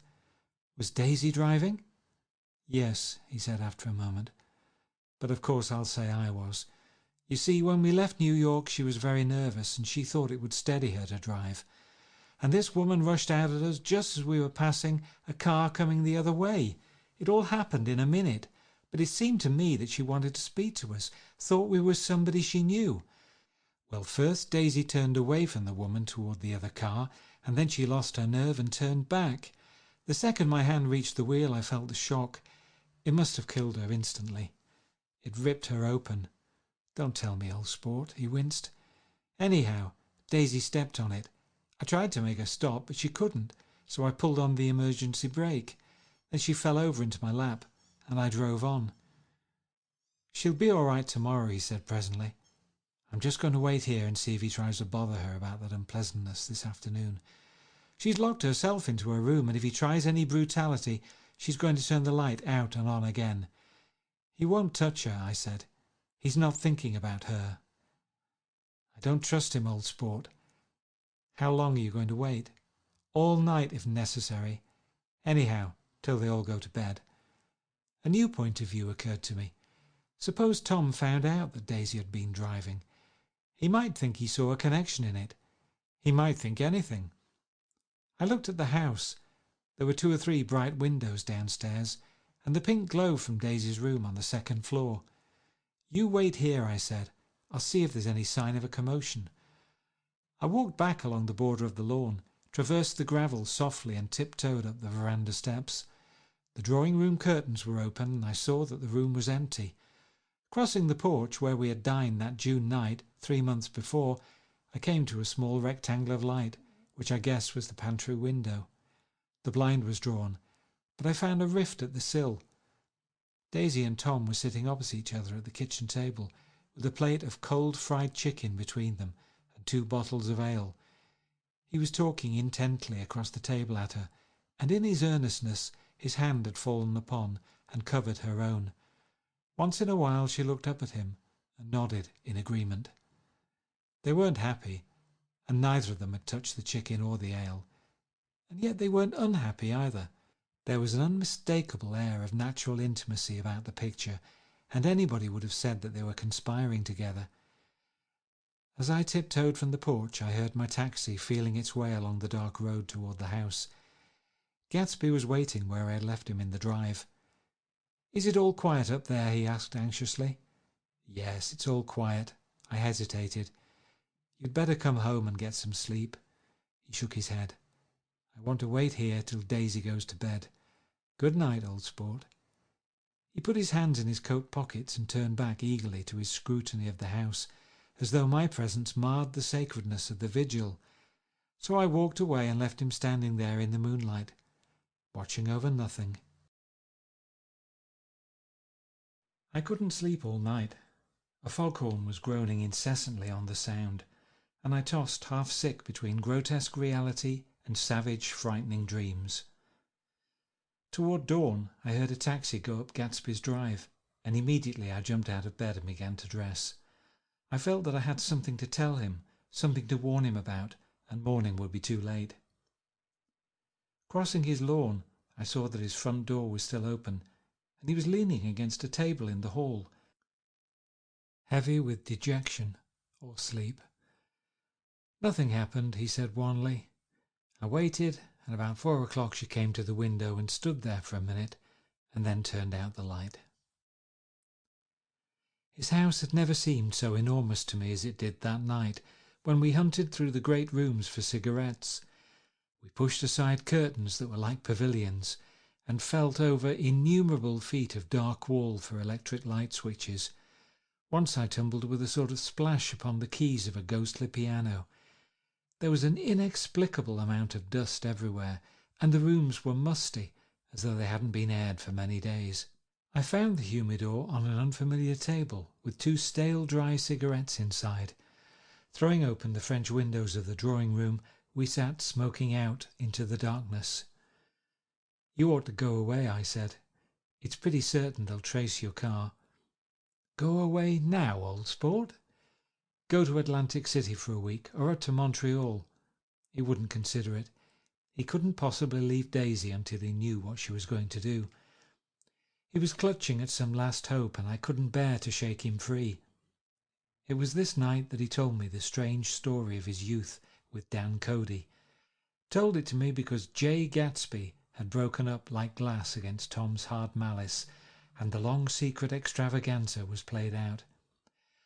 I think that he would have acknowledged anything now without reserve, but he wanted to talk about Daisy. She was the first nice girl he had ever known.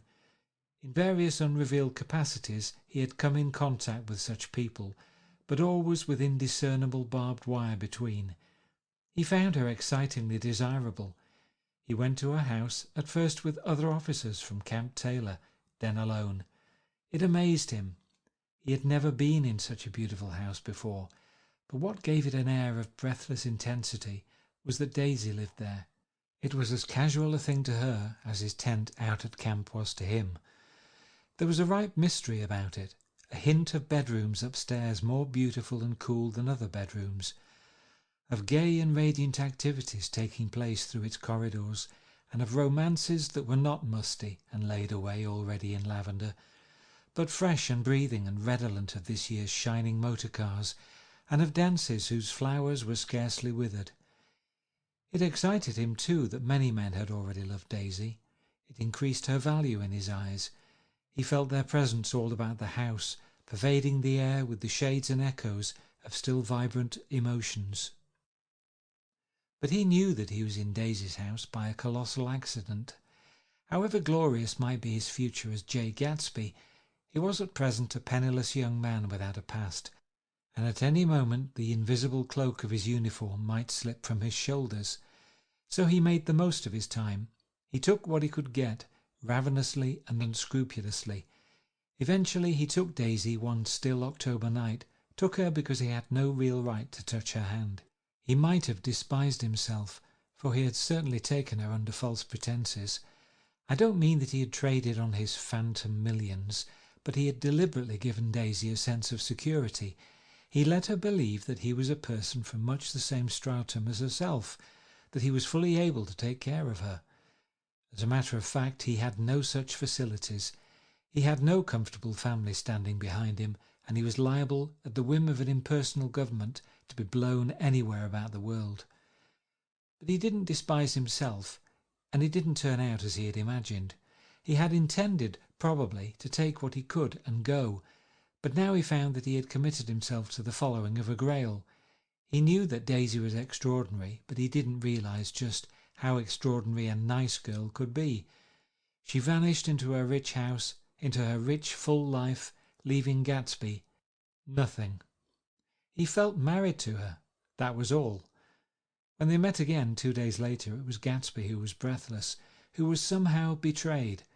Her porch was bright with the bought luxury of starshine. The wicker of the settee squeaked fashionably as she turned toward him, and he kissed her curious and lovely mouth. She had caught a cold, and it made her voice huskier and more charming than ever. And Gatsby was overwhelmingly aware of the youth and mystery that wealth imprisons and preserves, of the freshness of many clothes, and of Daisy gleaming like silver, safe and proud above the hot struggles of the poor. I can't describe to you how surprised I was to find out I loved her, old sport. I even hoped for a while that she'd throw me over, but she didn't, because she was in love with me too. She thought I knew a lot because I knew different things from her. Well, there I was, way off my ambitions, getting deeper in love every minute, and all of a sudden I didn't care. What was the use of doing great things if I could have a better time telling her what I was going to do? On the last afternoon before he went abroad, he sat with Daisy in his arms for a long silent time.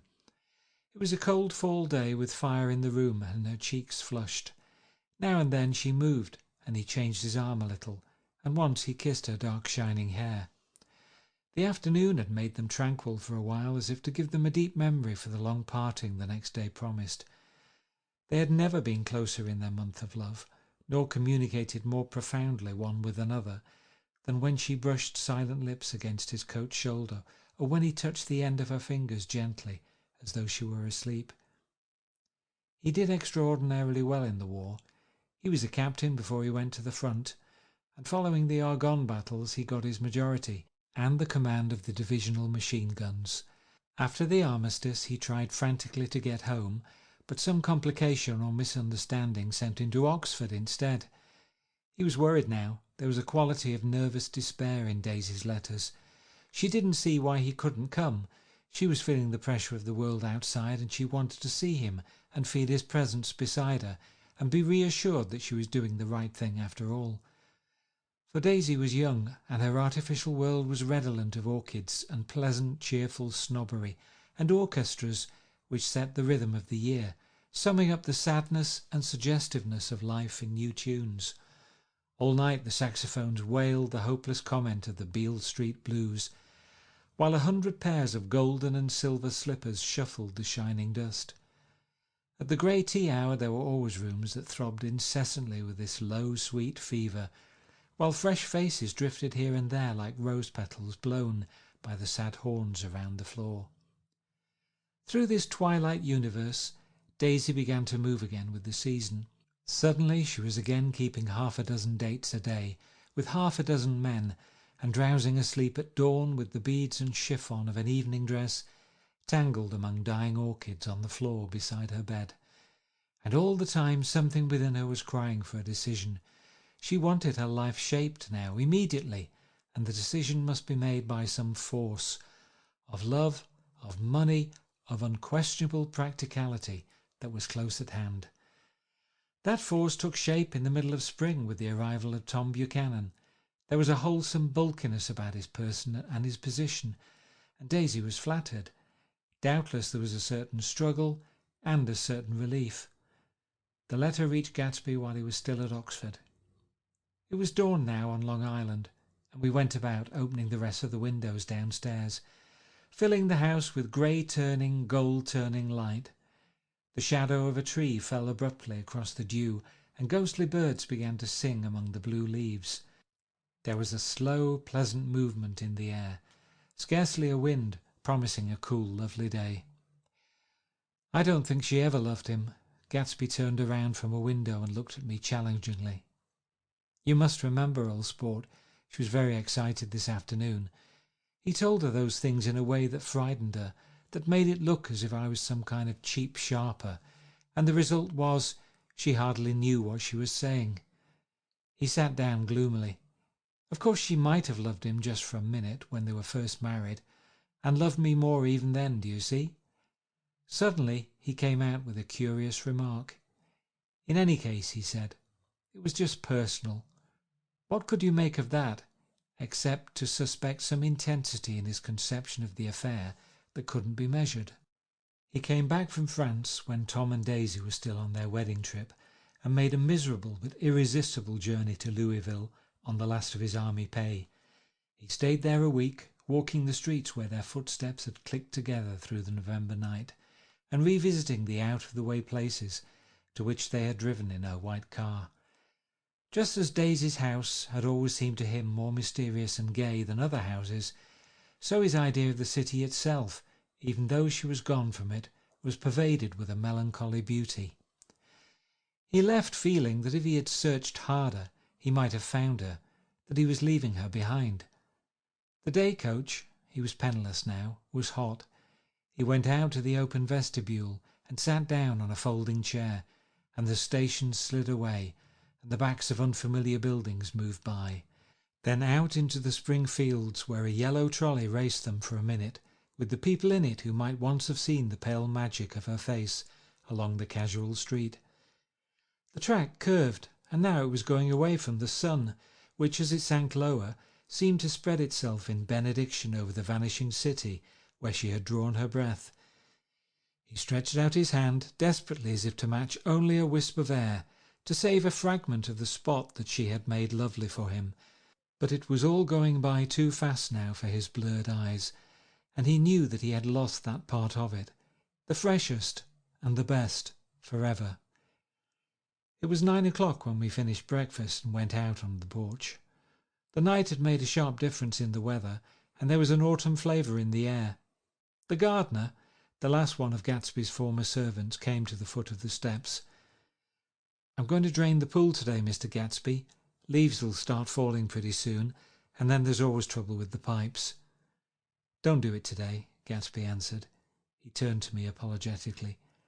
You know, old sport, I've never used that pool all summer. I looked at my watch and stood up. 12 minutes to my train.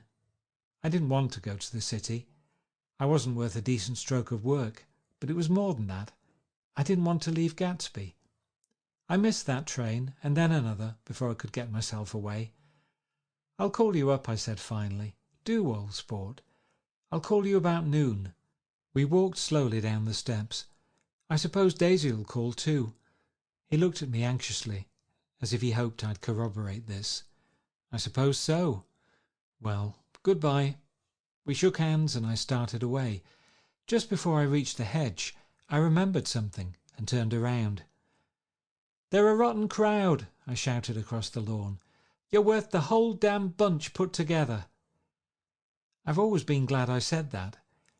It was the only compliment I ever gave him, because I disapproved of him from beginning to end. First he nodded politely, and then his face broke into that radiant and understanding smile, as if we'd been in ecstatic cahoots on that fact all the time.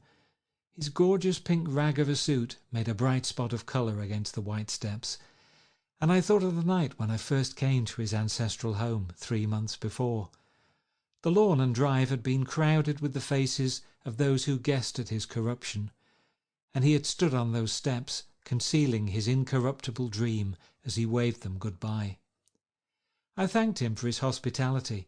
We were always thanking him for that, I and the others. Goodbye, I called. I enjoyed breakfast, Gatsby. Up in the city I tried for a while to list the quotations on an interminable amount of stock. Then I fell asleep in my swivel chair. Just before noon the phone woke me and I started up with sweat breaking out on my forehead. It was Jordan Baker.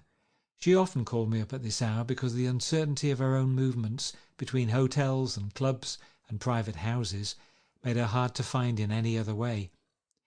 Usually her voice came over the wire as something fresh and cool, as if a divot from a green golf links had come sailing in at the office window. But this morning it seemed harsh and dry. "I've left Daisy's house," she said. "I'm at Hempstead, and I'm going down to Southampton this afternoon." Probably it had been tactful to leave Daisy's house, but the act annoyed me, and her next remark made me rigid. "You weren't so nice to me last night." How could it have mattered then? Silence for a moment, then. "However, I want to see you. I want to see you too. Suppose I don't go to Southampton and come into town this afternoon?" "No, I don't think this afternoon." "Very well. It's impossible this afternoon. Various—" We talked like that for a while, and then abruptly we weren't talking any longer. I don't know which of us hung up with a sharp click, but I know I didn't care. I couldn't have talked to her across a tea table that day if I never talked to her again in this world. I called Gatsby's house a few minutes later, but the line was busy. I tried 4 times. Finally, an exasperated central told me the wire was being kept open for long distance from Detroit. Taking out my timetable, I drew a small circle around the 3:50 train. Then I leaned back in my chair and tried to think.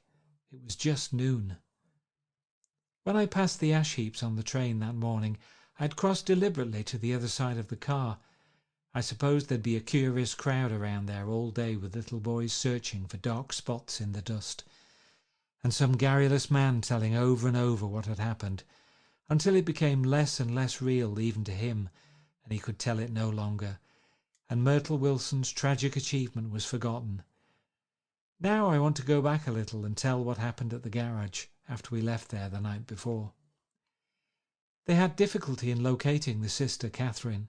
She must have broken her rule against drinking that night, for when she arrived she was stupid with liquor and unable to understand that the ambulance had already gone to Flushing. When they convinced her of this, she immediately fainted, as if that was the intolerable part of the affair. Someone, kind or curious, took her in his car and drove her in the wake of her sister's body.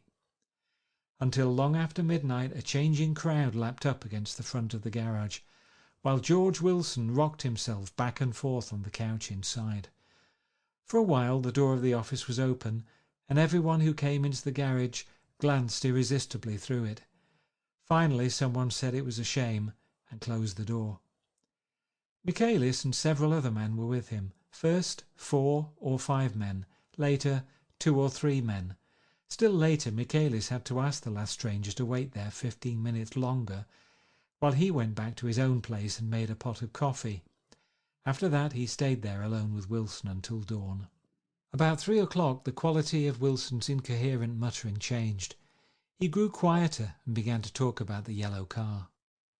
He announced that he had a way of finding out whom the yellow car belonged to, and then he blurted out that a couple of months ago his wife had come from the city with her face bruised and her nose swollen.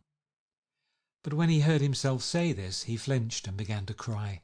"Oh, my God," again in his groaning voice.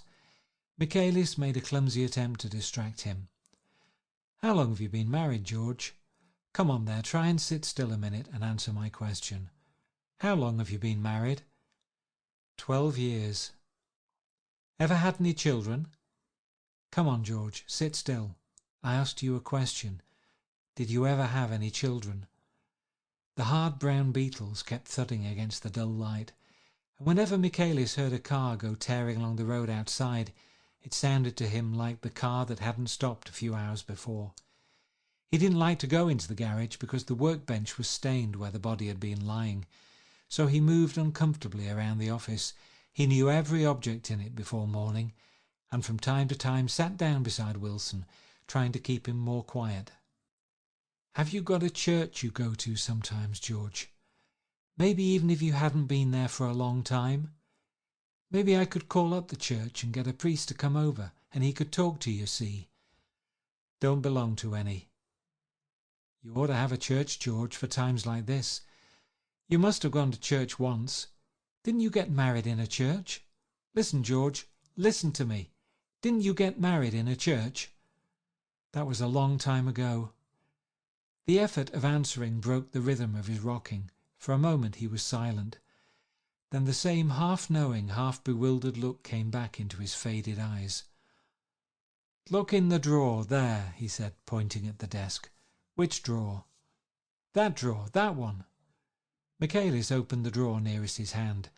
There was nothing in it but a small, expensive dog leash made of leather and braided silver. It was apparently new. "This?" he inquired, holding it up. Wilson stared and nodded. "I found it yesterday afternoon. She tried to tell me about it, but I knew it was something funny." "You mean your wife bought it?" "She had it wrapped in tissue paper on her bureau." Michaelis didn't see anything odd in that, and he gave Wilson a dozen reasons why his wife might have bought the dog leash. But conceivably Wilson had heard some of these same explanations before, from Myrtle, because he began saying, "Oh my God," again in a whisper. His comforter left several explanations in the air. "Then he killed her," said Wilson. His mouth dropped open suddenly. "Who did?" "I have a way of finding out." "You're morbid, George," said his friend. "This has been a strain to you, and you don't know what you're saying. You'd better try and sit quiet till morning." "He murdered her." "It was an accident, George." Wilson shook his head. His eyes narrowed and his mouth widened slightly with the ghost of a superior. "I know," he said definitely. "I'm one of these trusting fellas, and I don't think any harm to nobody. But when I get to know a thing, I know it. It was the man in that car. She ran out to speak to him, and he wouldn't stop." Michaelis had seen this too, but it hadn't occurred to him that there was any special significance in it. He believed that Mrs. Wilson had been running away from her husband, rather than trying to stop any particular car. "How could she have been like that?" "She's a deep one," said Wilson, as if that answered the question. "Ah." He began to rock again, and Michaelis stood, twisting the leash in his hand. "Maybe you got some friend that I could telephone for, George." This was a forlorn hope. He was almost sure that Wilson had no friend. There was not enough of him for his wife. He was glad a little later when he noticed a change in the room, a blue quickening by the window, and realized that dawn wasn't far off. About 5 o'clock it was blue enough outside to snap off the light. Wilson's glazed eyes turned out to the ash heaps, where small grey clouds took on fantastic shapes and scurried here and there in the faint dawn wind. "I spoke to her," he muttered, after a long silence. "I told her she might fool me, but she couldn't fool God. I took her to the window." With an effort he got up and walked to the rear window and leaned with his face pressed against it. "And I said, God knows what you've been doing. Everything you've been doing. You may fool me, but you can't fool God."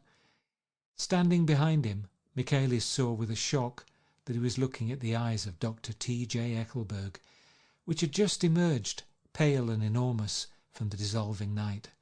"God sees everything," repeated Wilson. "That's an advertisement," Michaelis assured him. Something made him turn away from the window and look back into the room, but Wilson stood there a long time, his face close to the window pane, nodding into the twilight.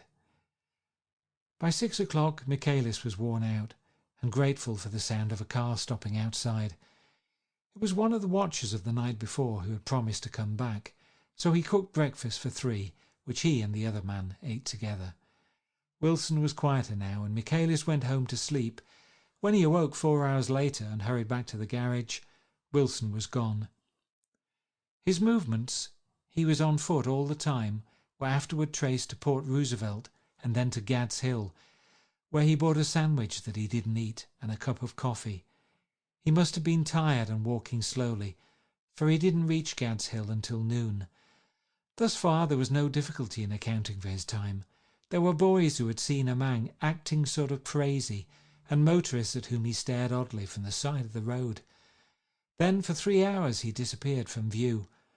The police, on the strength of what he said to Michaelis, that he had a way of finding out, supposed that he spent that time going from garage to garage thereabout, inquiring for a yellow car. On the other hand, no garage man who had seen him ever came forward, and perhaps he had an easier, surer way of finding out what he wanted to know. By 2:30 he was in West Egg, where he asked someone the way to Gatsby's house, so by that time he knew Gatsby's name. At 2:00 Gatsby put on his bathing suit and left word with the butler that if anyone phoned, word was to be brought to him at the pool. He stopped at the garage for a pneumatic mattress that had amused his guests during the summer, and the chauffeur helped him pump it up. Then he gave instructions that the open car wasn't to be taken out under any circumstances, and this was strange, because the front right fender needed repair. Gatsby shouldered the mattress and started for the pool. Once he stopped and shifted it a little, and the chauffeur asked him if he needed help, but he shook his head, and in a moment disappeared among the yellowing trees. No telephone message arrived, but the butler went without his sleep and waited for it until 4:00, until long after there was anyone to give it to if it came. I have an idea that Gatsby himself didn't believe it would come, and perhaps he no longer cared. If that was true, he must have felt that he had lost the old warm world, paid a high price for living too long with a single dream. He must have looked up at an unfamiliar sky through frightening leaves and shivered as he found what a grotesque thing a rose is, and how raw the sunlight was upon the scarcely created grass. A new world, material without being real, where poor ghosts, breathing dreams like air, drifted fortuitously about, like that ashen fantastic figure gliding toward him through the amorphous trees. The chauffeur, he was one of Wolfstein's protégés, heard the shots. Afterwards he could only say that he hadn't thought anything much about them. I drove from the station directly to Gatsby's house, and my rushing anxiously up the front steps was the first thing that alarmed anyone. But they knew then, I firmly believe. With scarcely a word said, 4 of us, the chauffeur, butler, gardener and I, hurried down to the pool. There was a faint, barely perceptible movement of the water as the fresh flow from one end urged its way toward the drain at the other. With little ripples that were hardly the shadows of waves, the laden mattress moved irregularly down the pool. A small gust of wind that scarcely corrugated the surface was enough to disturb its accidental course with its accidental burden.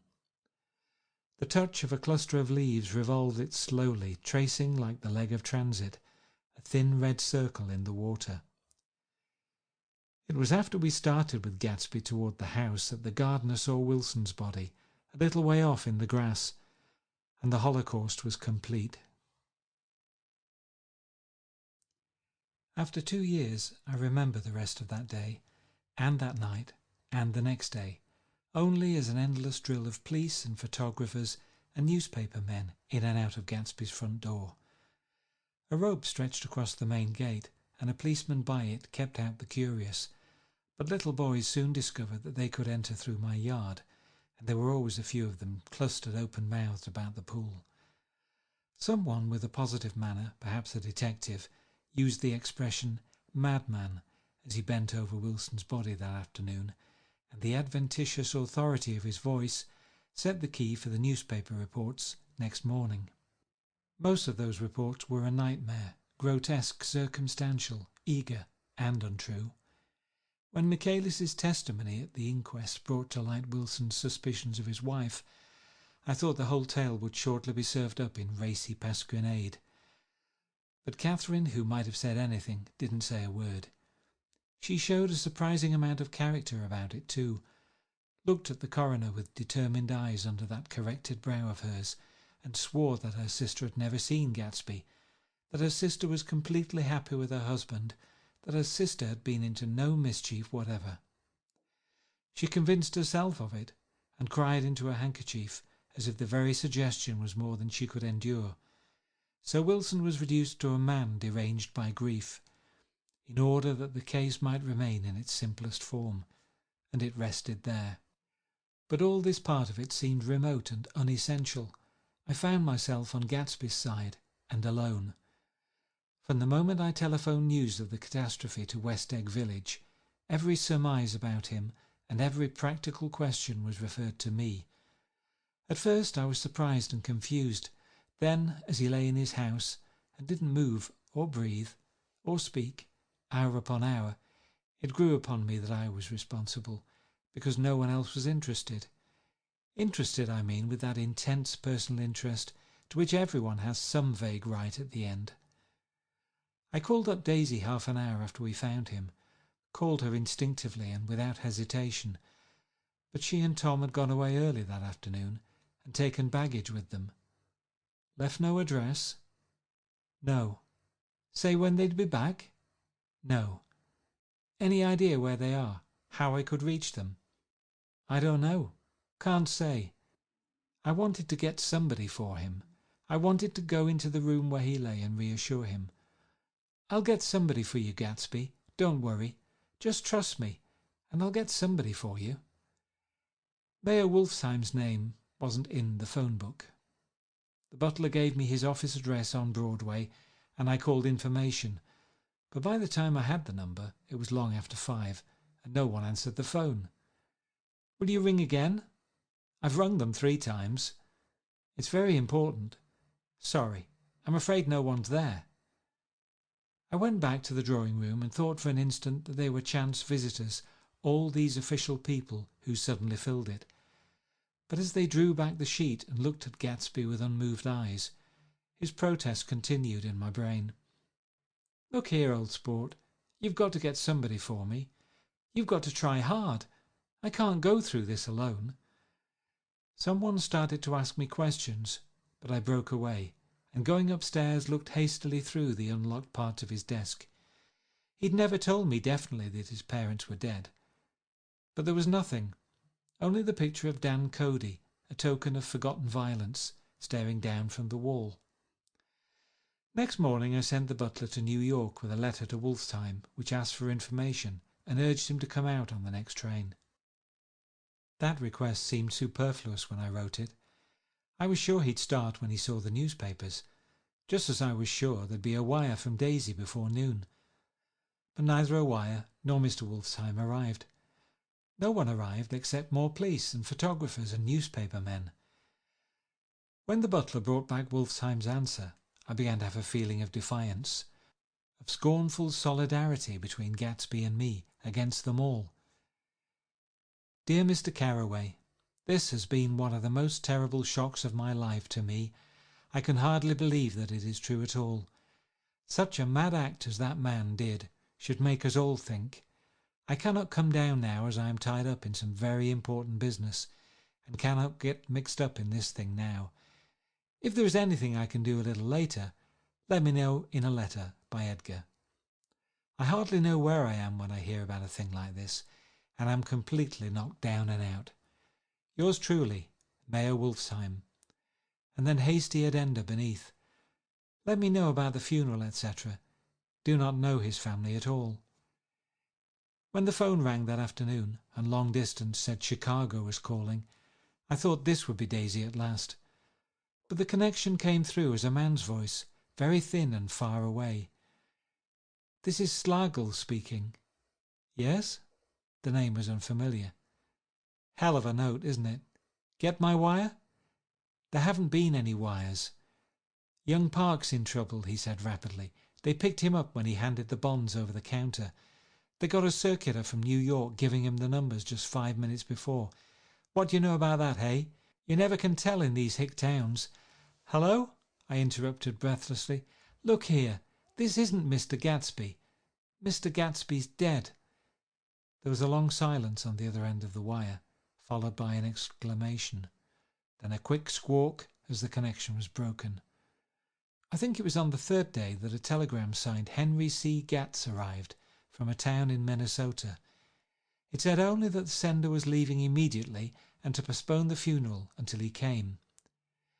It was Gatsby's father, a solemn old man, very helpless and dismayed, bundled up in a long, cheap ulster against the warm September day.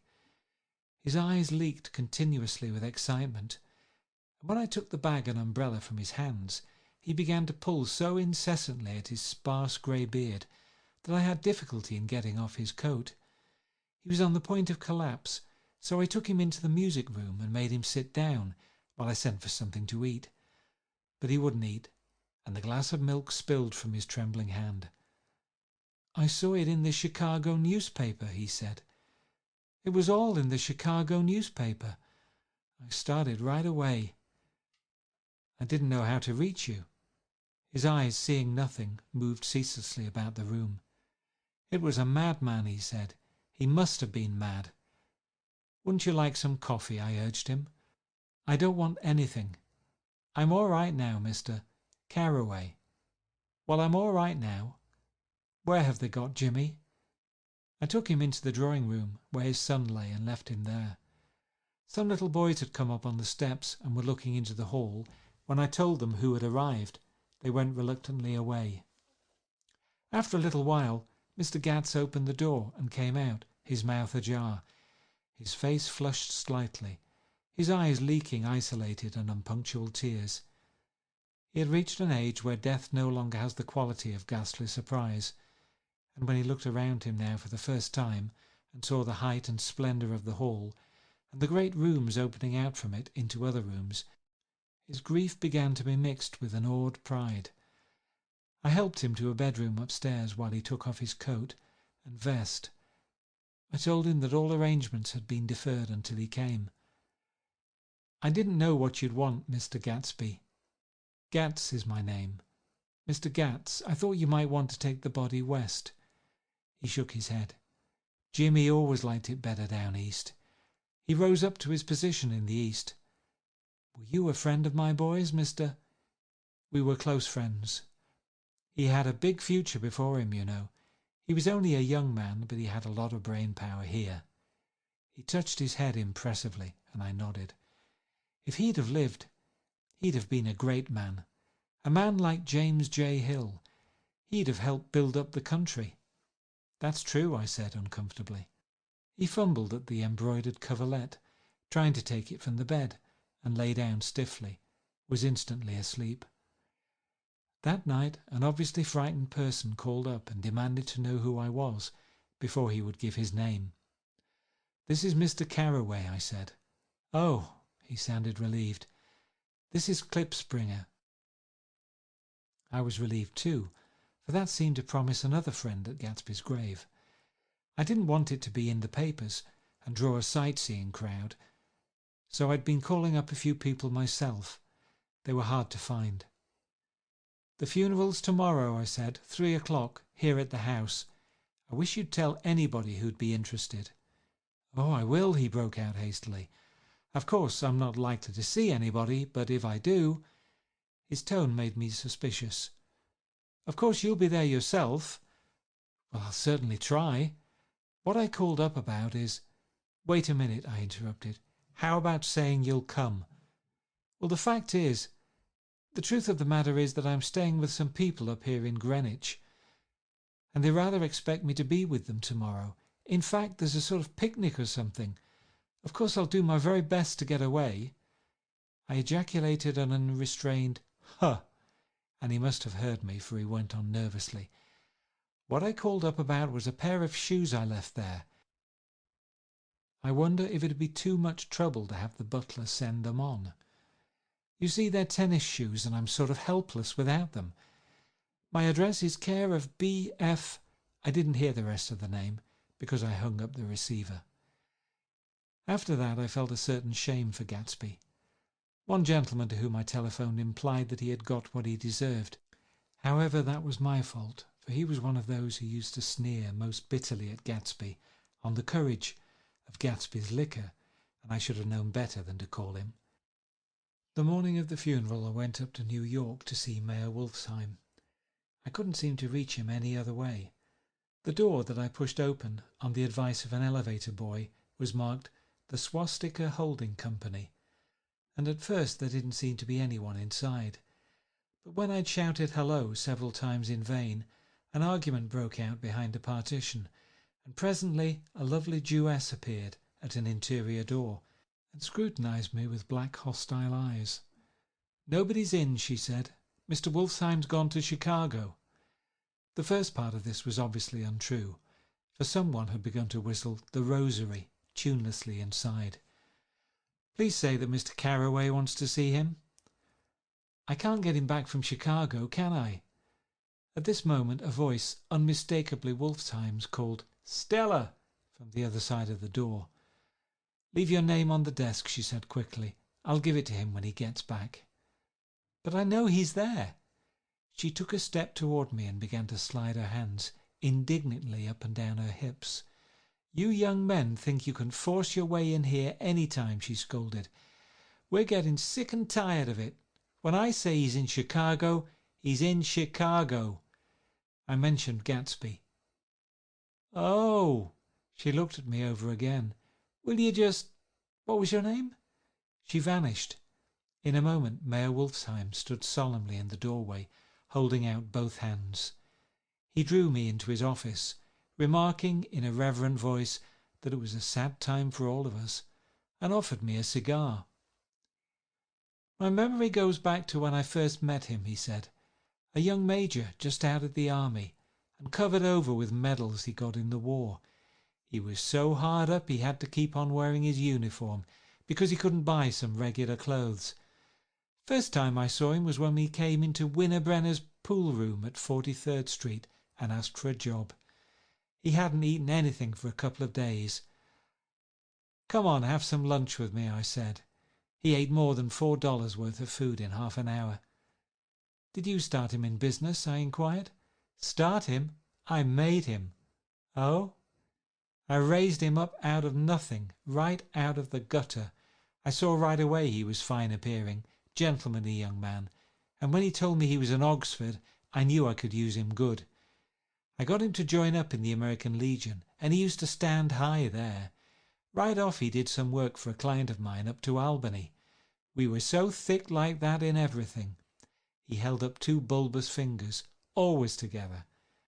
I wondered if this partnership had included the World Series transaction in 1919. "Now he's dead," I said after a moment. "You were his closest friend, so I know you'll want to come to his funeral this afternoon." "I'd like to come." "Well, come then." The hair in his nostrils quivered slightly, and as he shook his head, his eyes filled with tears. "I can't do it. I can't get mixed up in it," he said. "There's nothing to get mixed up in. It's all over now. When a man gets killed, I never like to get mixed up in it in any way. I keep out. When I was a young man, it was different. If a friend of mine died, no matter how, I stuck with them to the end. You may think that's sentimental, but I mean it. To the bitter end. I saw that for some reason of his own, he was determined not to come, so I stood up. "Are you a college man?" he inquired suddenly. For a moment I thought he was going to suggest a connection, but he only nodded and shook my hand.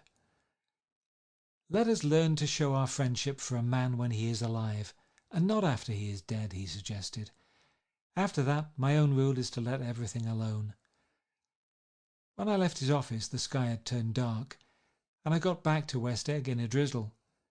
After changing my clothes, I went next door and found Mr. Gatz walking up and down excitedly in the hall. His pride in his son and in his son's possessions was continually increasing, and now he had something to show me. "Jimmy sent me this picture." He took out his wallet with trembling fingers. "Look there." It was a photograph of the house, cracked in the corners and dirty with many hands. He pointed out every detail to me eagerly. "Look there," and then sought admiration from my eyes. He had shown it so often that I think it was more real to him now than the house itself. "Jimmy sent it to me. I think it's a very pretty picture. It shows up well." "Very well. Had you seen him lately?"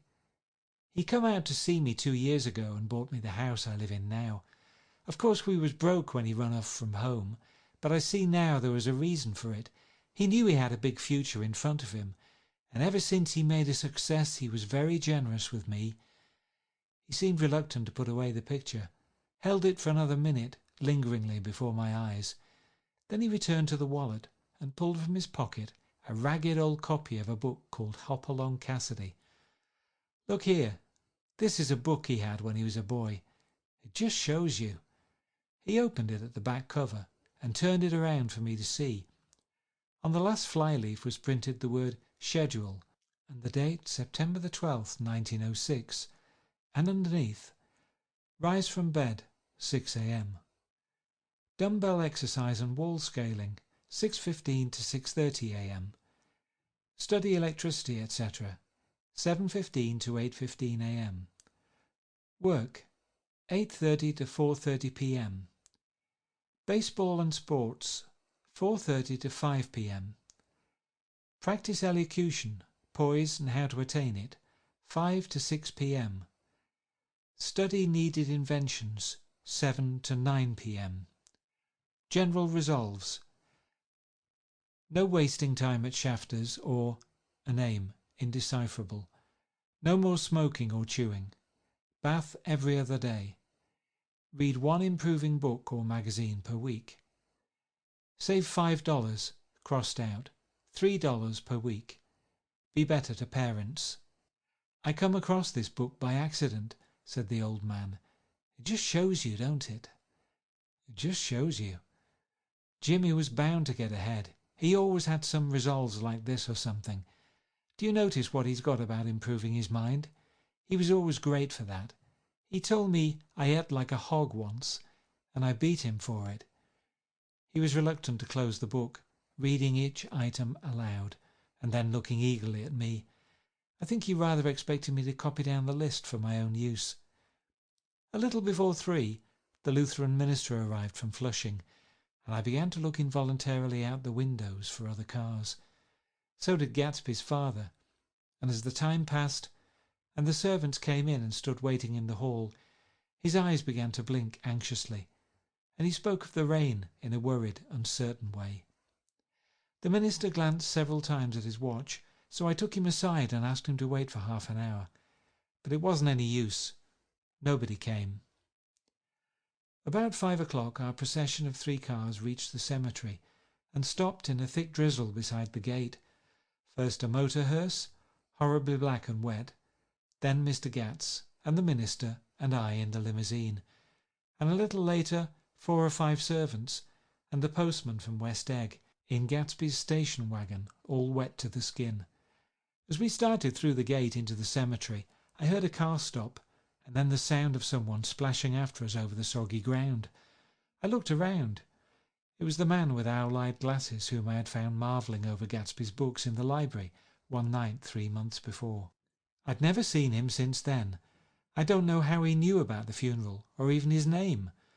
The rain poured down his thick glasses, and he took them off and wiped them to see the protecting canvas unrolled from Gatsby's grave. I tried to think about Gatsby then for a moment, but he was already too far away, and I could only remember without resentment that Daisy hadn't sent a message or a flower. Dimly I heard someone murmur, "Blessed are the dead that the rain falls on." And then the owl-eyed man said, "Amen to that," in a brave voice. We straggled down quickly through the rain to the cars. Owl Eyes spoke to me by the gate. "I couldn't get to the house," he remarked. Neither could anybody else. "Go on," he started. "Why, my God, they used to go there by the hundreds." He took off his glasses and wiped them again outside and in. "The poor son of a bitch," he said. One of my most vivid memories is of coming back west from prep school and later from college at Christmas time. Those who went further than Chicago would gather in the old dim Union Station at 6 o'clock of a December evening, with a few Chicago friends already caught up in their own holiday gaieties, to bid them a hasty goodbye. I remember the fur coats of the girls returning from Miss This or That's, and the chatter of frozen breath, and the hands waving overhead as we caught sight of old acquaintances, and the matchings of invitations. "Are you going to the Ordways? The Hearses? The Schultzes?" And the long green tickets clasped tightly in our gloved hands. And last, the murky yellow cars of the Chicago, Milwaukee and St. Paul Railroad, looking cheerful as Christmas itself on the tracks beside the gate. When we pulled out into the winter night and the real snow, our snow, began to stretch out beside us and twinkle against the windows, and the dim lights of small Wisconsin stations moved by, a sharp wild brace came suddenly into the air. We drew in deep breaths of it as we walked back from dinner through the cold vestibules, unutterably aware of our identity with this country for one strange hour, before we melted indistinguishably into it again. That's my Middle West. Not the wheat, or the prairies, or the lost Swede towns, but the thrilling returning trains of my youth, and the street lamps and sleigh bells in the frosty dark, and the shadows of holly wreaths thrown by lighted windows on the snow. I am part of that, a little solemn with the feel of those long winters, a little complacent from growing up in the Carraway house, in a city where dwellings are still called through decades by a family's name. I see now that this has been a story of the West after all. Tom and Gatsby, Daisy and Jordan and I were all Westerners, and perhaps we possessed some deficiency in common which made us subtly unadaptable to Eastern life. Even when the East excited me most, even when I was most keenly aware of its superiority to the bored, sprawling, swollen towns beyond the Ohio, with their interminable inquisitions, which spared only the children and the very old, even then it always for me a quality of distortion. West Egg especially still figures in my more fantastic dreams. I see it as a night scene by El Greco, 100 houses, at once unconventional and grotesque, crouching under a sullen overhanging sky and a lustreless moon. In the foreground 4 solemn men in dress suits are walking along the sidewalk, with a stretcher on which lies a drunken woman in a white evening dress. Her hand, which dangles over the side, sparkles cold with jewels. Gravely the men turn in at a house, the wrong house, but no one knows the woman's name, and no one cares. After Gatsby's death, the East was haunted for me like that, distorted beyond my eyes' power of correction. So when the blue smoke of brittle leaves was in the air, and the wind blew the wet laundry stiff on the line, I decided to come back home. There was one thing to be done before I left, an awkward, unpleasant thing that perhaps had better have been let alone. But I wanted to have things in order, and not just trust that obliging and indifferent sea to sweep my refuse away. I saw Jordan Baker and talked over and around what had happened to us together, and what had happened afterward to me, and she lay perfectly still, listening, in a big chair. She was dressed to play golf, and I remember thinking she looked like a good illustration, her chin raised a little jauntily, her hair the colour of an autumn leaf, her face the same brown tint as the fingerless glove on her knee. When I had finished, she told me without comment that she was engaged to another man. I doubted that, though there were several she could have married at a nod of her head, but I pretended to be surprised. For just a minute I wondered if I wasn't making a mistake. Then I thought it all over again quickly and got up to say good-bye. "Nevertheless, you did throw me over," said Jordan suddenly. "You threw me over on the telephone. I don't give a damn about you now, but it was a new experience for me, and I felt a little dizzy for a while." We shook hands. "Oh, and do you remember," she added, "a conversation we had once about driving a car?" "Why, not exactly. You said a bad driver was only safe until she met another bad driver. Well, I met another bad driver, didn't I? I mean, it was careless of me to make such a wrong guess. I thought you were rather an honest, straightforward person. I thought it was your secret pride." "I'm 30, I said. "I'm 5 years too old to lie to myself and call it honour." She didn't answer. Angry and half in love with her, and tremendously sorry, I turned away. One afternoon, late in October, I saw Tom Buchanan. He was walking ahead of me along Fifth Avenue in his alert, aggressive way, his hands out a little from his body as if to fight off interference, his head moving sharply here and there, adapting itself to his restless eyes. Just as I slowed up to avoid overtaking him, he stopped and began frowning into the windows of a jewellery store. Suddenly he saw me and walked back, holding out his hand. "What's the matter, Nick? Do you object to shaking hands with me?" "Yes. You know what I think of you." "You're crazy, Nick," he said quickly. "Crazy as hell. I don't know what's the matter with you." "Tom," I inquired, "what did you say to Wilson that afternoon?" He stared at me without a word, and I knew I had guessed right about those missing hours.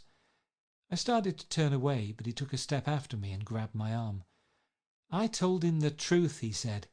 "He came to the door while we were getting ready to leave, and when I sent down word that we weren't in, he tried to force his way upstairs. He was crazy enough to kill me if I hadn't told him who owned the car. His hand was on a revolver in his pocket every minute he was in the house." He broke off defiantly. "What if I did tell him? That fellow had it coming to him. He threw dust into your eyes just like he did in Daisy's, but he was a tough one. He ran over Myrtle like you'd run over a dog and never even stopped his car." There was nothing I could say except the one unutterable fact that it wasn't true.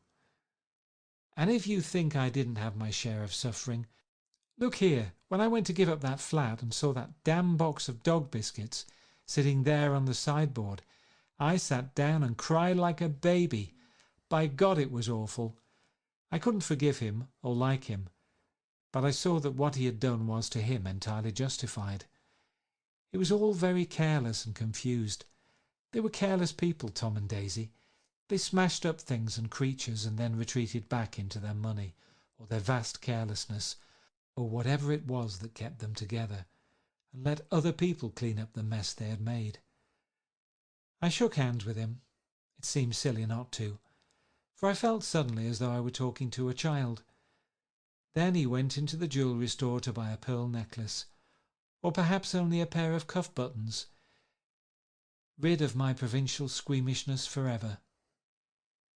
Gatsby's house was still empty when I left. The grass on his lawn had grown as long as mine. One of the taxi drivers in the village never took a fare past the entrance gate without stopping for a minute and pointing inside. Perhaps it was he who drove Daisy and Gatsby over to East Egg the night of the accident, and perhaps he had made a story about it all his own. I didn't want to hear it, and I avoided him when I got off the train. I spent my Saturday nights in New York because those gleaming, dazzling parties of his were with me so vividly that I could still hear the music and the laughter, faint and incessant, from his garden, and the cars going up and down his drive. One night I did hear a material car there, and saw its lights stop at his front steps, but I didn't investigate. Probably it was some final guest who had been away at the ends of the earth and didn't know that the party was over. On the last night, with my trunk packed and my car sold to the grocer, I went over and looked at that huge incoherent failure of a house once more. On the white steps an obscene word, scrawled by some boy with a piece of brick, stood out clearly in the moonlight, and I erased it, drawing my shoe raspingly along the stone. Then I wandered down to the beach and sprawled out on the sand. Most of the big shore places were closed now, and there were hardly any lights except the shadowy moving glow of a ferry boat across the sound, and as the moon rose higher, the inessential houses began to melt away until gradually I became aware of the old island here that flowered once for Dutch sailors' eyes, a fresh green breast of the New World. Its vanished trees, the trees that had made way for Gatsby's house, had once pandered in whispers to the last and greatest of all human dreams. For a transitory, enchanted moment, man must have held his breath in the presence of this continent, compelled into an aesthetic contemplation he neither understood nor desired, face to face for the last time in history with something commensurate to his capacity for wonder. And as I sat there brooding on the old unknown world, I thought of Gatsby's wonder when he first picked out the green light at the end of Daisy's dock. He had come a long way to this blue lawn, and his dream must have seemed so close that he could hardly fail to grasp it. He did not know that it was already behind him, somewhere back in that vast obscurity beyond the city, where the dark fields of the Republic rolled on under the night. Gatsby believed in the green light, the orgiastic future that year by year recedes before us. It eluded us then, but that's no matter. Tomorrow we will run faster, stretch out our arms further, and one fine morning... So we beat on, boats against the current, borne back ceaselessly into the past. Got to feel in heaven when my lover's near. Lord, let this moment last for another year. Though today has ended, the night's still young, I'd say. Lover, don't go away. Let it be the thing that I am longing for. Let's fly out from Manhattan to the California shore, just to watch the ships at night on the San Francisco Bay. Oh, lover, please, please stay. Don't say you have to go. Don't say you need to run. I'll stop the clock on Central Station and we can have a drink downtown. Let it be the night that I am longing for. Let's fly down south to Austin or to Ecuador, just to drink pina colada on a hot, wet summer's day. Oh, lover, please, please stay.